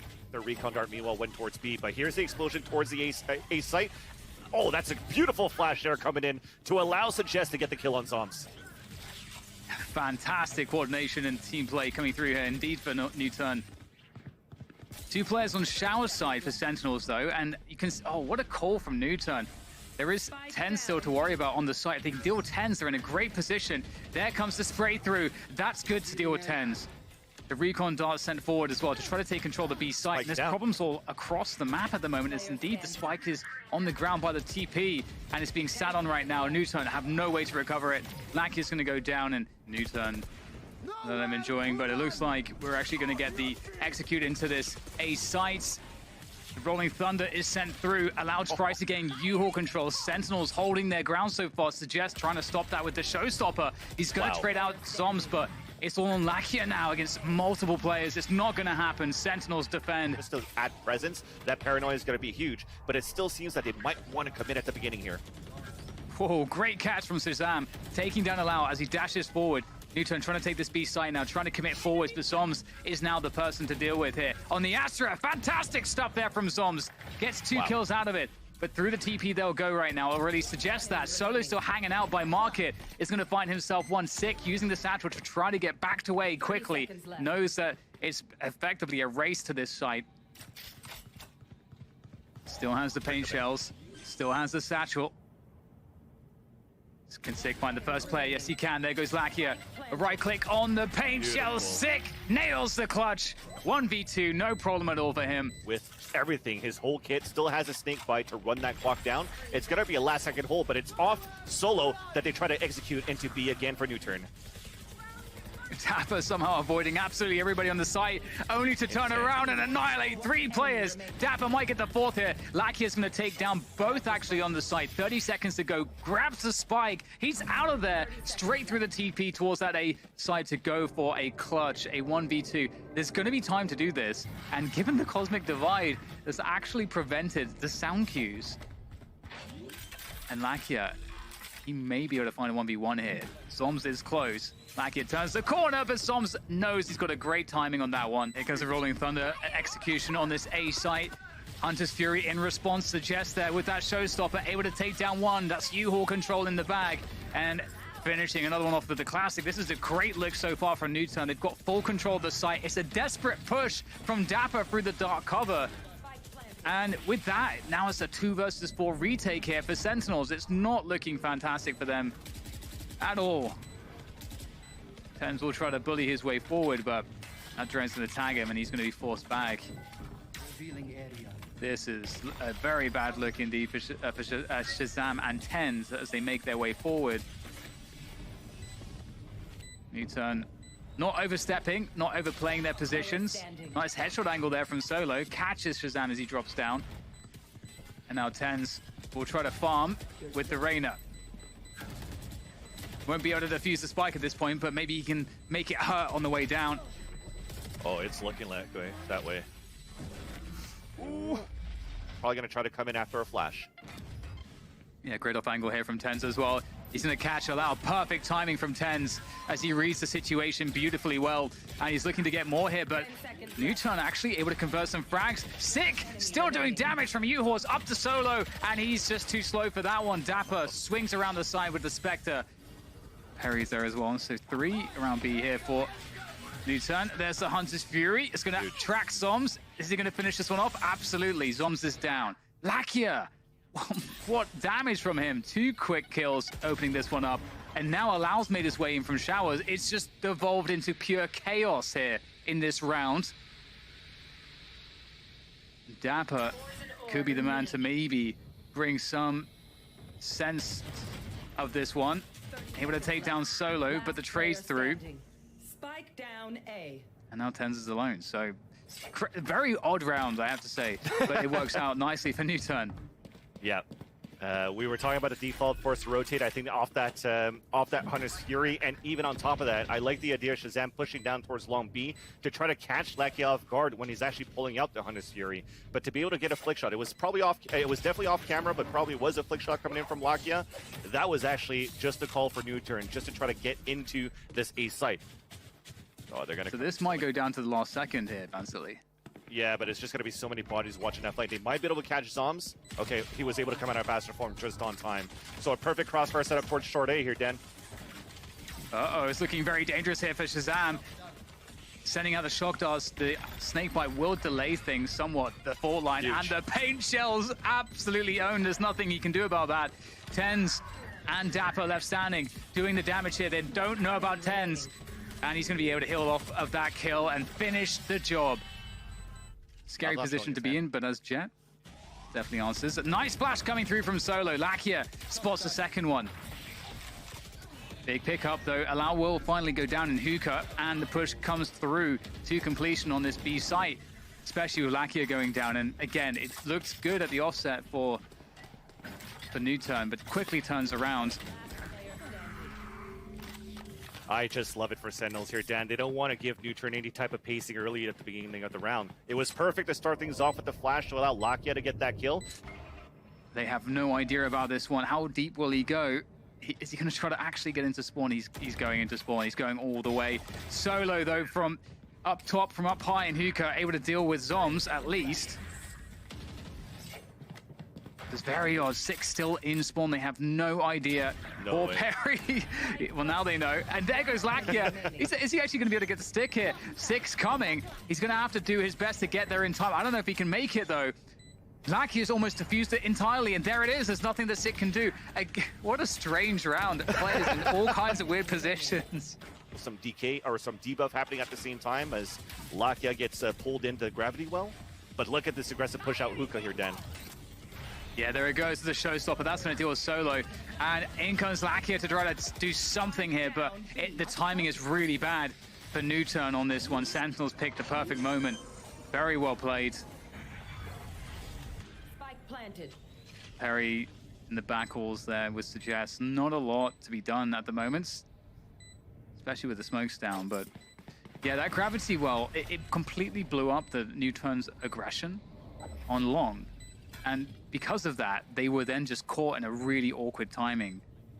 But unfortunately, it's already being surrendered with this Aldron going back towards Hookah, right? So you did get a ping onto Zoms, but after that, now you're falling back into sight. You're trying to re-aggress, but as that Aldron comes up, you had Sick walk in, and that's an early kill, a great way to start things off for Sentinels. It's evened up on a 4-4 right after, though, but Sentinels are still looking to team up and work towards this B site.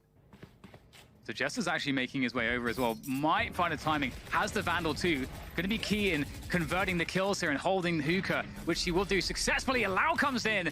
Out the TP. Dapper with the trade though. And that is the spike. Recoverable there for Dapper. He'll grab that one and ferry it back to safety. Back to Tens. To the A site. But the question is, where is the A site player? I think Tens has somewhat of a read here. Tens is going forward and clearing showers, but Perry's walking all the way around. Perry could catch a perfect timing here onto Dapper. Oh, it was close. Paranoia comes through. He knows he can dive through the snakebite. He knows that the time pressure is on here for Sentinels. Dapper has to go forward and plant the spike. Suggest could make a play to try to deny it. And there is the peak from Tens. It's up to Perry in the 1v2 to keep Newturn alive in this map. It might be overhead just here unless Perry can come up with something. And they will hear the stepping that Perry's making. They will have a read of his position. Perry using the time that he has to walk through the toxic screen. It doesn't feel good here for Perry. I think it's fully fueled up as well. Bleeding all the time from the clock on Sentinels until finally Tens will finish off Perry. And that is the first map in the bag for Sentinels. Yeah, I love this from Newton. Really trying to big brain Sentinels here, but there comes the flash, and Sentinels now know exactly what's going on. 6 deep, he's in the cage actually. He's gonna have to try to pick. Oh my god, Sick is nuts! Great shot there, and that's going to eliminate most of these entry fraggers here for Newturn. 7 seconds to go, they've got to plant the spike. They've got to stop playing the spike, there's no time. Zoms, he's done it. The round is impossible to win now, there's just no time. And Sentinels will pick it up, despite a few extra kills coming in late here for Newturn. Wow. Looking to get in towards B. Well, he destroyed a tripwire for his troubles, at least. Oh, wow. Hello. Okay. Nice catch. Oh, speaking of a good catch, Solos. Gonna take down Zoms as well. There's only 3 players left now for Sentinel. Oh, no. This is getting quite awkward. They have to get the spike, though, and it's actually back window, which is precisely where Tens is. Tens could still save this round. He spotted the spike. Oh, my goodness. Well, there goes Perry, and he's lit up Allow. Like, Allow can't really fight Tens at all, and Tens knows it. He's going to finish him off. At least Perry got the kill before he died, right? So that actually puts Tens on his own. It's a 2 versus 1, but Tens could definitely be the clutcher. Oh, look at that. Oh, the Rolling Thunder. He loved to see it. He actually he's going to use the Rolling Thunder there. I love that. It's running low on those. Hunter's Fury comes through. Oh, this is a fantastic Hunter's Fury. Lakia is completely gone. In fact, I think it gets a double off of that. Such a smart read. Ten's got the information, knowing they grouped up in A lobby. It's hard to dodge that Hunter's Fury if you're shooting it from the right place. Ten still has the Blade Storm. It's still a problem. And the dash too. Yeah, Newton are really just burning the clock. 30 seconds left. Perry's managed to creep into the B side. Meanwhile, But there's the spike. I mean, Perry can do whatever he wants towards B, but the spike is lost. Lau's not going to be able to get there in time, really. Able to take down one, but it's a quick 180 to deal with Shazam. Too much to ask. The drone is going to tag TenZ. That's a big win. The flash comes through. The paranoia comes through as well. They've got to convert off of this, though. Lakia takes down Dapper. TenZ still there in the cloud burst. He wanted that no-scope, but he gets denied by Lakia. And in goes Sick in between all of them. What can he find here? Zoms will be the one to get Lakia, and the running back is cancelled out. So still a fight, a desperate fight over this C site. Spike is now down on the ground as Zoms is ready for Suggest crab walk there, and it's up to Perry in the 1v2. Fantastic first engagement. Second player, another flick. It's too much. And the showstopper's going to come out here for Suggest as well to try to entry into the A sites. Oh, he's going to find... Oof. It looked like he could have gotten the catch there on the player in heaven, but they'll still get the spike planted. Meanwhile, though, Sentinels are coordinating for a retake. The Cosmic Divide goes down as well. That's going to really cripple the hold here. For Newturn, Six going to drop with his curveball. It's a labored spray, but he'll catch the kill. And that just leaves two players here. Solo takes one with him. I mean, Lakia has Hunter's Fury, but I don't know that you want to get this. And the flick is pretty quick there from Lakia, but still just too much to handle into B. And the positioning game is well and truly in favor of Newton. However, Dapper can still cause problems. But with that said, it looks like Newton actually recommit into B. There comes the paranoia through. Six still good for the frag, though. Sentinels are getting all of the kills as they come back into the site. Suggest, he thinks that he's being unseen, but he gets caught by Dapper. Rolling Thunder comes through to pull them off of the defuse. Solo has to go through the flames. It is not a good look, and it's a firing squad there ready and waiting for Allow. And we've got Newturn now making their way up C long. They've been spotted, though, and the rotation definitely respects that from Sentinels. They've got players coming through into position. Dapper defending backside nicely here. Allow goes down. Dapper in his own cage, trying to spray and cause problems here. Able to get the reload off. Lakia unable to really get the space to really secure this site by himself. Needs some help here. Needs somebody to give him a hand, and Suggest comes through, but it's just not enough. And there goes Hunter's Fury coming through as well. Suggest is going to get tagged, and that's him dead. Spike on him just now planted. Sick with the running back, comes through off the back of the flash, just doing the damage, getting the kills, and creating space for his teammates. We get the gravity wells causing problems around default as well, but Newturn still holding onto the site somehow, still. Lakia looking after Garage by himself. Perry trying to hold onto the site with Allow, and Allow's going to go down. TenZ now flanking, it's up to Lakia. Lakia can't get it done though, and Sentinels bring it home. Another round. Yeah, I love this. It's often just empty, and in a pistol round, it's definitely a different story compared to a gun round in terms of how good it is for the attackers. And we'll have the push coming through on the flank here as well from a lobby from Newturn to see what they can make happen here. Oh, Zoms gets caught by a fadeaway from Lakia. TenZ, though, picking up where Zoms left off. And Dapper is now fighting by himself against Suggest and Perry. He's going to play the time here as much as possible. There goes Perry, though, with the stick. And Dapper, it was just counting on them coming off of it. It's not going to work out for Dapper. Will they check for Solo? Looks like they might, but he's got the charge! And that's 2 for Solo. That is huge. Gets to upgrade to the Phantom. A 5 versus 3 now for Newturn. Dapper and Sig do have rifles, though. And Newturn are taking their precious time on the rotation. They're really trying to check for everything. Solo gets caught by Dapper. 30 seconds to go. TenZ is on the site. Still a very good chance for Sentinels to win this round. Oh! The jump shot is a great way to start things off here. TenZ covering with the daggers, and Sick is going to be doing an even better job with the Phantom. And just like that, it's a 1 versus 3 here for Newturn. Perry is going to have a hell of a task on his hands. And I mean, there's a couple players that are quite weak, but I'll have to see if Perry can find that first opening engagement. Sentinels with a great peek there. One player in an elevated position, one player lower down. Threes in the hands of Lakia. You have a judge and no armor for Allow. They're really putting everything in right now. Cool push coming in from Solo. Gets taken down by Zoms by Garage, but look at their pushes coming through. They are really trying to cause problems here, but they're getting caught out. Maybe that's a sign of desperation from Newturn. down to three players, and Sentinels will decide to just fully commit this one now to the A site, and allows that with a judge. It's tough though, exactly. It's going to be a run it back to come in, so Allow is going to have his position away. Oh, tries to get oh the my! punish. He's gonna find it somehow.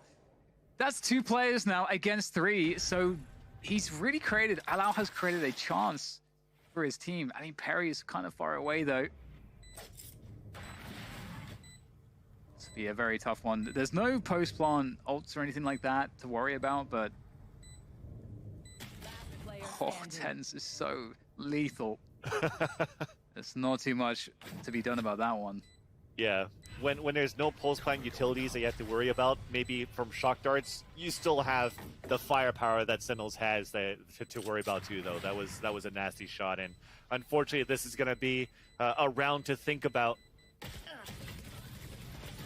Solo and Suggest, they're just fighting in mid. But they're retreating. That was a bit too far. It's a Guardian long range. Oh, TenZ gets the kill. And despite them getting the kills, they're still falling back here, Dan. So still giving respect to Sentinels. And now Suggest is by himself. Gets caught by the Hunter's Fury as well. And just like that, it looks like New Turn players are evaporating. 2v3. The Rolling Thunder is available, and there it goes. Solo has to do everything by himself here to keep New Turn alive in this one. And he's going to get peppered from all sides. And there we go. Sentinels take down Newton on map 2 on Haven. 13-4 to take the series, to move forward to the grand finals. And they are going to be knocking down Newton. Newton's still alive, of course, in this tournament. But they surely got rocked here by Sentinels.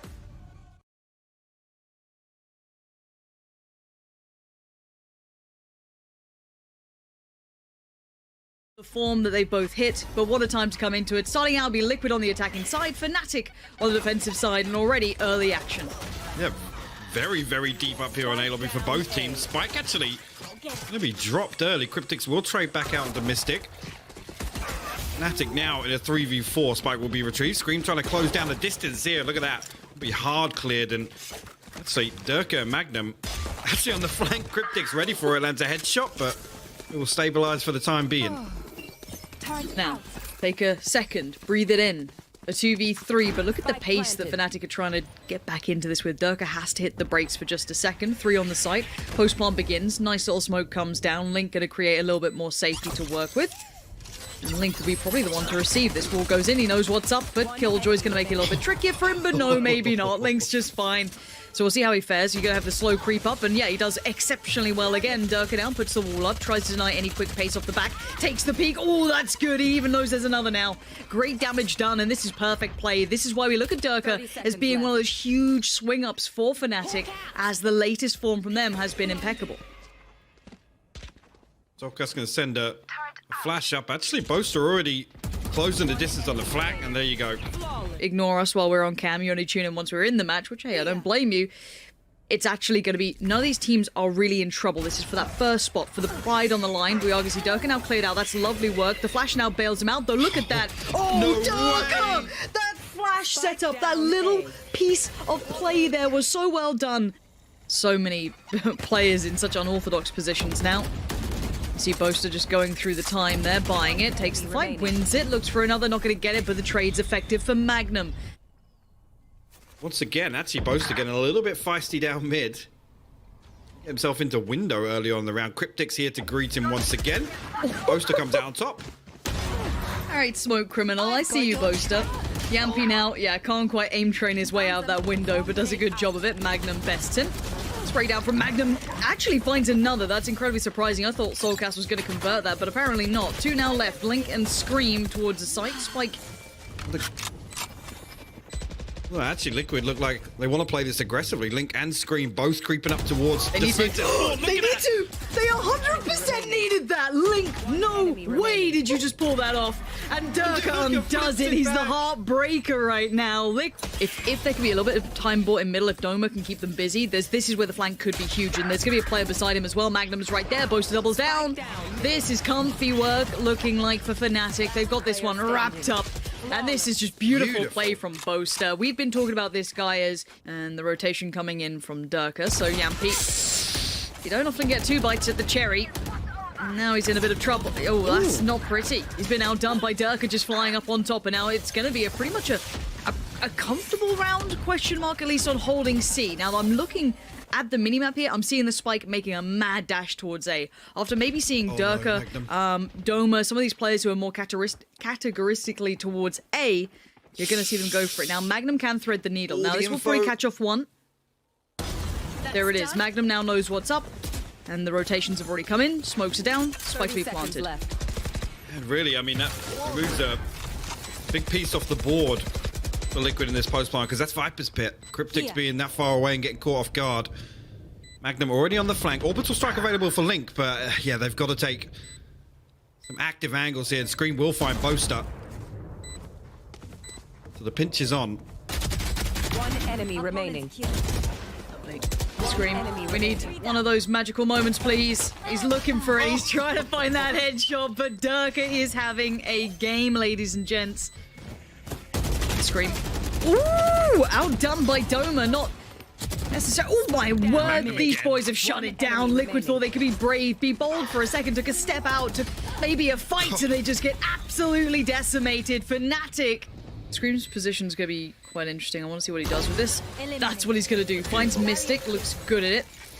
All goes up, still tries to maintain, and he does. This is Scream now, just having one of those rounds, maybe a little fired up after the kind of uncharacteristic losing of the jewels in the previous, but now Doma was the man who kept him humbled. Not gonna get it this round. And now just Boaster alive, and this one will be going Liquid's way. Yeah, if we can, again, really do any damage here. I don't know how the big boy himself didn't get found, but Durka, there's Yampy. Finally, Yampy feels like he wants to maybe wake up a little here today. Bit of a quieter start. Boaster goes for a walk down towards C long. Can't outdo Cryptics, though. And now 3 remain for the FNATIC side. Seeker's coming through, going on past by Cryptics. You can see the heal coming out as well, just to get him top back up. Actually, Magnum going to invest the lockdown, countered with the orbital strike as well. Flashes traded back and forth, but it's actually FNATICs that land. We'll find 2 kills off the back of that. Cryptics and Yampy up against Magnum and Doma here. Yampy has managed to get all the way into B site. We'll find the first Doma. Enemy remaining. We'll pick that up. He's got the showstopper online as well, so 30 seconds left. big advantage here, and Cryptics down to 69 HP. Okay. If you just said anything you can do, I can do better. But let's see if Doma can deal with this post plant. Boombot gives him room. He knows that. Oh, that bye-bye doesn't even matter. No! Yeah, Doma's loving that one. He's got a lot to deal with here with Link actually drifted away. He's going to get caught on the gravity well as well, and dealt with very quickly now. Link actually falls onto him. He's good for 2, but traded out. Brings it to a 3v3 here as rotation's starting to come through for Liquid, but on site itself, Boaster at the back box. And timing on this flash is going to be integral. Yeah, Boaster. Boaster! Okay, it worked. It's fine. We didn't see anything. Yampy now the 1v2 was up on the armor earlier. That's been depleted. Spots out the tail end of one, but it's Mystic to find him. Possible, I think Yampy might repush this. It's Yampy. Yeah, of course he does. And he goes. Magnum now gone. It might even encourage him to play a little faster. It does. The timing for Yampy works out so well. Boaster turns his back, but now there's more. And there he stands, and there he goes. Durka with the effective trade. And now look at what's left. It's still a 3v2. Durka and Doma are still very much alive in this. They're going to get pretty close to the burst on this. Durka is still sitting towards that graffiti side there. And yeah, look at the shutdown. It's still solid for them. It's going to be Cryptics on 100, though, and Doma did already readjust towards the site itself. Doing the dance. Cryptics tries to clear it for free, but Doma up and over. Wants to find him quickly. He's just trying to buy the time. Cryptics can't get to him. Oh, Doma! Oh, Scream. Out of nowhere. Finds 2. I mean, we weren't expecting that, and clearly the Observer wasn't either. That was just out of nowhere. Now, yeah, I think FNATIC have gone, what? This is just one of those rounds where you've just been screamed, right? It happens. Scream if you want to go faster, but there is an answer. It's now on 2v3. As well. Okay, Seeker's come up. And Durka's... Oh, this is so good from Durka. He's still trying to find the kills. He knows where they're going. Rez comes in. Right, 3v3 now. While this happens, Mystic, though, is slowly working towards C. There go the counter Seekers as well, coming back out. Soulcast now knows he's not necessarily as safe as he thought he may have been, but he has the info. Boaster going to slip through towards B. Can cut off the rotations. 2 players are now being held back, at least behind Boaster. So this is big information. Gun barrel doesn't show first, but Boaster still finds it. Great timing, slipping away towards the back of sight. And now Link, oh, he's gone as well. Boaster, good work towards B. Catching both of those players was essential to this. Soulcast knife out. Oh, no. Put it away. Durka just does it so well. Trying to cast without a UI. This is a play-by-play caster's nightmare, but what is going to be a dream, though, is Doma going towards the side. Wall goes up, Spike goes down, and FNATIC looking to make the early moves. However, Scream does find Durka, that opposite number. We're waiting to see that potential battle come down on. It was actually Doma going to find a headshot onto Link here, and Liquid stacked up, but FNATIC playing this very deep. Scream starting to clear. That's lovely. Might even seen the other over towards the pipe. Boaster just on the other side of that wall trying to bide the time. And time is going to be a huge factor. Soulcast to find Boaster now. Here comes that counter push. Cryptics to find Mystic. And now just one player alive. And yeah, gone, done for Magnum. But will swing once contact is made. And favor of the round will sit with FNATIC considering the rifles, but already Scream's got something to say about the matter. That's one so far, but gonna need to do a lot more as he is now alone on this site. The other two players will be on the way shortly, but for now, just trying to hold territory. Liquid potentially second guessing this, but FNATIC just waiting on that Viper utility to come back up. Durka going to find the first, the second. Link, last man up for Liquid here. Try and do some damage early on, and he's not going to get it. 4 will survive for FNATIC, and Yampi's a little off timing on this. Yeah, lovely. Threading on the needle by Boaster there catches Yampi completely unawares. Now, yes, Soulcast is with him. Unrevealed as well, but it's all but a ruse. The spike's all over towards A. This doesn't matter. To be Cryptics with it all in front of him. Spots one. Nah, not going to get that on the whip there. Doma's going to get it.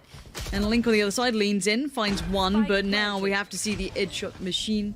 Let's see if we do indeed talk about those one taps. Player standing. we definitely Dirk is don't talk like, about those. No, you don't talk about that anymore. Soulcast now, the 1v3 presented. Or FNATIC will continue with this turnaround off the back of that first buy round that came in. He's a long way away from saving that operator as well, so I think probably just going to look to maybe do some damage and hold on to this once again. Are almost forced to just go forward. You see Liquid going to stack bodies on the site here. Cryptics will find Boaster on the swing. Mystic going to respond though. Link deals with that perfectly. And you make a really good point. Yes, with the lack of utility there. Soulcast needs to be aware of mid. Yampi has to be aware of long. Yampi again turns that up into a shotgun. Takes down Boaster. Durka, though, wants to respond in kind, but the read comes out from Yampi in the shot as well. Yampi starting to just show a flex why this man was picked up by Liquid. Extremely diligent on that up. Soulcast with a bit of a wide swing on it allows Doma the chance to respond in kind, and now the 3v3 ensues, and Magnum, the play in middle, does get caught off, but now noted by both sides. This is really tricky here. Again, I was going to say Yampi stuck behind yellow. The Viper's bit invested upstairs.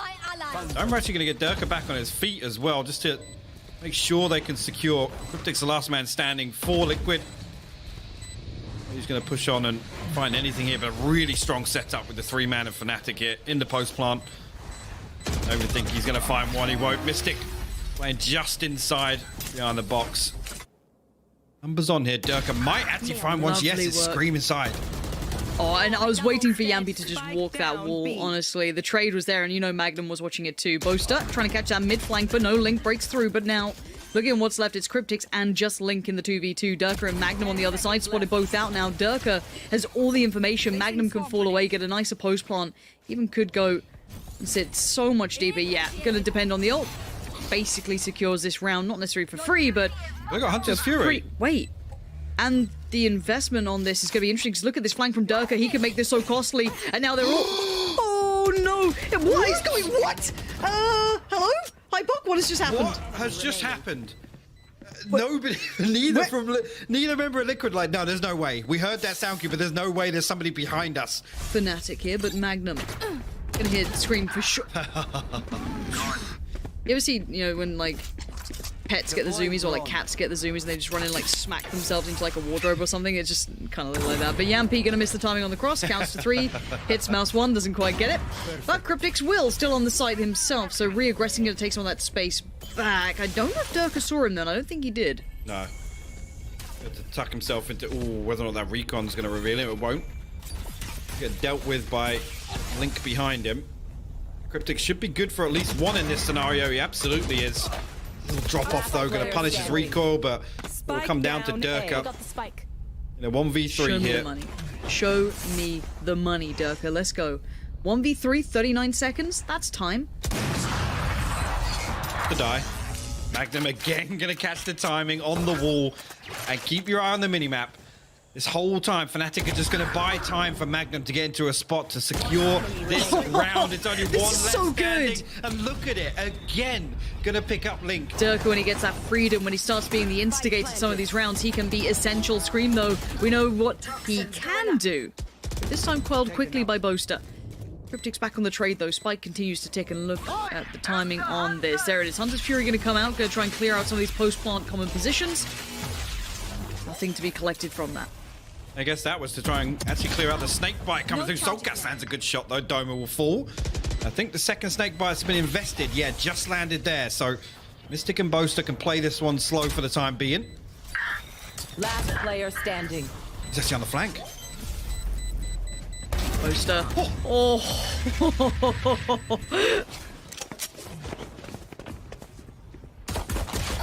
Durka trying to get a little postured up, but Liquid just smashing through the more aggressive lean coming out. The beginning. Scream. Yeah, straight on through. He knows it. Lovely timing there from Scream, and they're just going to power forward through this. Yes, Mystic can try and deny at least the aggression from Scream, but the others aren't far away. They're going to hit the brakes for a second, but Mystic can only deny this for so long, and now that much more favorable position becomes a little dicey. Switches it up, 4 more bullets to play with, makes the most of it. Still finds Yampi, no trade. And now Liquid, when they got away out of this heal, Link down to 35 HP, 10 seconds left on it. You can see it on cooldown. It's got to be eyes on Doma, 30 right? seconds left. Like, what can he do? They've got 27 seconds. He's going to hear these steps now, call for support, but time, he's got to try and buy it. He's got to take down these players. It's everything he needed to do. And now Cryptix, this is going to just shatter what they were trying to build back here, and he's got to find him fast. The wall he's just going to dip away from. Doma's buying time, a swift dispatching of that, but still, Spike goes down, but look at the timing he's bought. Mystic should be right there, waiting for Cryptix to show his head. He's got up the rope. The rope, wait, Mystic! He's still in this one, but Cryptix now has the advantage on the angle, and Mystic outdone by Cryptix. Needs to work, but look at the counterplay. Yeah. They've missed each other like ships in the night. You're going to have this mid-push now coming out from the other side.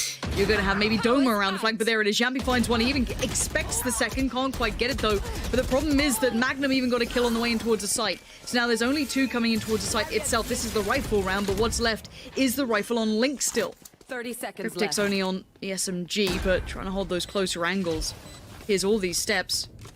Should have heard all these steps. There we go. Finds it on Durka, but was already looking towards the rafters. Doma, one's good. The second evades. FNATIC, 4 standing. Spike is down, even with the damage coming through. And looking out of holds. Going on. Okay, Hypok, you're an analyst caster. Have fun. There's lockdowns, there's Viper's Pit. Magnus going to swing, actually find Cryptix down in the corner there. Link actually going to get Cryptix back on his feet immediately. Only 1 detained, and that was on the back of Liquid's lockdown. It's just chaos. It's absolute chaos. Still inside the Viper's Pit here. Mystic desperately trying to get something done, but look at it. The utility comes through again. Oh, there was more mess on the screen there than Overwatch. Round. Him on the way around towards Heaven to join Durka here, but the spike will be planted. No denial on that. Scream outdone, though. The swing from Doma's good. Bit of a Ferrari peek on it, but Link bails him out with the 2 quick kills. And now Durka tries to wait patiently, and Soulcast takes his life. We do see the stabilization of Liquid here. Get out of my way! And immediately, actually, Scream going to pop the Blaze on, finds Doma within the first 3 seconds of the round. And Yampi swings on it. Durka falls. 5v3 very early long for Liquid. Make it a 5v2. They want to close this out now. They want to reset. Go next. Mystic going to find Soulcast, but Scream already on the hunt, and look at that. What a dream. Hey, What a talk dream. about getting stomped and pretty quick, actually. Yeah, going to To smoke off the turret and get the door closed as well to market, and maybe play this a little bit more aggressively. Scream got a lot of pressure though. Magnum eventually will deal with him. Does get a kill to open things up. Yeah, for now. Beyond that Omen lurk. Yeah, it's Mystic. Look at that. Beautiful work. Soulcast can't trade out more than that. Leaving Yampy very, very isolated. Link's a mile away, but they don't check on him. No way! Yampy gets away with daylight robbery. 2 huge kill pickups. And now Boaster left in the 1v2, feeling a little rough around this. He does not know where Link is. Gonna hear the steps. The timing's everything on this. You could see the consideration on the push here. Gonna try and get that flank around the world. We go Hypoc. The plant's in the open as well. This isn't bad, but the timing's gonna be everything on this. He has to play this perfectly. And step by step, they close in, none the wiser, expecting the traditional post-plant positioning from Boaster, but no, he bides his time. Link's sitting this, though. He has to try and deny it. Gotta get in there. No more time left to mess around. They got it to halfway, but Yampy carrying on forward. The crossfire is in place. Link on one side, Scream on the other. Durka does dive on through, but there it is. Great work. Manages to find a clean fight on Link. No trade available for Scream, but he does find Boaster in the back lines. Swings for more on the left, but Durka outdoes, and now the site's theirs. Numbers as well. Soulcast has managed to slip through, though. Can he catch one? No. Will actually get traded out. He does find Magnum, though.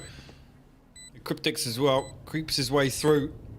All 3 members of FNATIC stacked into hell. Cryptix actually gives away the info with a step. They line up, though. A lot of damage done. Doma and Mystic down to...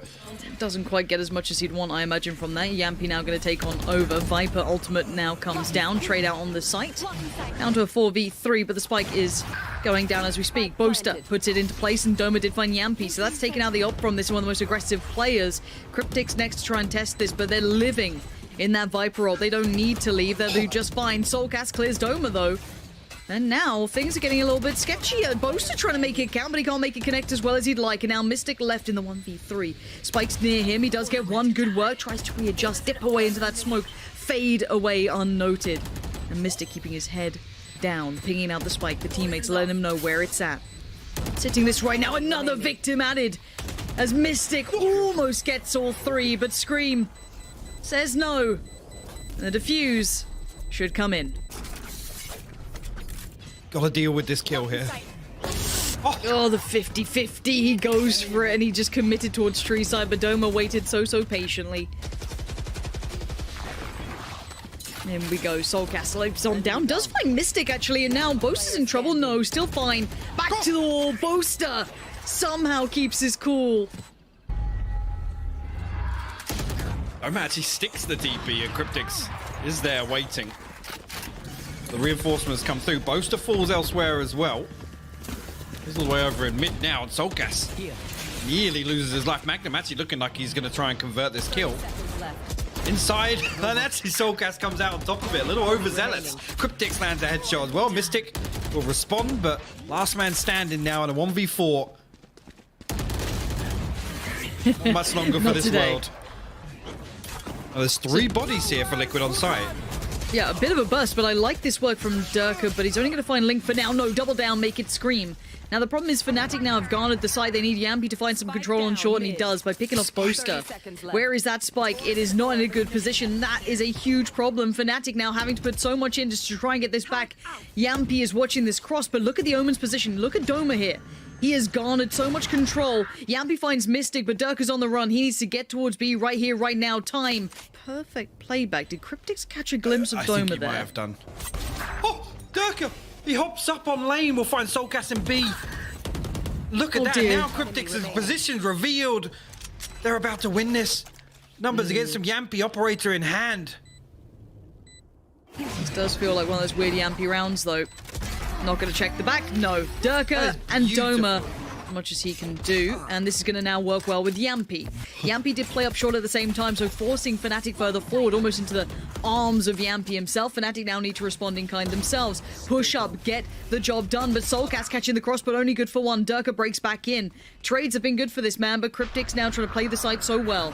Tries to keep his cool here, finds one, isolates Durka, and gets the second. Cryptix, huge catch on the side, and Yampy. He see if he can get a quick pick and They're trying to work off the back of that tag, but Scream once on the swing, but too many targets, too many opportunities, and Yampi now noted already, spotted out.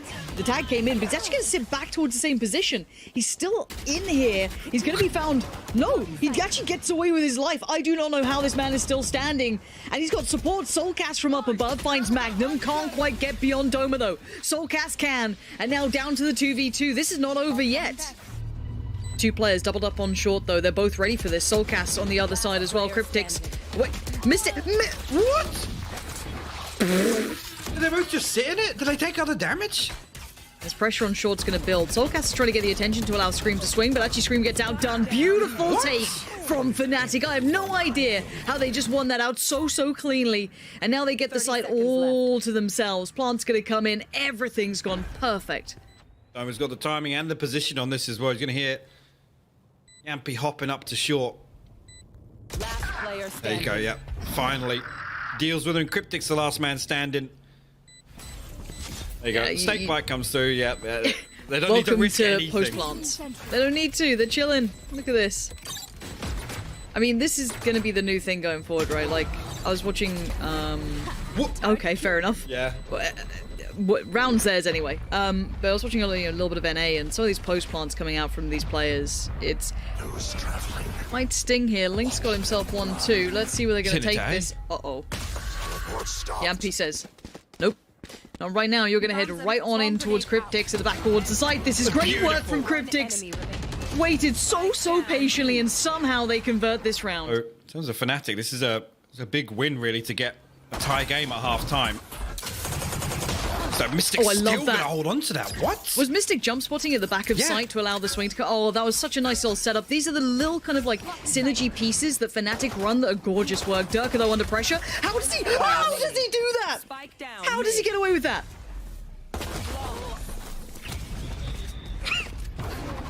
Of the region, as Yampi going to lead the way forward. Past all the owl drones trying to catch Magnum out, but you don't get to. Yampi has to deliver the bullet to the brain, even though the tag did come back in. But the double down from Cryptix is great. Finds Doma, and now you can see the problem starting to build. Both trying to get some chip damage done, but I don't think he got as much out of that as I thought. Spike planted. That's not bad. Yeah. Decent damage onto Link with the second, though. You're right. Yampi 40-ish HP coming up and down with that wall, but trying to hold on to control of Heaven. Soulcast still the way over in A main, so again, Yampi can afford to just sit like this. Down to just Boaster and Mystic on FNATIC here. They'll work their way back in. Save. Yeah. Mystic's out of that. He wants to keep that. Boaster wants to do a little damage on the way out, but he's going to miss Link on the cross. Maybe catch Yampi? No. Player standing. No, Yampi will best him there, and Mystic did actually reset with the Opera. I didn't catch that. Yeah, just pissed her out whilst he was running, so... Timing's a factor. And Scream gets him. That's big. That's Durka down. That's the op now removed as well. So that's a bit of a loss here. Still a player tucked towards back of sight, though. Magnum now called upon to try and maybe keep some space on the side. Doma wants to play through from short. Whether he steps further forward, though, yeah, that wall goes down. He's in trouble. Cryptix with a quick 2, joined in by Scream, will now control the site. It's the same thing, and this is the thing I know Tom mentioned it as well. I mentioned it before this match started, but that wall alone created so many problems for Oxygen with these A-site executes from Liquid. And again, that just shows that it's so difficult to position to... There's so many different angles created just off the back of that one piece of utility. Have taken the site for now, and Yampi's going to make it difficult for the reinforcements to get over here. Switching out to the Sheriff. Mystic. What is going on? What was that? HyperX. Mystic switching back and forth to the knife to try and jump spot that, but still a 1-for-1 trade. Magnum with the spray down. Durka down to 6 HP as well. It's going to make it really difficult to get back up. Oh no. Someone check him PC. Please, someone check him PC. Imagine. If you know they're going to watch this game back and you're sat there just sweating. Durka did find one. Soulcast sat at the back. Actually, Liquid forced to try and make something work on A, but there's already bodies over here. You said it. We're not surprised when the ult comes online, but Scream going to try and lean forward, tries to open up for the trade, but Doma denies. Big double kill comes in. Link and Cryptix go down, and Boaster. Beautiful. Huge shutdown. That was a gorgeous play. Actually, that's literally on the back of Magnum swinging out. He sees Soulcast trying to pull away. The call comes through. Straight away, FNATIC set up on A site, and I mean, the only thing invested here was the Viper Spit over on B, so they're going to hold on to all of this ultimate progression. 30 seconds left. MP in a 1v5. Couple of players low HP, but 20 seconds left. He's going to have to start tapping them out. Nope. Oh no. Yampi dashes in under the cover of the Cloudburst, catches Boaster inside the Owl drone. It's going to be first blood Liquid. Doma under a lot of pressure right now. Yeah, Yampi on the back of site already. Doma's just being sprayed away at. Yep. It's all his. Durka, though, is going to be up still towards Heaven. Doesn't actually catch one on the way down towards the push through. Yampi just flies up there fully blind, by the way. But luckily, Scream's got his back, so all said and done, Magnum a mile away from this. This looks like 12 will be achieved. Team Liquid going to get towards 12 here. Actually, Durka with a quick piece out. Going to try and find one, but the turret's going to cause so many problems. Cryptics, we just wait out the paranoia there. First blood in favor of Liquid once again. Doma spotted on the cross to Wine as well. Well, so far not so good. A little rough around the edges, and Boaster feeling pretty pressured already. The ultimate's going to come back in towards him. That's going to be him dead. Great work from Soulcast. Then the play from Yampi in middle. Sharp as anything. Mystic. Let me tell you the story of the 1v4. Hypok. Mystic, right? He was up towards Heaven, right? Now it starts in a mad one. It wasn't this time, it was the next time around, but for now, Link shuts it down. Liquid maintain their formidable record on this map. We've always called this a stronghold for them while this happened, but this counter is perfect. The time being bought is exceptional. Reinvestment of utility for these smokes to go down to allow the site take to come in. Looks like the spike will be planted. Liquid are not far away from the zone. Once those smokes dissipate, you will have the counter piece. And it looks like Yampi wants to go exploring early. Going to be forced further ahead by that Molotov, and Boaster's found Link in the meantime. This is looking very, very good for FNATIC, and we said it before, once these post plants begin, you're going to be in trouble. This composition just thrives in this environment, as Soulcast now left in a world of trouble. A 1v4 presented, flashed up, pushed out, position known. There's not much more that he can feasibly achieve here. I think he knows that. Trying to do what he can on the way out, see if he can grab a couple players with him, but the wall holds, sees Doma, and dies to Doma. A great start for FNATIC. Link knows everything, but this is still going to be a site take no matter which way you cut this. Through the TP they go to try and get out of dodge. Scream's the only one really on the site now. He's going to have to try and play through the smoke. Yeah, goes about as well as expected. Mystic on the other side, and they're still powering through with these specters and bits and pieces. The bonus is just being carried on. Link on the flank. It all came to nothing after so much info was found, and Soulcast and Cryptics just left scratching their heads, Hypok. Yes, nothing left really for them to do here. Durka actually going to deal with Cryptics or a peek. I mean, I guess Yampi on the op could be an answer, but he's not in the right place. Cryptics just loses the fight to Boaster, which puts Soulcast instantly behind the curve. And they could take the site if they wanted to right now. They've hit the brakes for a second, though. Boaster's in a spot of bother there, but he's going to invest his ult right back in, clear out the side as best he can. Soulcast's position will be noted. The Molotov does come through. Soulcast is blind, burning alive, and Durka wants in. He gets one for it. But now he's got the information of where these players may reside. Already Yampi going to be trying to be kept controlled by the Owl drone, but while that happened, Boaster took the swing on him, converted towards Link as well. And now Scream put into the position that no one wants here. Does find one, but that spike, it ain't on A. Play this very safely. 2 snake bites available, so they want Scream to have to clear all these angles. He's going to tap. Actually find the double swing. Stick does trade it out. All of this off the back of Magnum and the positioning from Yampi, basically. Now Magnum, he'll die for it, but it doesn't matter. They're going to be on the site here. Now, a 2v4. Now, the rifles can be upgraded. They'll be able to grab a few. Yampi can clear through this. And now they're going, oh, wait, what? Now they know what's going on. Spike's going to go down. Look at this post plant as well for Mystic. This is going to be interesting to see what he goes for here. Understanding the flanks could probably be the most vulnerable. They go for the almost CT plant on this. Now these two are going to be playing kind of deep towards CT, and in we go. Yampi going to lead the way. Mystic plays catch on that. Going to find Yampi, not necessarily for free. Backs away, Seekers come in. Site's now going to be taken over. Good use of the Seekers to force FNATIC back, but Mystic can still be a nuisance. Going to deny the defuse for a little bit of time, and you're right, Showstopper is now around and kicking. Soulcast, not even required. There it is, pops it now, and he knows the time is on his side. Sends it, he gets it! Excuse me, Scream sitting this to halfway. Mystic. Is it again? He knows what's going on now. He has to make the play, but he's going to set the defuse! The Sky, but Dirk are going to try and open things up with the ult. That's a decent tag towards Link, who has to do the dance, but while that happens, Boaster in perfect timing and combination going to start building his case for the side take. Link's under pressure. 45 HP, tries to play forward. Doma says no, and Spike is now on towards the site.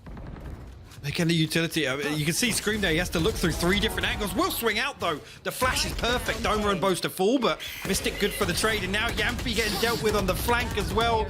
Magnum so disciplined to stay there for that long. Cryptic's now in a 1v2. Knows where Mystic is, knows where Magnum is. Finds the first. Can he find the second? He does indeed. Cryptic's going to be on the other side. No subtlety from Boaster. Dives on past. Doesn't give away too much of the game. I think he's able to get back to position. I wonder if Magnum's going to check on this. And again, Link, how is he getting away with this? That's going to be that's a straight up kill on Durka. Backs away now. Molly could come out, but while this happens, Scream deals with Doma, who's trying to make the play towards B. Liquid finally getting a bit of a grip on this, trying to play those snaky angles, those ratty spots, and Mystic. This ain't a post plant anymore. The flash will catch him as well. Soulcast spotting him out and will win the 1v1. Yeah, maybe this is a switch up that can catch off Liquid, but it does allow Yampi now to be in the fight. Catches that flash full, has to back away. Soulcast now gets another go at things. These flashes are sublime. FNATIC just walking on in. Liquid having to respond, though, accordingly. Link's going to come over. Great work on the play back in between Link and Scream. Taking that side control as best they can. And now forcing FNATIC just down to the 2. The spike still in the hands of Boaster, considering his options here. And look at this, Durka actually going to make his way all the way over to A, and Boaster actually going to hold fire for the time being on that TP. There it is. And this is the thing, the timing's completely off now. And actually the recon on site makes them believe Durka's even deeper, so he's going to catch Link off guard. So sick. So well timed. Just that little throw off of the timing there, as you highlighted, was so perfect. It gives them that frag, and it gives them now a manageable 2v2.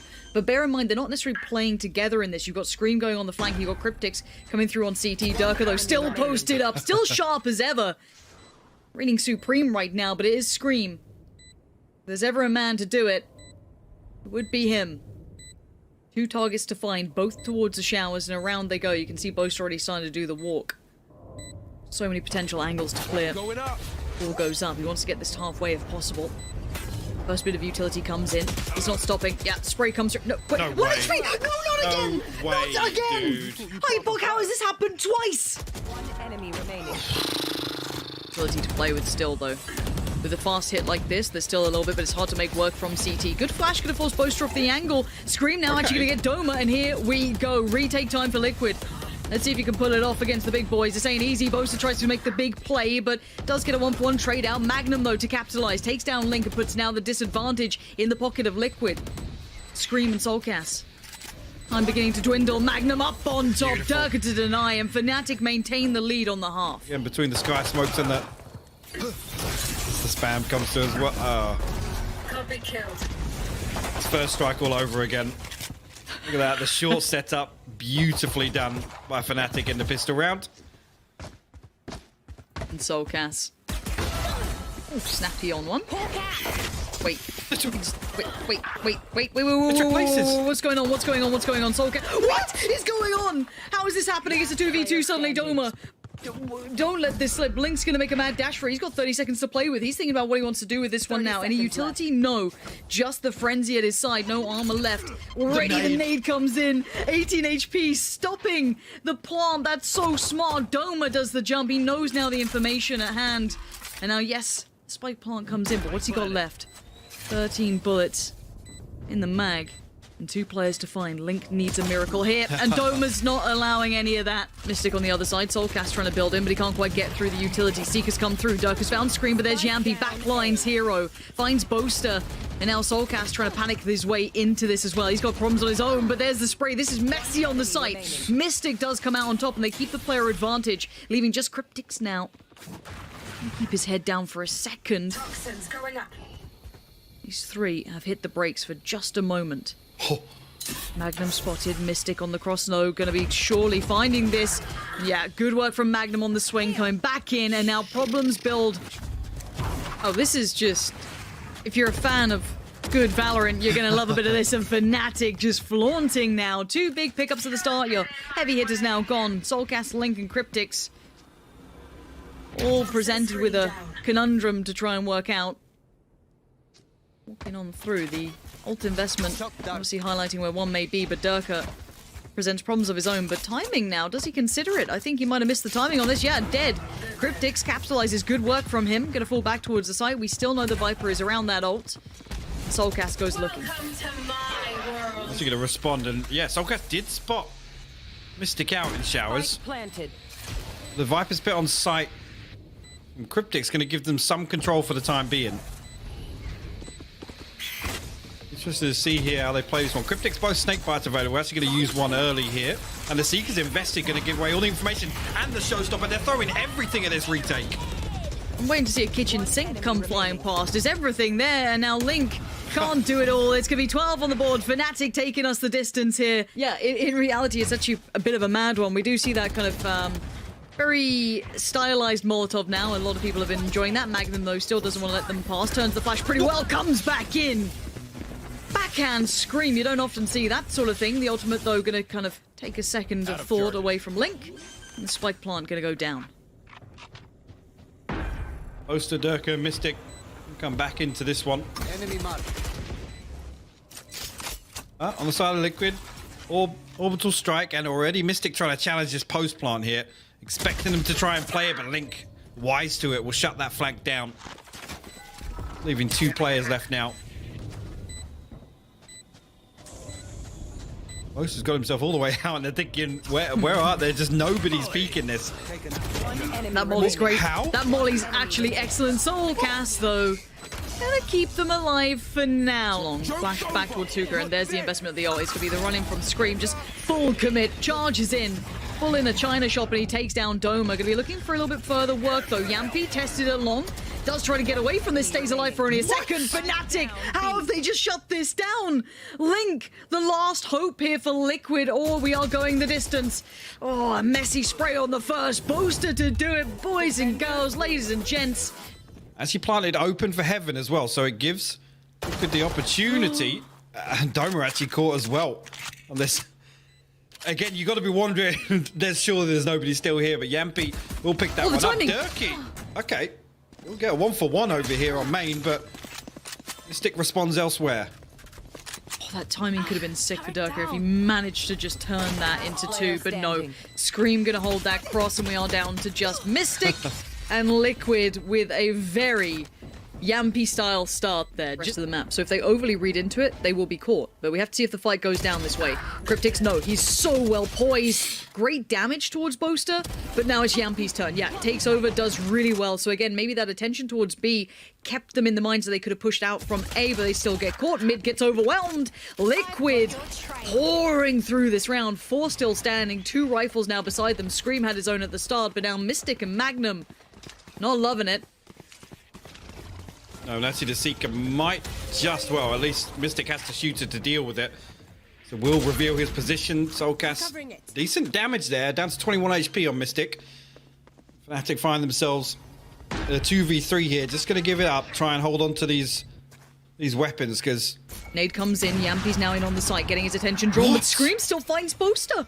How's that just happened? And now Durka's in the middle of no man's land. He hates it, he wants to get away from it. The wall goes up, but there's still the other wall behind it. Durka does thread the needle towards Scream, but the answer from Liquid is resounding. 2 quick trade back out, but now Durka up on the ult. He doesn't want to let go of this round just yet. Yampi is the first victim, but he needs more. It's a 2v3. Mystic now joins in. Spike now planted. Stunner of a snap. The man just broke his wrist for it, but it doesn't matter. Cryptix wants the edge of that. You know he was considering it, but he holds, he waits.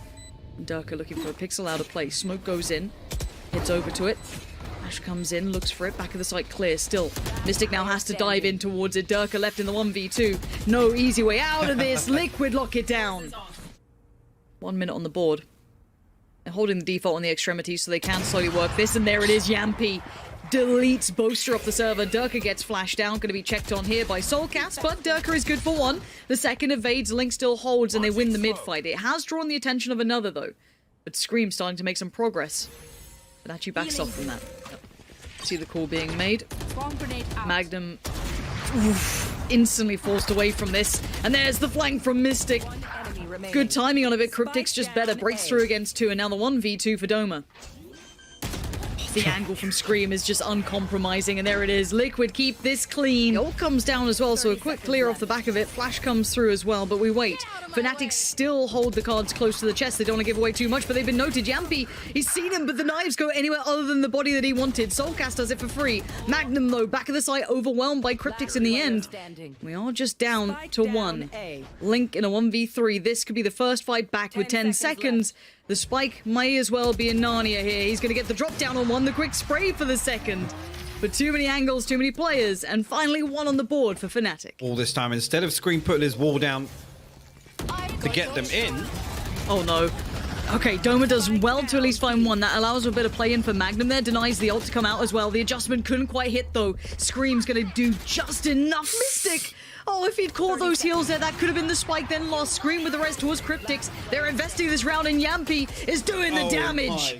Durka now posted up. We'll get flashed off that angle. Sends a shot out nonetheless, but look at that. Actually, yeah, Boaster and Durka both finding kills, and Cryptics dealt with on default as well. Link, the last man standing here in the final round of this half in a 1v4. It's 1. Oh, the tag, dude, the tag. I was ready. We're looking like they wanted to start towards B, and Doma might just do that. Actually, and Magnum catches the timing on Soulcast as well. Yeah, 5v3 here. Link will respond with one of his own, and Boaster has to respect that back away, but Durka will find Cryptics, and the numbers dwindle, but Scream's still alive and kicking on site. No. Brings it to a 2v2 now. No, that was a 2v4. They're going to peek together. That's so well done, though. Wait, Scream's got another. Another 1v1. Boaster, he's out of there. He's made a mad dash. He saw all that happen and went, nah, I'm all right. I'll head off. I'll go plant elsewhere. Got so many angles to clear here, but doing it quickly enough that actually he's going to get close. He's got a chance here.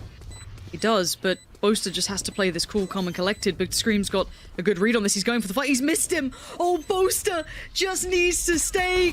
Oh my God, stay calm, and he gets the kill in the end. Good. Magnum's I have a problem trying to get past Link. That's a bit of a tricky fight. It looks like it's go time now, trying to clear out the side as best they can. Scream's going to be waiting 1. Couldn't convert on the second. Boaster outdoes him. And now good hold from FNATIC. Great work coming through on this. The burst was actually really well done. The hit's coming towards B. Orbital Strike going to cancel out the lockdown. Good stuff, but a 2-for-1 trade for Liquid initially.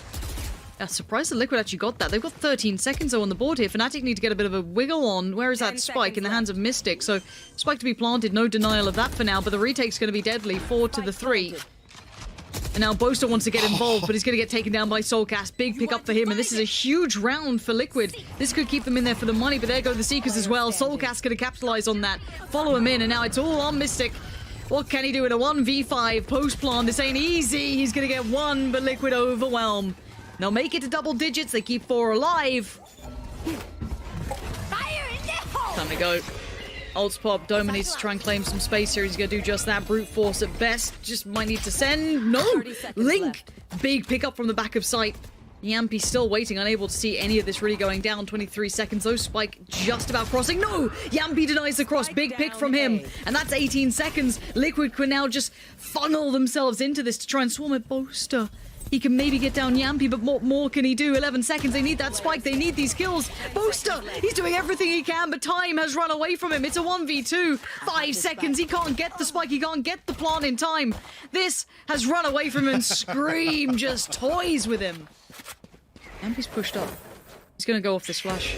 He'll be able to take the space. Gets out of there. I thought that might have been a tag, and it is. Doma's on 1 HP. Lucky boy, but now the burst coming in through heaven. This is what it comes down to. 1 round between the winning and losing of this one. Yampy going to deliver the bullets and the knives. Yampy up on top. That's 2. That's everything they need. Liquid walk away being the EMEA Challenger Playoff champions. The amount of doubters this team had, the roster changes that they made, the hard choices they've constantly come through with, and they walk away in the first place spot.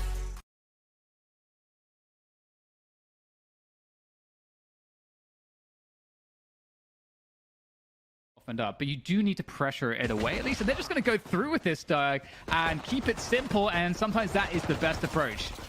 Full send, baby, as 3 members of V1 have already dropped onto the site. Vanity and Zelsis both going to show up a little late. Zelsis was cooking up something on the flank while Vanity actually took his gate crash shortly after the hit started on the site, so he found himself on the opposite side of the map, not really able to engage into anything early on. See if he can do anything with that flash. No, he's going to drop. Zelsis left alone. So I think one of the things I want to keep an eye on, Dan, is you know, we talk about Viper utility, right? And the pressure that's placed on the map and how teams often play around that and the mind games that are there, I think, already arrived. But Sentinels have gotten onto the site. And 10's in a great... Oh, no. He got one, but he got traded right back out. Both teams, have dropped a couple of members here early on. As the spike has been planted, there's so much Viper utility to play around. I mean, it's just nestled in there safely, and V1 have to push through that just to get access on anything. The gate crash is there. Penny swings out for one. Vanity looking for a bit more, as it seems like V1 have been able to take the site back seemingly effortless. Man, that was beautiful. From, you know, to see what we all expect from Yoru. Love me some shenanigans. Whippy losing the initial gun battle as he drops. We mentioned Vanity took the teleport along with the fake out. He's going to walk his way all the way around into a flank. Now the Viper's pit has gone down, but V1 have already taken care of the majority of what Sentinels brought to the fight. Dapper and Shazam, the 2 remaining members who are playing in the Viper's pit right now. Spike hasn't been playing yet. Now Dapper's starting to get this down. Shazam playing close. You see some of Effie's using some of that utility to try to get some information into what's happening in the pit. Oh, Shazam's gonna get cleaned up. It's just Dapper, and Dapper's so weak, he has to play outside of it, so you're about to see this Viper's pit go down. They have no idea where Dapper is here. For the footsteps. Effie's gonna get it, might be able to get it to half. All right, got it to half, but he drops. Again, his position has been given away here in a 2v1. Effie's is gonna stick it. Zelsis is gonna get the 3rd on the round. V1 tie us up at 2 apiece. See, now Sick does have the showstopper, and sure enough, Sick dashes his way in. Nope, he's gonna go. Okay, he got one. He did get traded out, but V1 continue to hold fast. Shazam and Dapper have both already dropped. Vanity in a good spot, takes a dimensional drift at just the right time, and he's gonna get away for free. Pressure from so many different angles. Yeah, getting in right now is going to be very difficult. Oh, that's an easy one for 10. Fantasy can't afford to miss a shot like that. And now Sentinels just have an insurmountable advantage here holding this site. And Zelsis is really all he can do to try to get some extra economic damage in here. But what a great round from Sentinels. I don't want to, count Zelsis out, but it really does look impossible. And he'll move through and get taken down in version 1's defense. But here comes the push. Have to. Cosmic Divide comes out. You hear the 100 Fury coming out from Effie's as well, who's still playing back on the site, causing some havoc, cleaning up members of Sentinels as Shazam drops. Whippy looking to snap. The spike goes down as well. That's big. 25 seconds left. Sentinels have to reestablish control of the site and get the spike. They've managed to do at this point, but again, Whippy's in a great spot to blow things up. He's on the flank. Oh, excuse me, it was Zelsis. Zelsis good for 1. Whippy gets the last one, the 3rd on the round.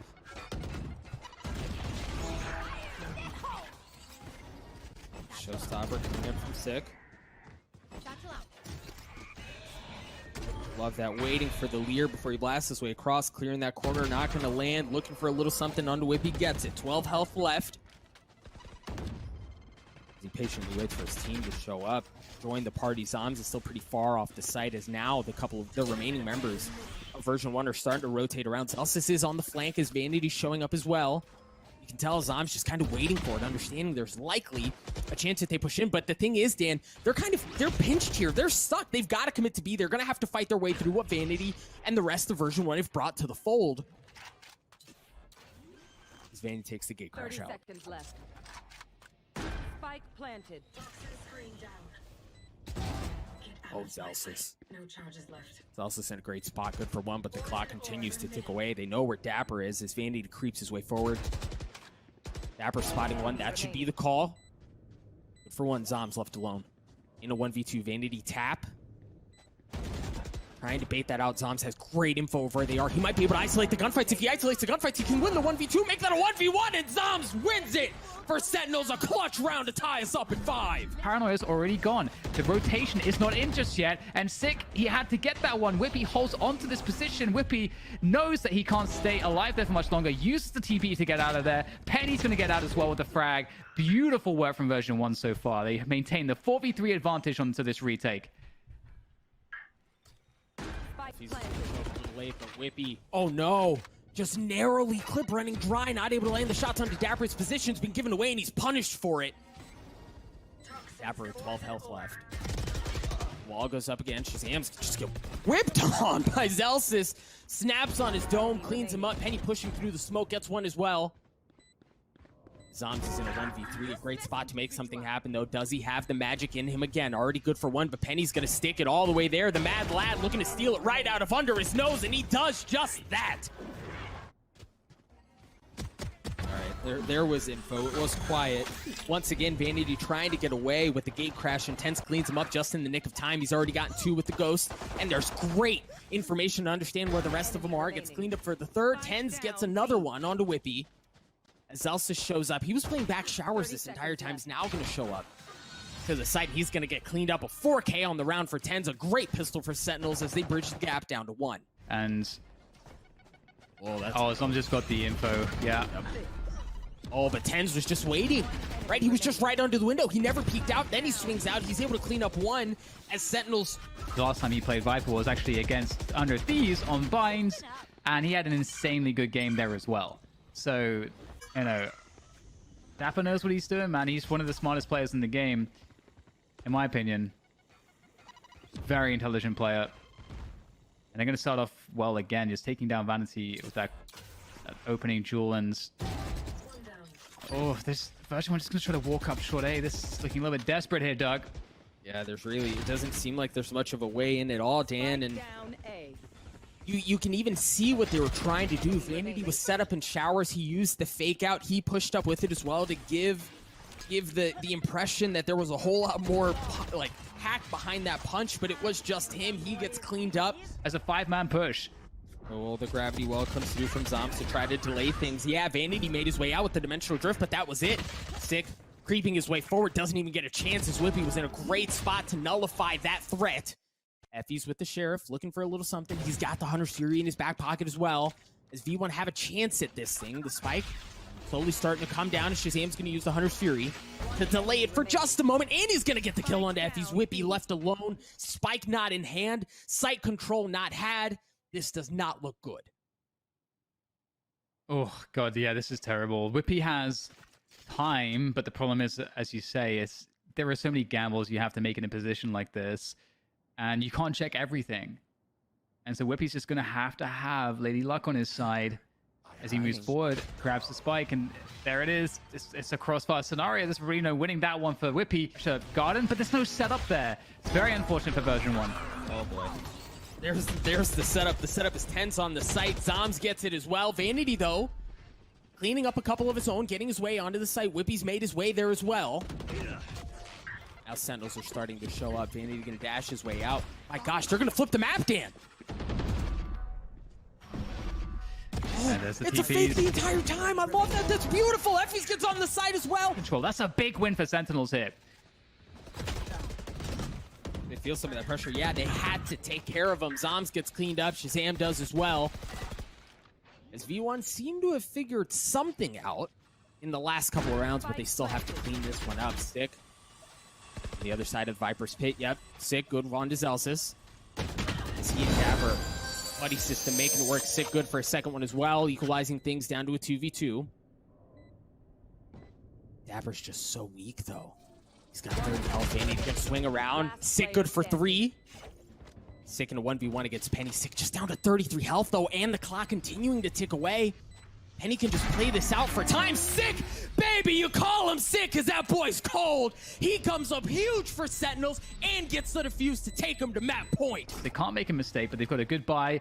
Oh, we get the gravity well coming through. The aggression from Sentinels, and 3 players straight away are just gone, and Sick is looking for more. Shazam will take down Vanity, and this is the most ruthless, brutal, savage way that they could possibly have tried to end this game, I feel like. And there it is. We're starting to see some of that peak early on. Penny already swinging his way around. Zelsis looking to apply pressure across the middle of the map as well. He gets cleaned up. First couple of kills going in favor of Sentinels. Yeah, it's looking great for them. They've got that C-side control coming through. Vanity's going to get pinched from both sides. Not too much that he can do about that one. And it's going to leave Penny and Whippy in a situation where there's nothing less to do than just hit some really insane shots. And they're going to be up against some entrenched positions. I love the focus around Garage here. You're kind of coming off the site for the most part, and just holding that Garage control allows a lot of options defensively for Sentinels. And here comes the dive in. The Zombs will try to defend. Where's the trade at? The Cloudburst will deny the trade initially. Fury online, and you see how Sentinels, they aren't just anchoring down on the site, right? These are excellent post-plant positions they've taken well.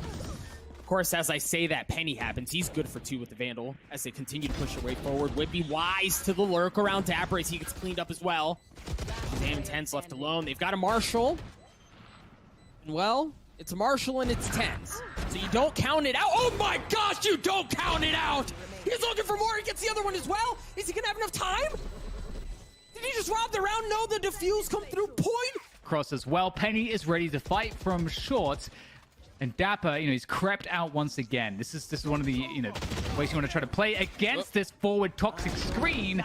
But he did take down Zelsis, not ready for the water drop, it would seem. And at the same time, Tens was trying to creep into B. They've actually tried to out-game V1 with the rotation, but version 1 know what's up, and it's up to Zombs and Dapper now in the 2v3. And again, we mentioned before, Dapper's great at killing time. Zombs able to get the Cosmic Divide there. That's going to cause some problems. So sure, you get a lot of space here, but this is to try to create some gambly situations right now, because you've got to try to get lucky, and Dapper will not get lucky in this instance. Zombs now against 3 players, gets the first one with the headshot. Another 1v1 for him, but Cheeky little Cloudburst to deny any information gathered from Effies as they start to dash their way through. Cloudburst not going to connect onto anything quite yet, just down to a couple of blades. Doesn't connect. Effies cleans it up. Zom, Zik, and Shazam trying to fight this thing back. The Viper's Pit's going to come out, and that might be exactly what they need to kind of keep them back. Sentinels, oh no, the shock dart from Shazam, looking for a second one as well. Sick sweeps his way out. Sick, good for 3. Sentinels take the round. Vince, version 1 to burn some utility early on. And it looks like that's going to be the case, because there goes the Hunter's Fury from Effies. Penny getting one with the Operator as well. You saw the run it back was used.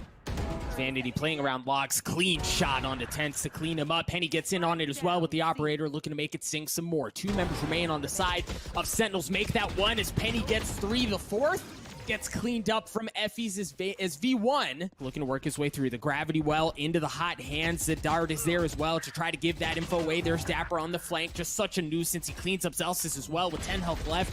V1 have to work their way through this, and Sentinels actually going aggressively. They stop the defuse. Penny's left alone. A flawless round. What a round by Sentinels. Reveal Penny's position. They know he has got the knives out as well. Oh! No way. No way. Flashed as he looks for more. No, he's going to get cleaned up from Tens. But you're right, Dan. If you can, in a situation like this, if it worked before, if it ain't broke, don't try to fix it. They do play contact onto the site. They get the spike down as well. There's some decent weaponry, I guess, right? Like, we've seen Vanity. That's how devastating he can be with that weapon.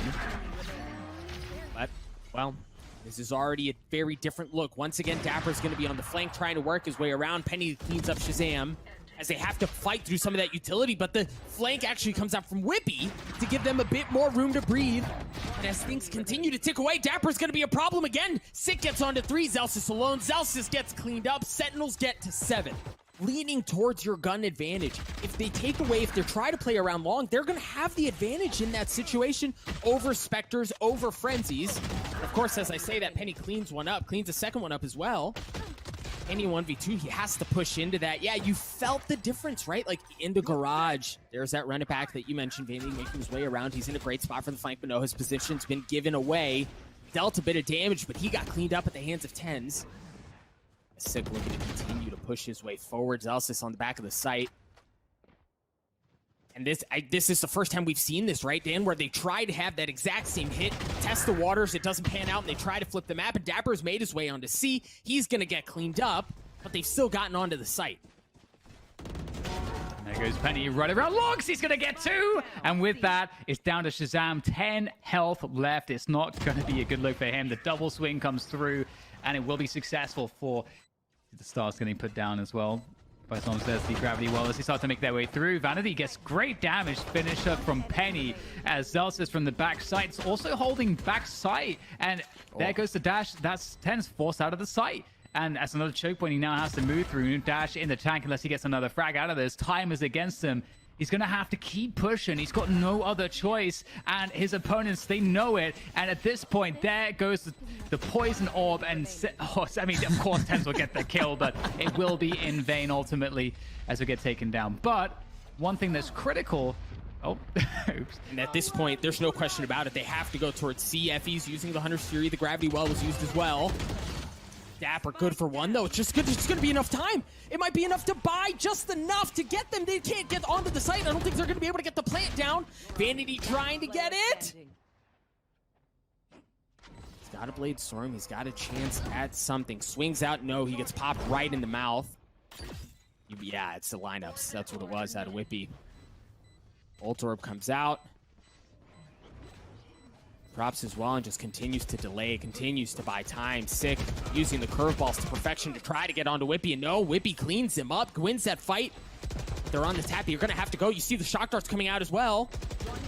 Tens isn't going to have enough time. He had to pull off. It's pretty close by as well. And they have a Sheriff on him. Tens with the knives. He's going to find both frags. And... okay, that's a problem because the Thrifty's feeling pretty close right now because of this. And 6 out there too. He's got that Sheriff in hand. He's tagged up Effie's and Tens is going to finish it off. It was the layup. The setup from Sick. Even with, regardless of what the guess is, you have to understand there's a chance you're going to walk into someone when you're at this heavy at a numbers disadvantage, and it may, who else but Tens with 4. Shazam cleans it up. You called it. It was a Thrifty. It was off the back of Tens with the Blade Storm. Tagged up Vanity, certainly, or excuse me, I believe that was Penny. Yeah, he got messed up a bit there, but it wasn't enough for the kill, but Zoms was. The spike does go down.